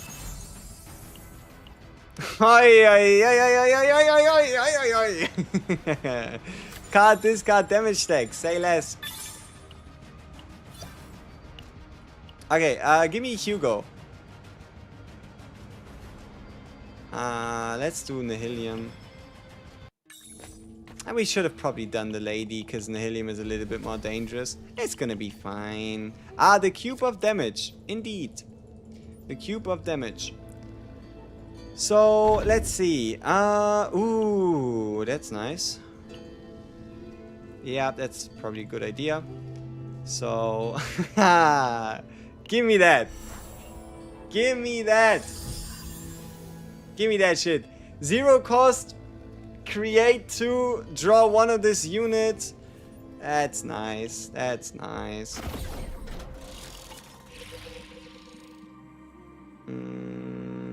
Oh, Cassius could go hard. But I wouldn't say no to a point booster. Cassius it is. What kind of cards does he come with? Nah. It's kind of tough.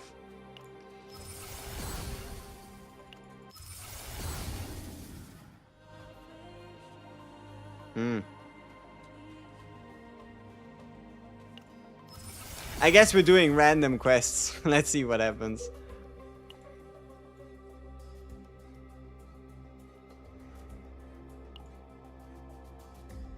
Okay, do I need to go to like a campfire to upgrade a card? Not necessarily. I mean, I could divine the thread of light, which could be kind of fun.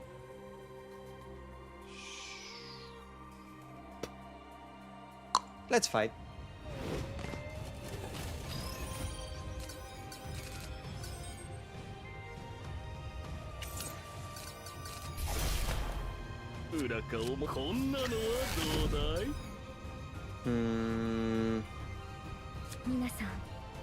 Triple one? That works, actually. Kind of forgot that Hyde Mary is like all about that triple one lifestyle to begin with. What do we get? This card cannot be used. Huh. Sad. Sad. Do I want to cycle? I probably should. It would give us a lot more of a... Also, was this supposed to be a fight? I forgot. But it would give us a lot stronger of a turn one. Whee! There we go. That's kind of what I was hoping for.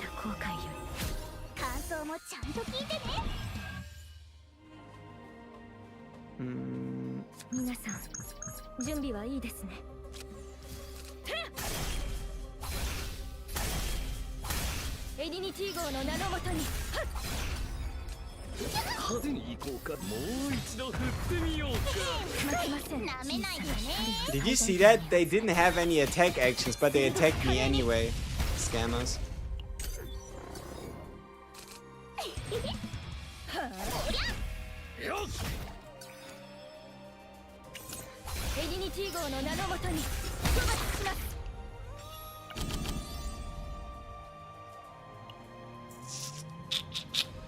That's nice. 2 vulnerable, cost a random attack card and gain 2 morale. But like, what kind of attackers does my Hyde Mary have? Thread of Light? Sure.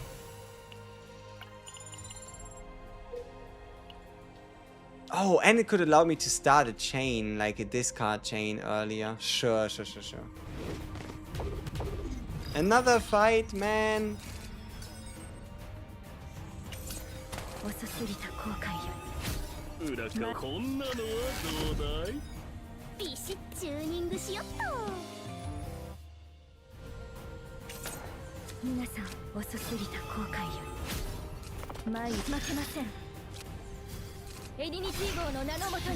Okay, so not a bug, unfortunate, but it is what it is. Thanks for the info, you too. What happened?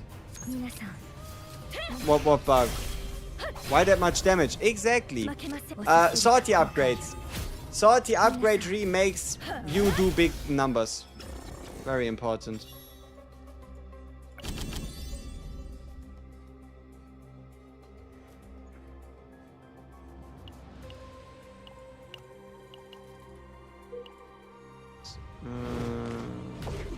Survival cards is only on Season 4 planet? Yeah, survival cards are event exclusive, only on the planet. Indeed.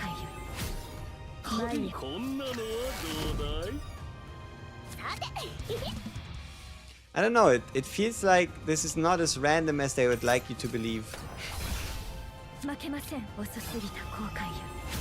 I'm having my suspicions.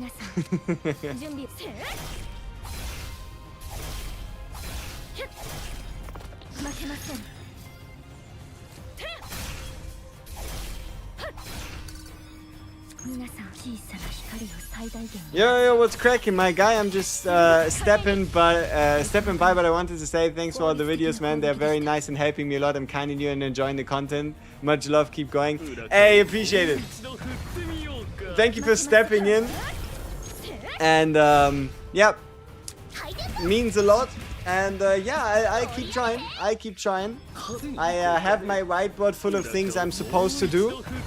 And yeah, it's gonna be fun. No, the 75% card at the moment is not for allies. It's character exclusive. So you should only put it on a psionic or controller that actually wants to deal damage. Why does it work that way? I don't know. Was it intended that way? I don't know.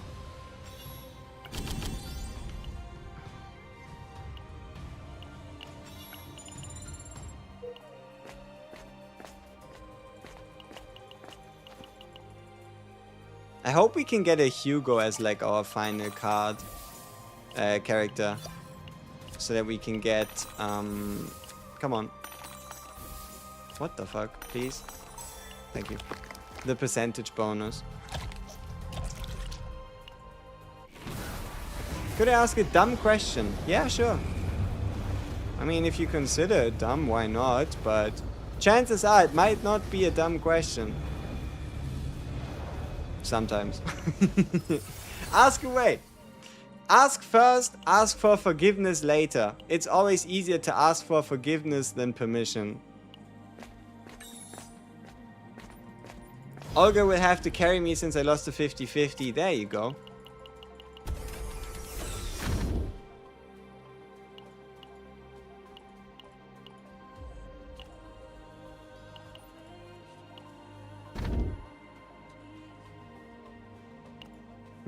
We get a random Delang card. That Delang card better smack.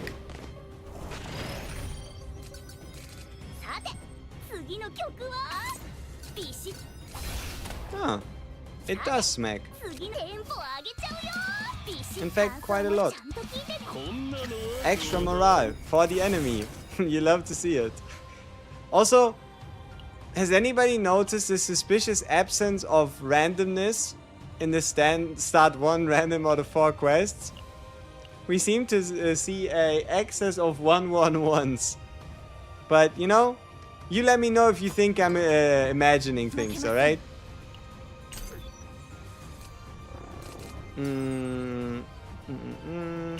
Oh, this is gonna be deadly.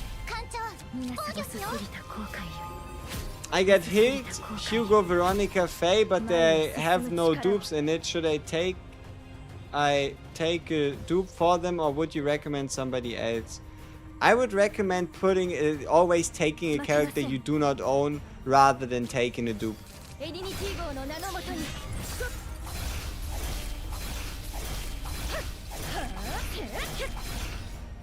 Damage much. You're stuck on the 150 tower? The trick about the 150 tower, or the trick with that boss in general, is you want to make sure that you kill the ads that he summons as fast as possible. Like, you might have blasted through it, but you haven't really paid attention to the mechanics of Mr. 150. You want to make sure that you kill the ads that he summons as fast as possible, and you do never want to let the boss attack. Reason being is the moment the boss attacks, he'll also attack again right after. Never let the boss act, only let him attack you at the end of your turn. And that should solve, hopefully, most of your issues. Are we winning yet? Oh, yo, Cappy, why are you here? What do you think if somebody says E0 Tenebria is stronger in Salty than in... So, okay, right? Like, get ready. It's a crazy take. Crazy take. Very important to mention. But no. What if somebody were to tell you that they think that an E0 Tenebria is stronger than an E6 Heightmare and Salty? Nodders or disbelief? You would agree? Man! That's just rage bait. Arpeggio carries. Like, listen to what you're saying. Are you entirely sure? E0 Tenebria over E6 Heightmare. Like, you're on thin ice. I want to ask again. Are you sure? Is this your actual opinion? Or did you just fall on your head as a child? Right? Like, is this your actual opinion, or did you just get hurt and we have to treat you a little differently?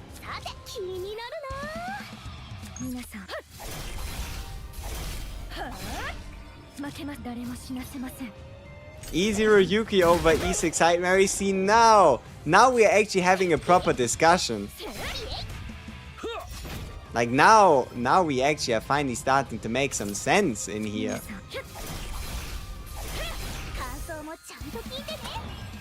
Try out Tenebria first. Oh! Man, thank you! So... Yeah, I mean... Okay, now we get to the bottom of it. I've never played Tenebria in Sortie.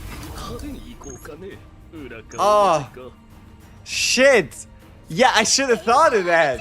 Fuck, yeah, I mean, okay, now I can actually see the light. Yeah, I should have played the character first. Like, come on, man. You really think I haven't played her in Sortie? That's a little rude.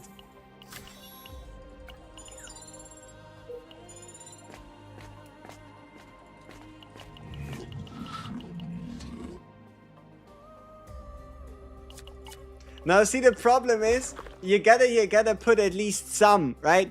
You gotta put at least some trust into what Mr. Capillaric is saying, right? So that means we at least have to assume. We have to assume that you are speaking the truth.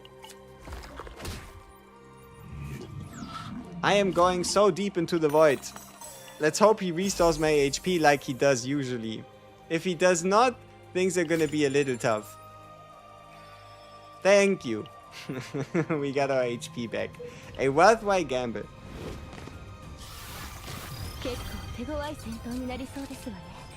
Now, I will say I definitely have more experiences with E6s over E0s, but still.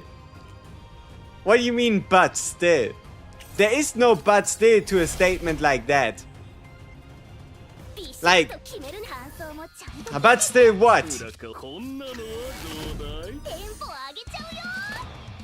What's the take here?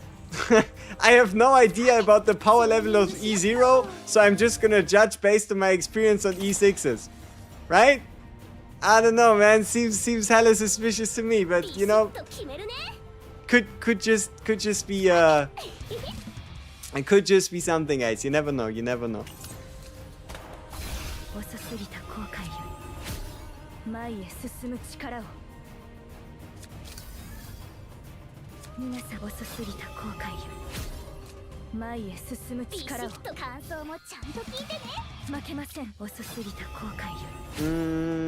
They might be the same level, to be fair. You know, makes one wonder, should I have even asked? Like, was there even a point to me going out of my way to ask? But I mean, sure, yeah, Tenebria is the greatest unit anyone has ever made. And the moment you summon her, if you ever lose a sortie, it's entirely and 100% your fault. And yeah, well, Tenebria is just the greatest unit to ever exist. Alright, I clocked it, no problem.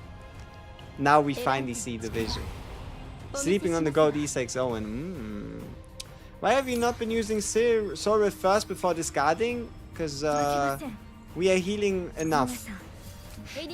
We are healing enough. We are fine. Hey, stress decrease. We take that. Hey, max HP and stress decrease. Let's go. True, literally speaking facts. Man, you just want to somehow find a way that people aren't gonna clown you for pretending that you're some kind of non-mega whale and then actively going out of your way to buy multiple dupes and multiple E6s of multiple characters at any opportunity, but then still pretending that somehow you accidentally stumbled into E6 Hilde, E6 Hilde, E6 Adelheid, E6 Tenebria. You somehow managed to, for some forsaken reason, get E4 Tenebria partner, E4 Hilde partner, but it's like, it's not your fault, right? It just happened. Clearly. But I don't know. Somehow it's hard to believe. It is hard to believe.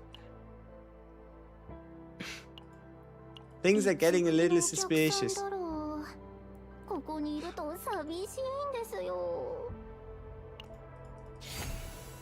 I wonder if I can even trigger the mutation awakening. Huh. We'll be hearing from my lawyer. What? So that we settle out of court so nobody knows the truth about you? Okay, great. Like, I mean, if you want to give me free money, I ain't saying no. It's not like it's unsubstantial slander. 負けません。警戒してください。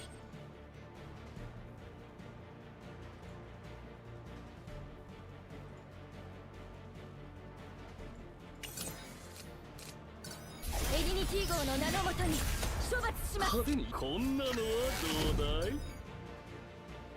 さて次の曲ビシッテンポ上げちゃうよ。さて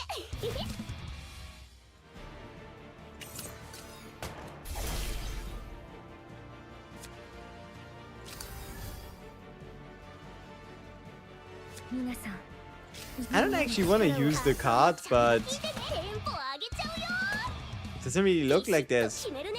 much of a better choice, so さて感想も might as well. ちゃんと聞いてね。負けません。皆さん。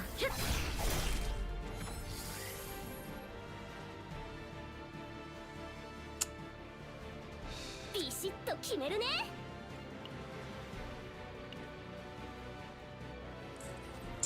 負けません。遅すぎた後悔より前へ進む力。皆さん。遅すぎた後悔よ Probably could have done that a little smarter. Hey, but at least they come back. That's cute. り遅すぎた後悔より前へ Yeah, my guy 進む has a lot 力 of HP considering how shortly we are into the fight. I mean, okay, here's the second boss after all. What's going on? Does he have some damage reduction? Hunger. Tough. Did he count all of those as the first attack card used? No, that's just stupid. 皆さん準備はいいですね。エランテの力お見せしま At す least that I'd be assuming. Otherwise, you know, maybe she also just likes to hit like a wet noodle every second さてチ Saturday. ューニングしよっと。 That could also very well be the case, and I shall not エ deny. ディニティ号の名のもとにビシッとね。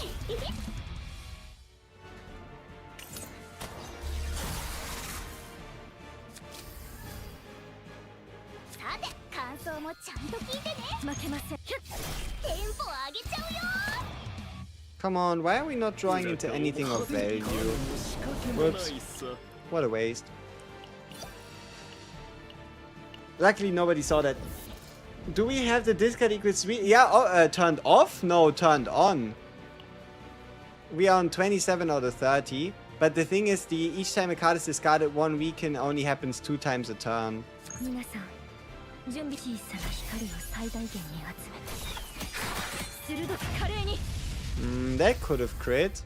You know, in an alternate reality where things go my way. That could have crit. 仕掛けもない裏こんなのはどうだい？ Okay, next turn should be a lot better. There we go. Hey, he ate my card. 負けません。遅すぎた後悔よ How dare he? り前へ進む力を皆さん準備はいいですね。エディニティ号の名のもとに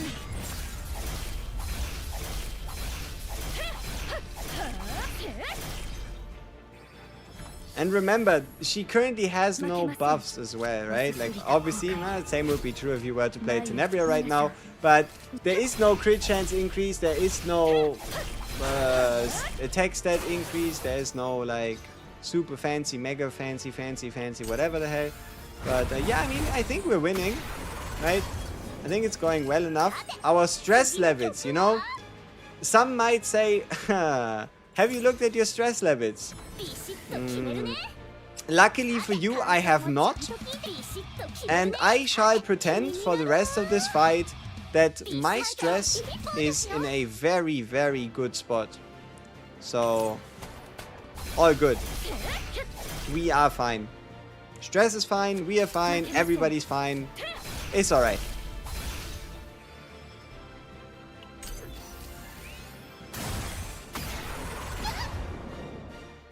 I know I should have reset the turn. We might actually die here. This is gonna be fun. Save me! No? See, I could have reset the turn, played the orders a little differently, and had the big nuke happen a bit earlier.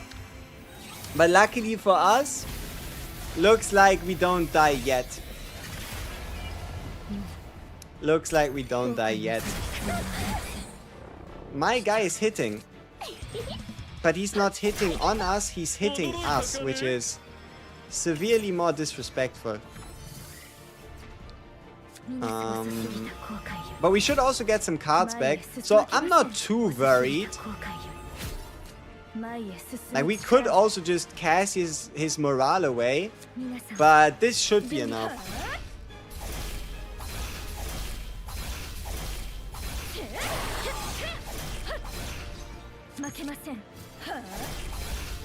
I wonder how the weaken actually works and when it applies where and what and why. And this effulgent release would have hit for like 30k. This effulgent release would have been built different.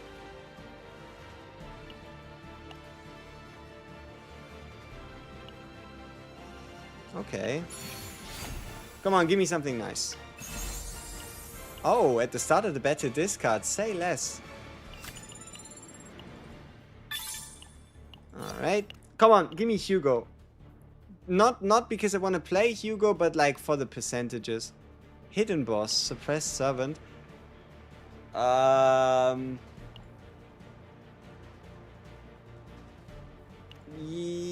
okay, let's risk it. Why not? Let's play suppressed servant. Okay. Buffs. We can get a fate. What fate do I want? What fate do I want? Because we're playing, or were we playing with penance? Yeah, no, we're playing with penance, so we can get a card. Then we obviously, I think we want 1-1, right? The ability to like put cards back into our deck.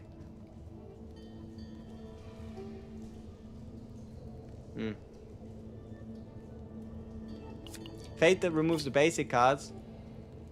See, I don't even know if it was 1-1. I'm just gonna try 1-1 because it sounds funny. Let's see. Bad idea. Well, tis what it is.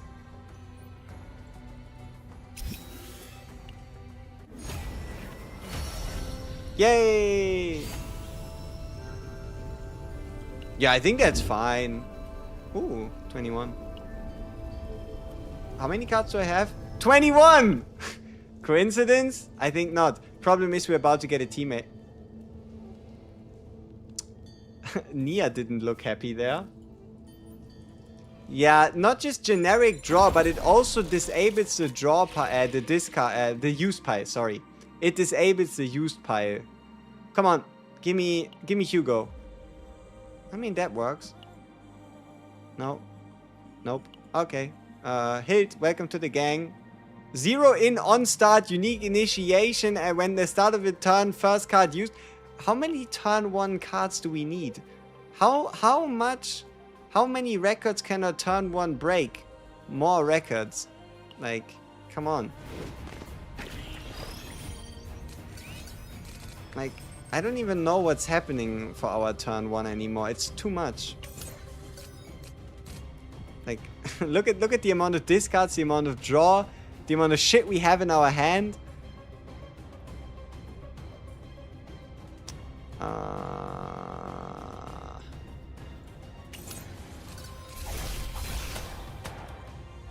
And we still end up with garbage, if you can believe it.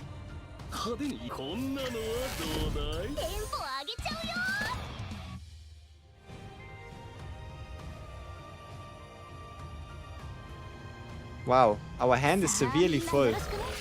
Surprise!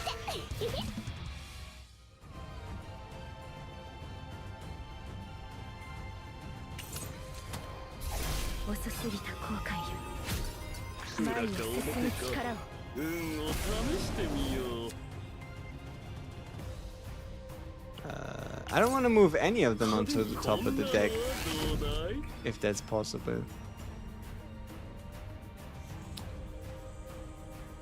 We have so many fucking cards in hand. I just want to play my cards in peace, you hear me? 前へ進む力を負けません。お手伝いします。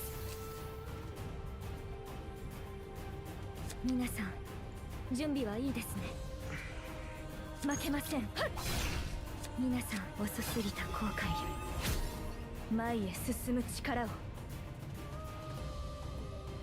I mean, 1-for-1 trade is usually kinda shit, but I guess it works out in this case. 負けません。はあ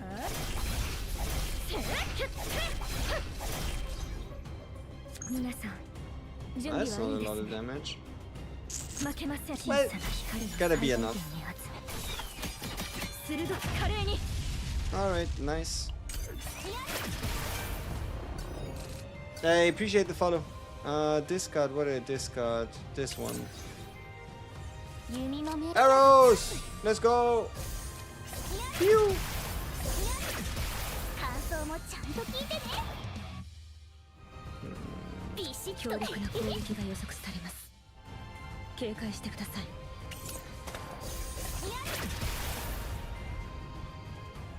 Anything interesting in here? Ooh, quite a few 皆さん things. みんなの力を合わせて Quiver again, more arrows, say less. さて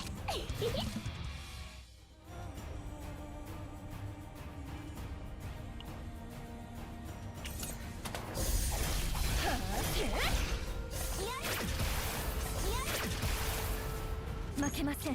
A very successful turn. Alright, good job. Yeah, we're a little unlucky here with these. Also, we don't really have like a discard engine going, which makes me question why I picked up this stupid card in the first place. But hey. We had to farm save data for support characters in general. I mean, Season 4 supports should probably be farmed on the seasonal planet, because you at least want something like a... Let me quickly check this. Another gear bag. Give me a divine. What the fuck? You can do that?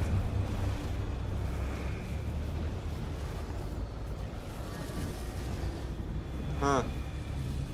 Okay. Sure. That's absurd. Not that the divine turned out any good. But no, Season 4 support should probably be farmed on a seasonal planet. So that you can... Essence Necklace is a nice supporter piece from seasonal. Yeah, if you get level 30 exploration. It's just we'll have to see the AoE content for it to be worth it, right? We have to see the content for it to be worth it. But yeah, what I wanted to say is when you build a survival deck, or I guess desire deck, you want to get something like usually you use an inquiry base for support as a desire card. And holy shit, so many things on my screen. So many things to think about. Brain, what are you talking about?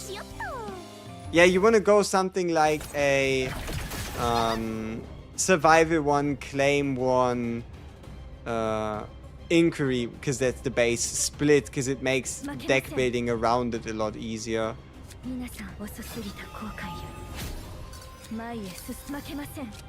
Yeah, our turn ones are kind of spooky, I'd say. What if I move them back, just so we can like make an even spookier situation? Oh. Maybe we've made it too spooky.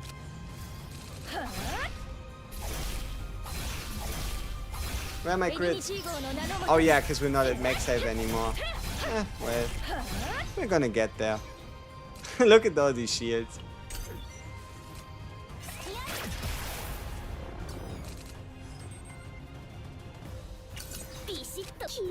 Okay, now we can do Soul Rift, then Adagio, get rid of 2 cards, Heal up, be full health, hit the enemy, he's gonna die. Nice life. 光を最大限に集め How many hardcore modifiers? All besides the very first hit. We could have played 30 out of 30, but I really didn't feel like it. So we're playing everyone besides the first hit of every fight doesn't 負けます count. 遅すぎた後悔 It's basically 30-30. Bonk. どっちかな Okay, that's what I thought. So, we need to fight an elite or something, and then we're done. Need to fight an elite, fight the boss, fight the chaos core, call it a day. Let's get it. これは手強そうだな。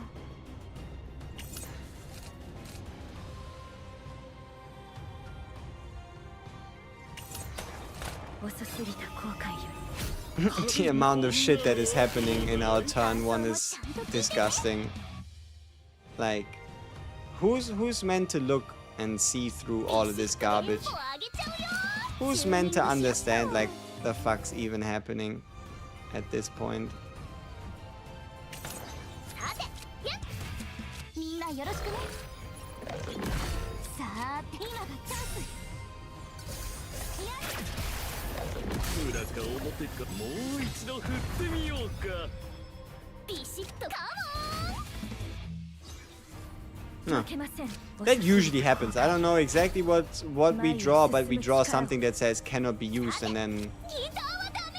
it's time to be very sad. 派手に行こうかもう一度振ってみようか My actual goal was to make hand space, 負け not ませ to ん take it up, but 遅すぎた後悔よ sometimes reality and what you want end up differing 騙されたら終わ by り quite a lot. 準備はいいですねエディニティ号の名のもとに飛ばすはあ負けませんはあ皆さんみんなの力を合わせて負けませんエディニティ号の名のもとに So I would say 皆さん this is what you would call a successful turn 1. How do I hydrate my hair? 鋭く華麗に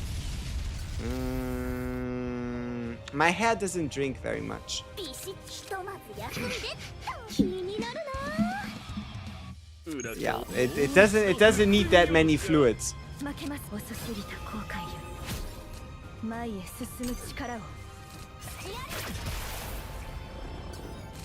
Hey, 6,500 hit. That's not bad. 皆さん遅すぎた後悔よ Holy WG chatters, this is what goes on, huh? 負けません Yeah, I don't know. See, I don't even know what's going on. It's salty, man. Salty be doing salty things sometimes. 皆さん Oh, I thought we were about to have another invasion. Yeah, I'm about to duplicate another card. Yes.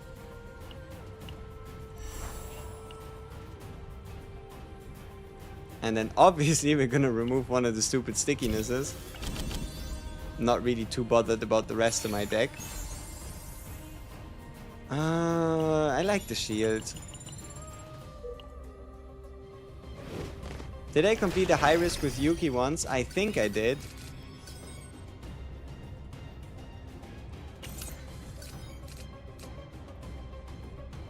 Should have discarded something else, something expensive.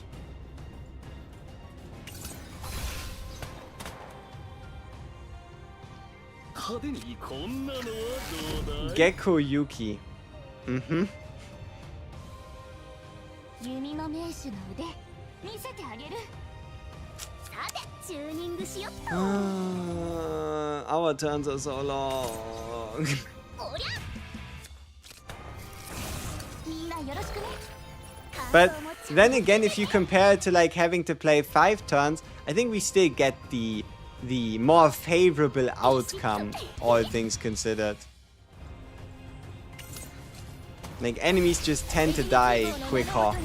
処罰しますさて次の曲はテンポ上げちゃうよ。遅すぎた後悔よ前へ負けませんせー遅すぎた後悔よ前へ皆さん準備はいいですね。エディニティ号の At least there isn't a Typhera involved. Uh-huh. 負けません。見事な攻撃でしたわ。皆さん小 I さい mean, what even are these numbers, right? 鋭く華麗に Like, when Sortie first came out, nobody really thought about hitting. Like, the moment Sortie came out, you went into your first Sortie run and you saw those numbers your characters were hitting. 裏かこんな Nobody thought you were gonna see something like a 10, 20, 30, 40, 50k turn. Like, yeah, it was tough.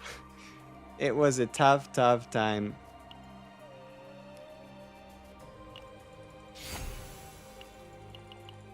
Are we on the Sortie leaderboards? We might be after this run, but the reason why I don't think we will is simply due to the fact that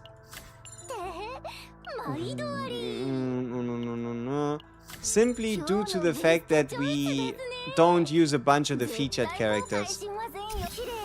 And not using the featured characters means less score, and less score also means less ranking points.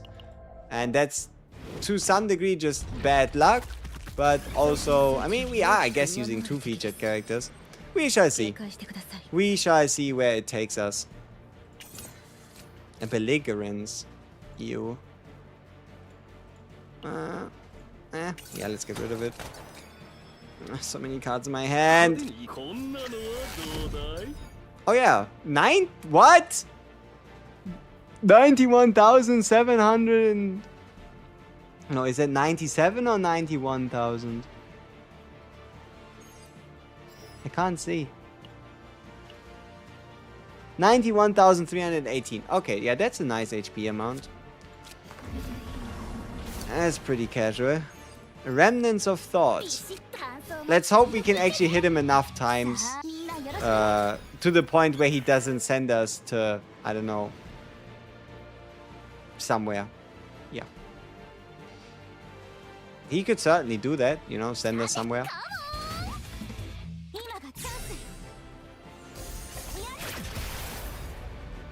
Oh, poor vulnerable. 皆さん Too much draw. テンポ上げちゃうよ弓の目 Too many things happening.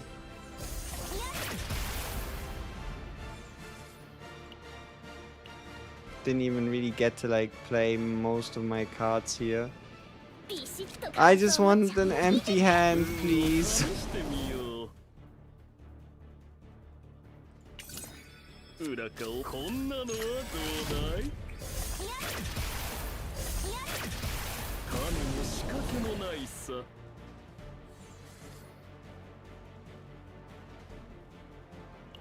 エランテの力お見せしますわ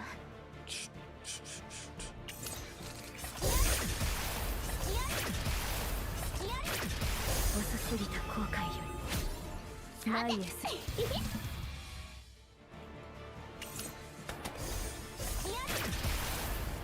派手にこんなのはどうだいビシッとチューニングしよっと Can my hand stop being so full?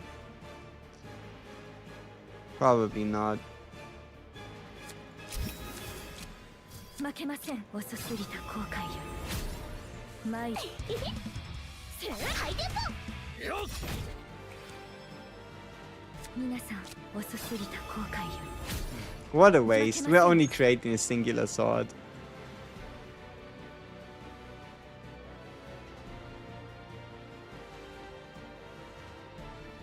り皆さん準備エディニティ号の名のもとに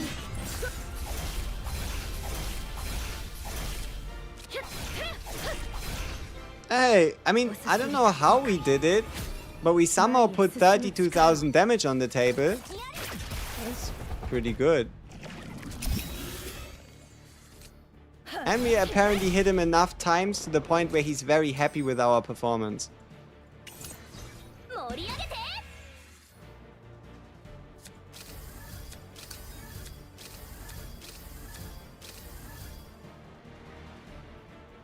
裏かをも種も仕掛けもないさ派手に行こうかねこんなのはどうだい So many fucking cards. さてカモンギターはダメ裏顔サポートが必要か。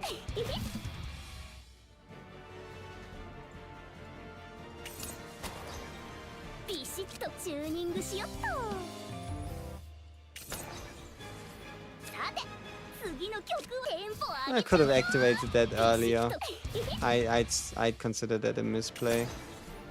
さて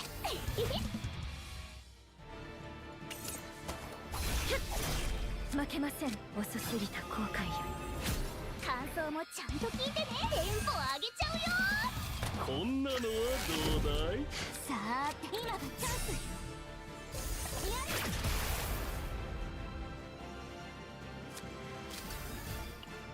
アウロラ、出番です。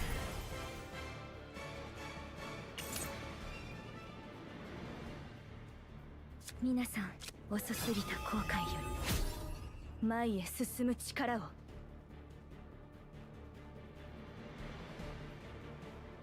負けません。皆さん、遅すぎた後悔より負けません。 Oh shit, he's エ dead. ディニティ号の名のもとに。 Professionally dead it.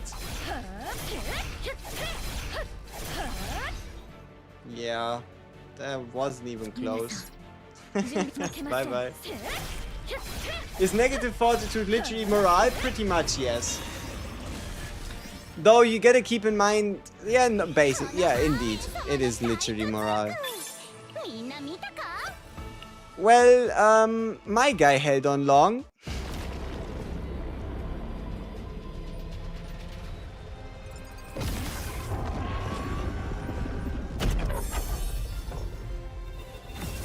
How did I... Why did that happen again? I'm pretty certain we took on a flame elite every single time. Like, I actively went out of my way to make sure that we did. Is it that stupid glitch they were talking in the patch notes again? About how, like, there is a chance that an elite doesn't count because Jesus said so? Like, come on, really? I was really looking forward to, like, bashing the Chaos Core in because it's legit another reward. It's as if I had beaten another boss.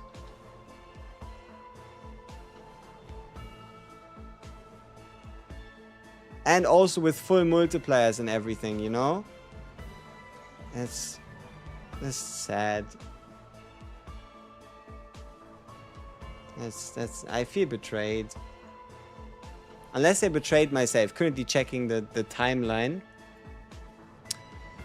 Let's see who's at fault. Let's see who's at fault. Is it me or is it somebody else? You can see we're currently at 2 stacks.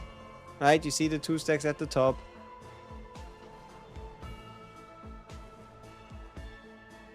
And this is a rare elite! Fuck game. Or did I go down to the shop? No, I did not. I hate it. Second time. Like, why? Come on. We have 2 stacks. We have 2 stacks. I go out of my way to fight the stupid elite and it's still... Man. I played all that salty for what? For what? I just wanted to beat the Chaos Core, get a couple more rewards. Like, if I'm gonna be like 3k Chaos fucking salty cores short of finishing the Cassie stack, I'm gonna cry. Okay, okay, this is not gonna be enough. But I'm gonna have to send out a prayer. Like, if I had 2,000, 3,000 more, things obviously would have been a bit different. But, alright, let's see what we're cooking with. Obviously, we gotta make sure we get the right quest. Time to riot for a selector for the salty bug. Eh.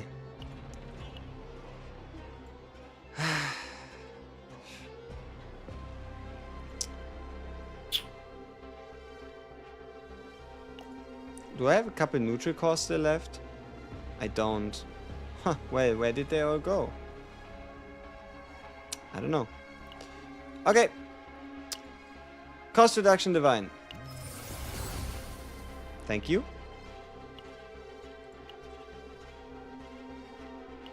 Combo.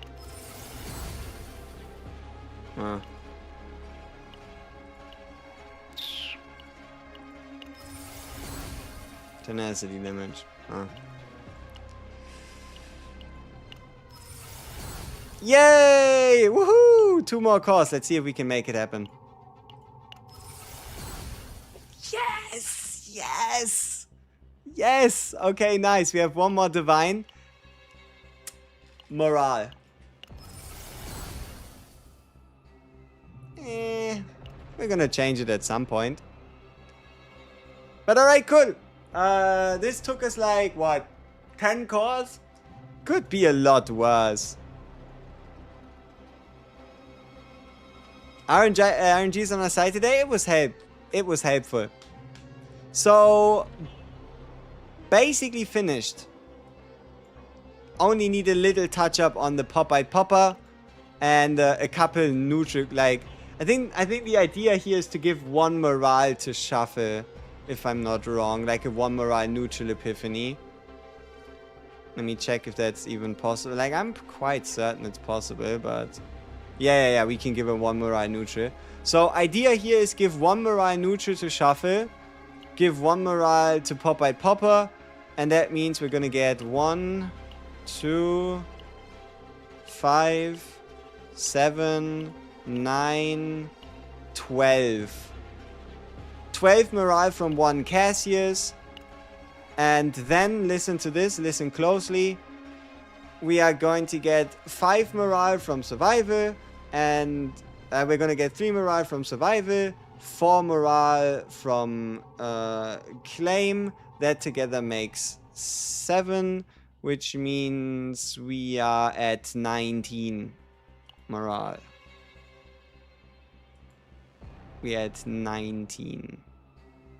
Oh, yeah, we are pretty overkill. Plus the 3 morale from quest. Hmm.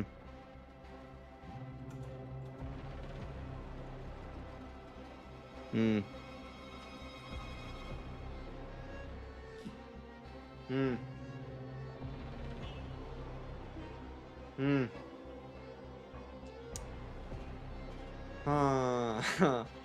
Hmm. Now what?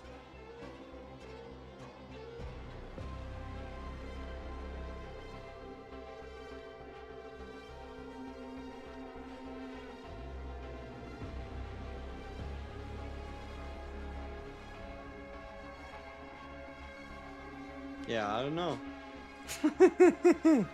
I don't know.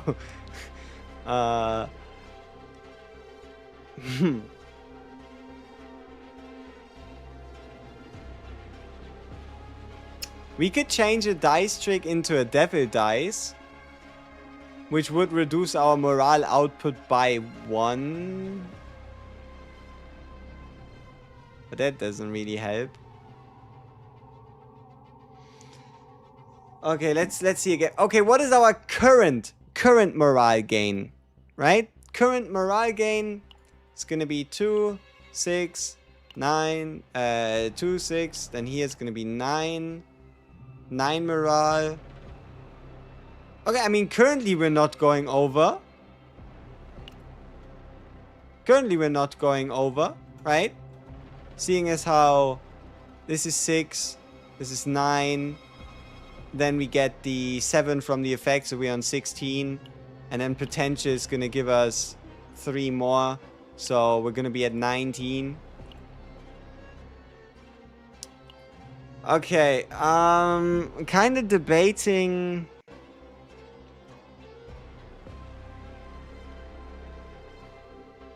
Yeah, I don't know.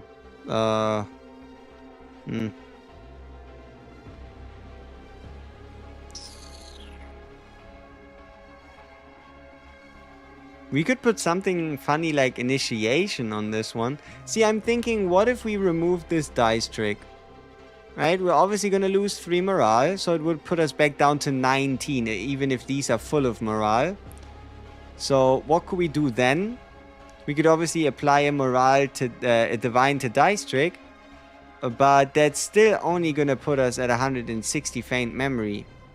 Making me seriously wonder the fuck I'm gonna do with the rest of the divines. Like,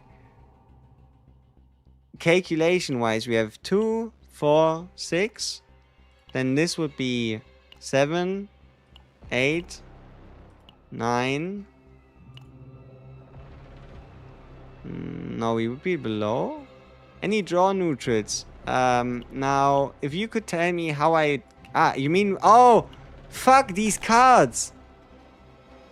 Why? I forgot these cores exist, ladies and gentlemen. Why was I even so bothered about common cards? This shit legit exists. The common card core. I completely forgot that that is a thing now. So, yeah, technically we could also just smack in, I don't know, an attack exclamation mark. For shits and giggles. It's a rare core. It is of my choice, so it's probably a bit more expensive. Let's see.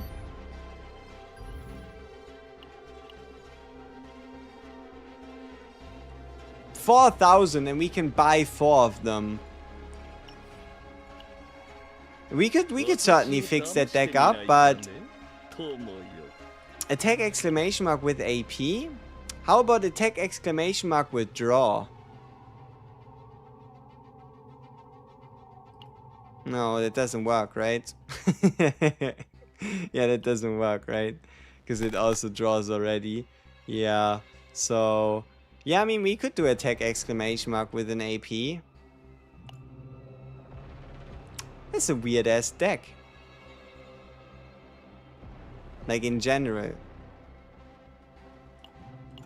So...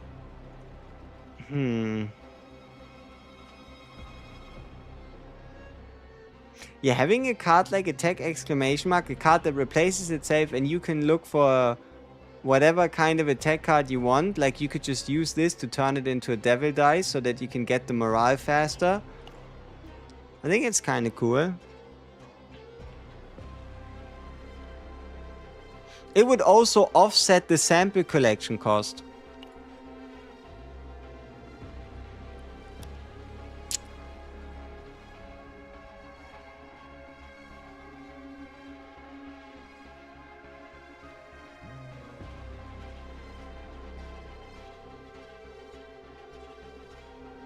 So what we want to hit is 10 morale total in this deck. Currently we'd be getting 9.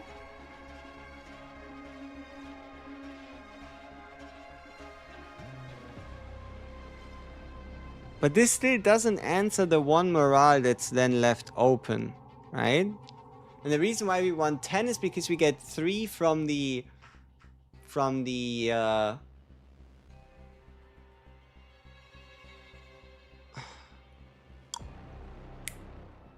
you know what? We get 3 from the quest completions. So our ideal number in a perfect world is gonna be 10 in the deck. Yeah, obviously like morale on attack and stuff like that, like season 3 buffs and whatnot are gonna make a bit of a difference. But I mean, I don't know, I feel like I've miscalculated some bullshit somewhere, but no, I don't think I did. Yeah, we get the 3 morale here, we get the 7 morale there. What's the best way to hit 10? It'd probably be add in another common card and give that, like, any common card here, it doesn't really matter which, and just give it a 1 morale buff. So that it gives you 1 morale. Instead of adding an attack exclamation mark.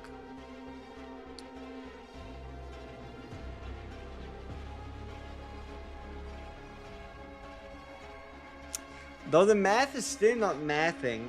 Because even if we cut out dice trick, if we then... no, the math is mathing. At least a lot more realistically. Because if we cut out dice trick, we save ourselves 40. Neutral epiphany and shuffle isn't gonna cost us anything anyway. Do we still have like a little bit of sword? See, this is the point where having more swordy currency, because we would want to build in, play another stage, would have been a lot useful. 3 plus 7 is 10.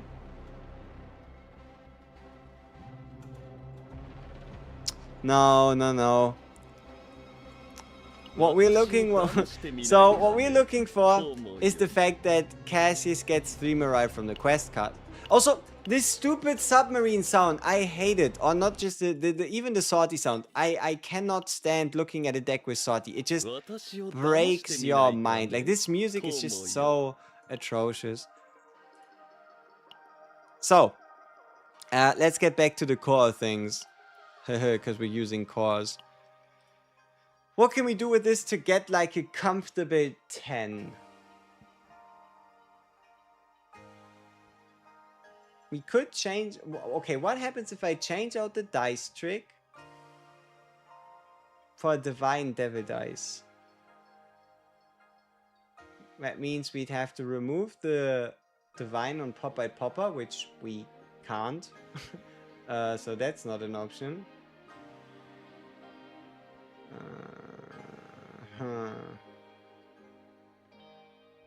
Yeah, so if I... There's no like morale divine I could smack on shuffle, is there? That'd be pretty cool. But that's probably not gonna happen, yeah. Cost reduction initiation combo common card.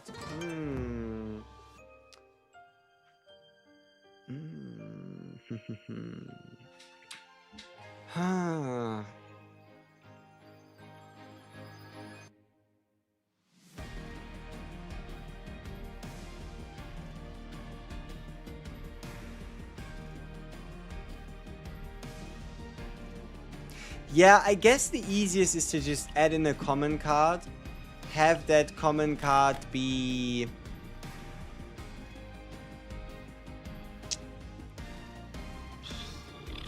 Instinct Ignition. Fucking Instinct Ignition.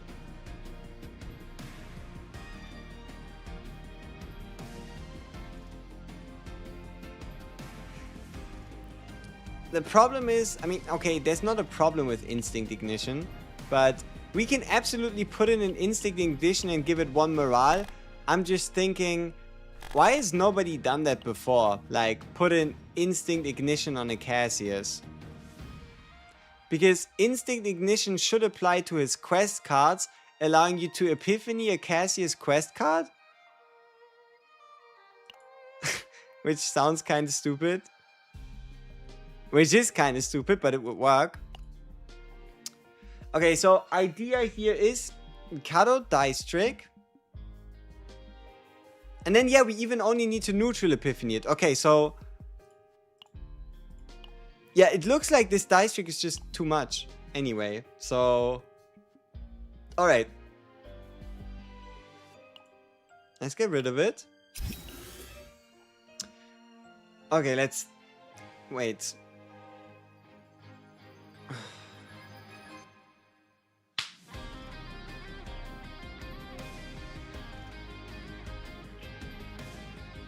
I'm not awake enough for this shit.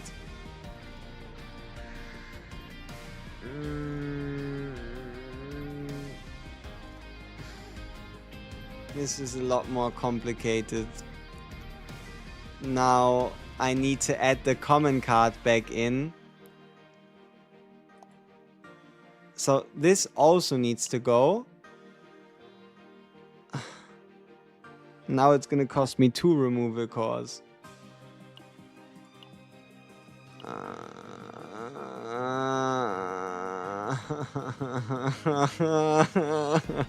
No, all good, all good.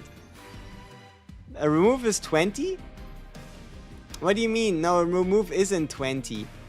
We just didn't take, like, we kept the duplicate cards. The cost of copies is now based on duplicate cards, so... This deck now looks significantly gutted, but don't you worry. We just have to add Dice Trick back in, give Dice Trick an Epiphany, Give this a common epiphany. Add in a common card. Give that common card 1 morale. Give the Pop-Eyed Popper a 1 morale epiphany.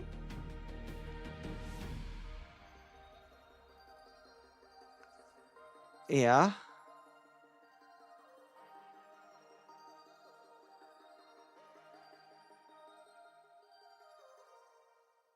And then give a divine to the newly added dice trick. So let's actually visualize it.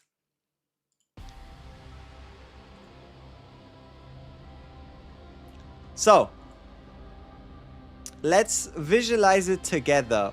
What exactly am I fucking yapping on about?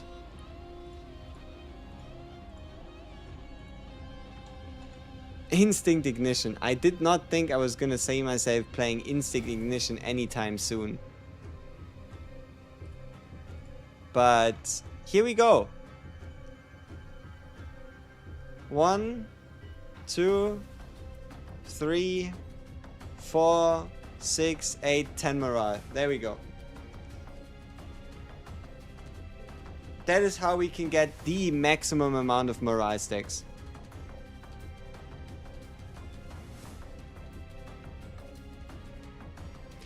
Or we say goodbye to 2 morale stacks and instead put in an Instinct Ignition, an attack exclamation mark within 1 AP. Divine attack exclamation mark question mark question mark. It gives you 1 morale, 1 AP.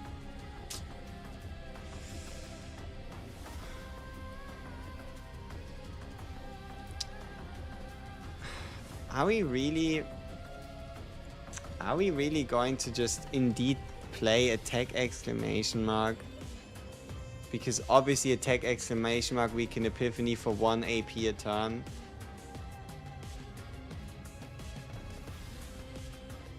Yeah, but the problem is if we want to divine this, we gotta take a 1 somewhere away. So I know that we can get 1 AP, but the question is, do we trade 1 morale for 1 AP? The answer to that should honestly be, it should be obvious, right?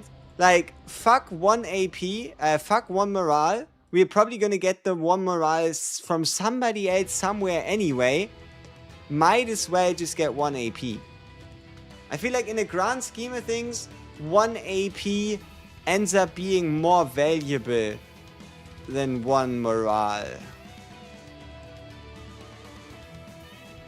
But yeah, this is only 19, right? We have 3, 6, we have 3, we have 2, 4, 6, 7, 8, 9, 3 from the quest bringing us to 12, 7 from the synergy bringing us to 19. Obviously, it doesn't make a difference. If you're running a Claim 7 team, now you are getting more morale anyway. You're getting 10 morale, which means Cassius only needs to provide 10, which means he only needs to provide 7. But I guess this is our plan.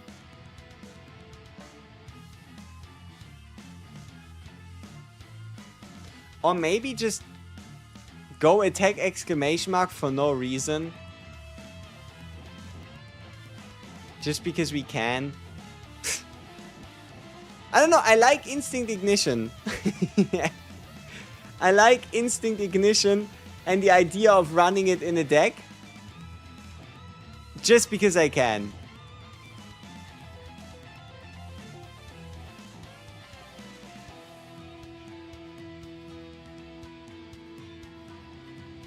Why not another upgrade? Brother, we are not able to get access to another upgrade. It's over. It's GG. There is no another upgrade. There is no why don't you use the Seasonal Chaos card. It's not gonna happen. We obviously thought about it at the time. And when I did the Cassius run, if... I think it was this... what card was it?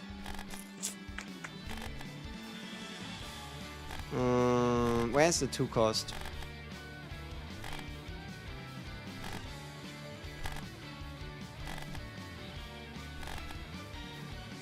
This one. If this one popped up, I probably would have picked it. Because it would have been 2 morale on a 20 save data cost. Unfortunately, shit did not appear. Sadism with 2 morale.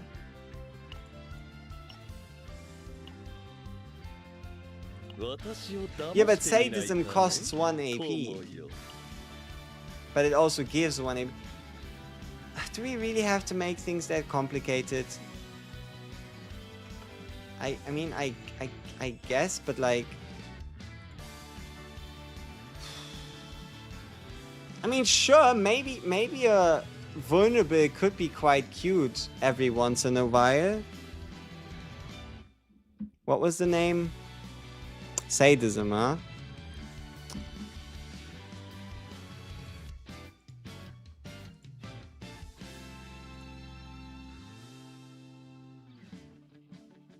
We could give it draw 1.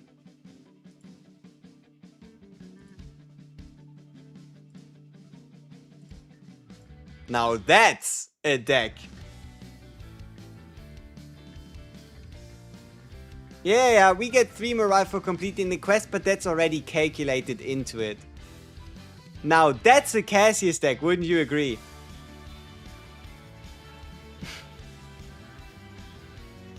Or we could obviously cost reduce it, but it has lead, so who knows?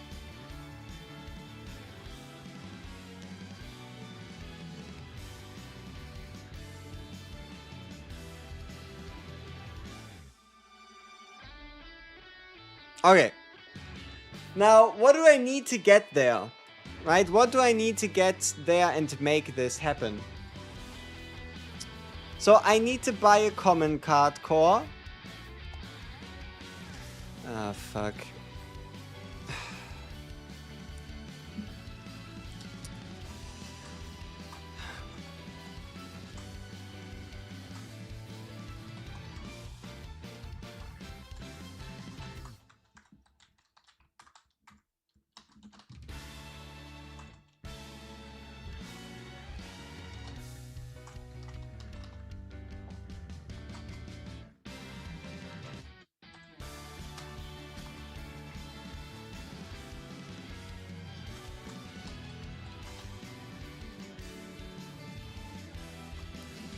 Ah!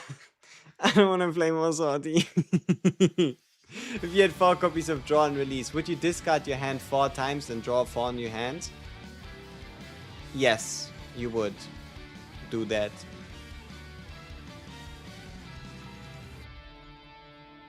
But one of the things that you need to keep in mind with Draw and Releases ability is that it never includes the discard pile. It does not shuffle the discard pile back in, which might or might not change some things.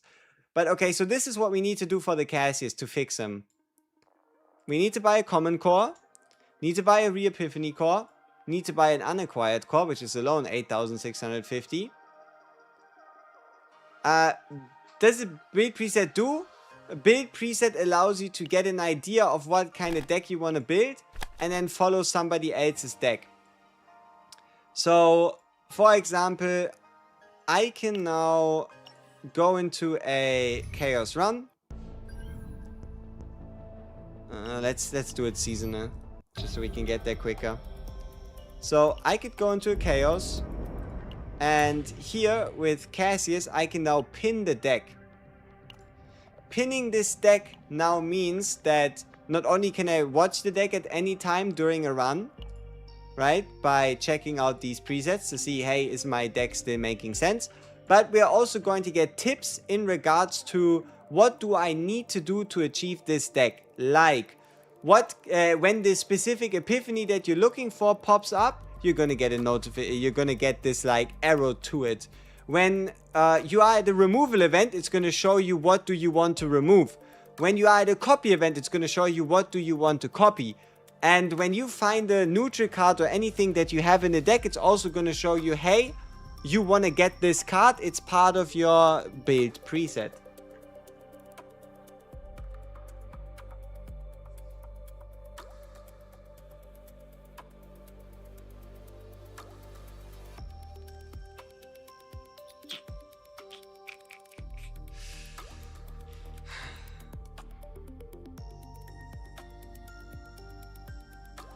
You know? Technically,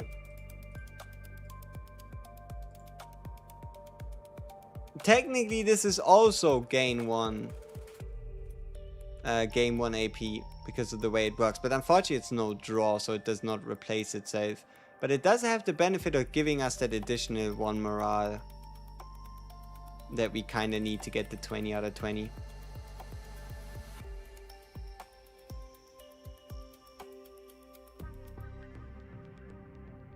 Wait.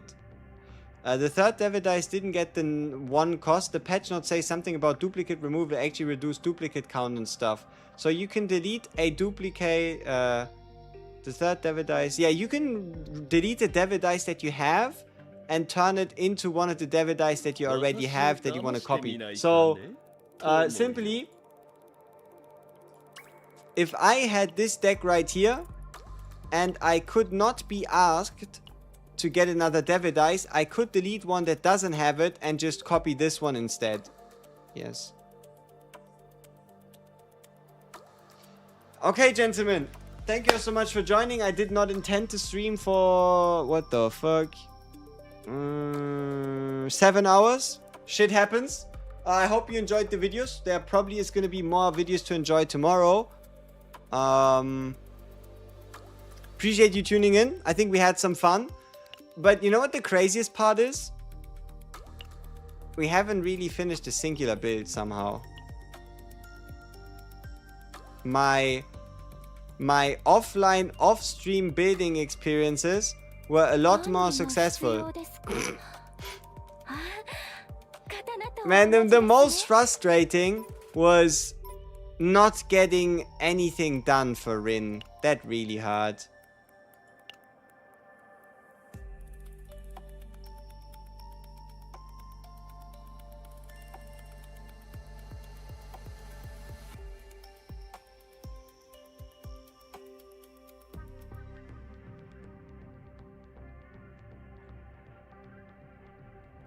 GigaChat Whisper streams, thank you. No problem, it's your fault, that as well. I blame you, but I blame myself either. We blame each other equally, how about that? We just shake hands and be like, yeah, we're all degenerates.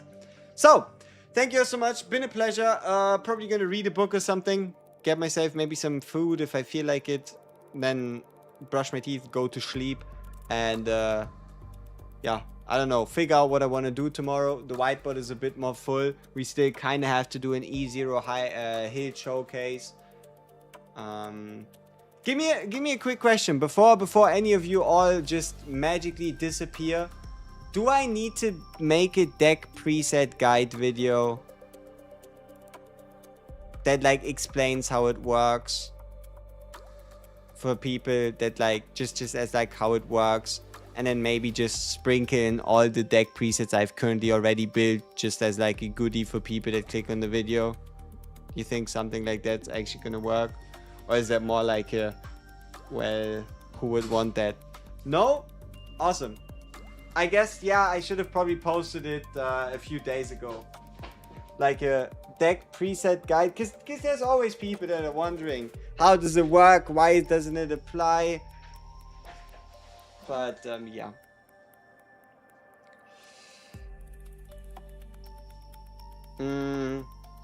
But yeah, it's also interesting. People want to know what's better, Season 3 or Season 4. People want to know. Just currently looking, what else? I mean, I kind of wanted to check out and see what does Arabella do according to what we currently know. Obviously, no like big China leaks or whatever the fuck, but like actual information. Or better said, just have a look at the trailer, have some fun. Or I guess the small showcase. Probably too late to do like a Season 4 starter guide. But yeah. Thank you so much for tuning in. We'll figure things out. I'll have something to do tomorrow, probably. Do you have a guide for memory fragments? I got 800 plus and don't know how to clean my storage. Get rid of anything that doesn't have too good substats, and once you have good, like, okay, think of it like this. If you build your favorite characters and they all have gear that has 2 good substats, then you now need to delete from now on everything that has 2 or less substats. so that you can move on to a point where every one of your characters has 3 good substats, and then you can start figuring out on that in total you're gonna get a +2 on good substats, and you want a +3 on good substats, and you want a +4 on good substats. Like, just upgrade your gear overall, and anything that doesn't have at least 2 good subsets is insta-trash. Or you can even put it to 3. So think of it like this. If you get an instinct percentage goblet, it needs to at least have crit chance and crit damage, for example, to be worth it. Or in your case, it might just be crit chance and extra attack. Preferably you would have 3 stats, so crit chance, crit damage, extra attack, and then the rest could be whatever. Or like crit chance, crit damage, attack, or like extra attack, crit chance, attack, flat. But yeah. What season is better? I don't know, but Arabella's better than everything since launch. Big Mummy Milkers.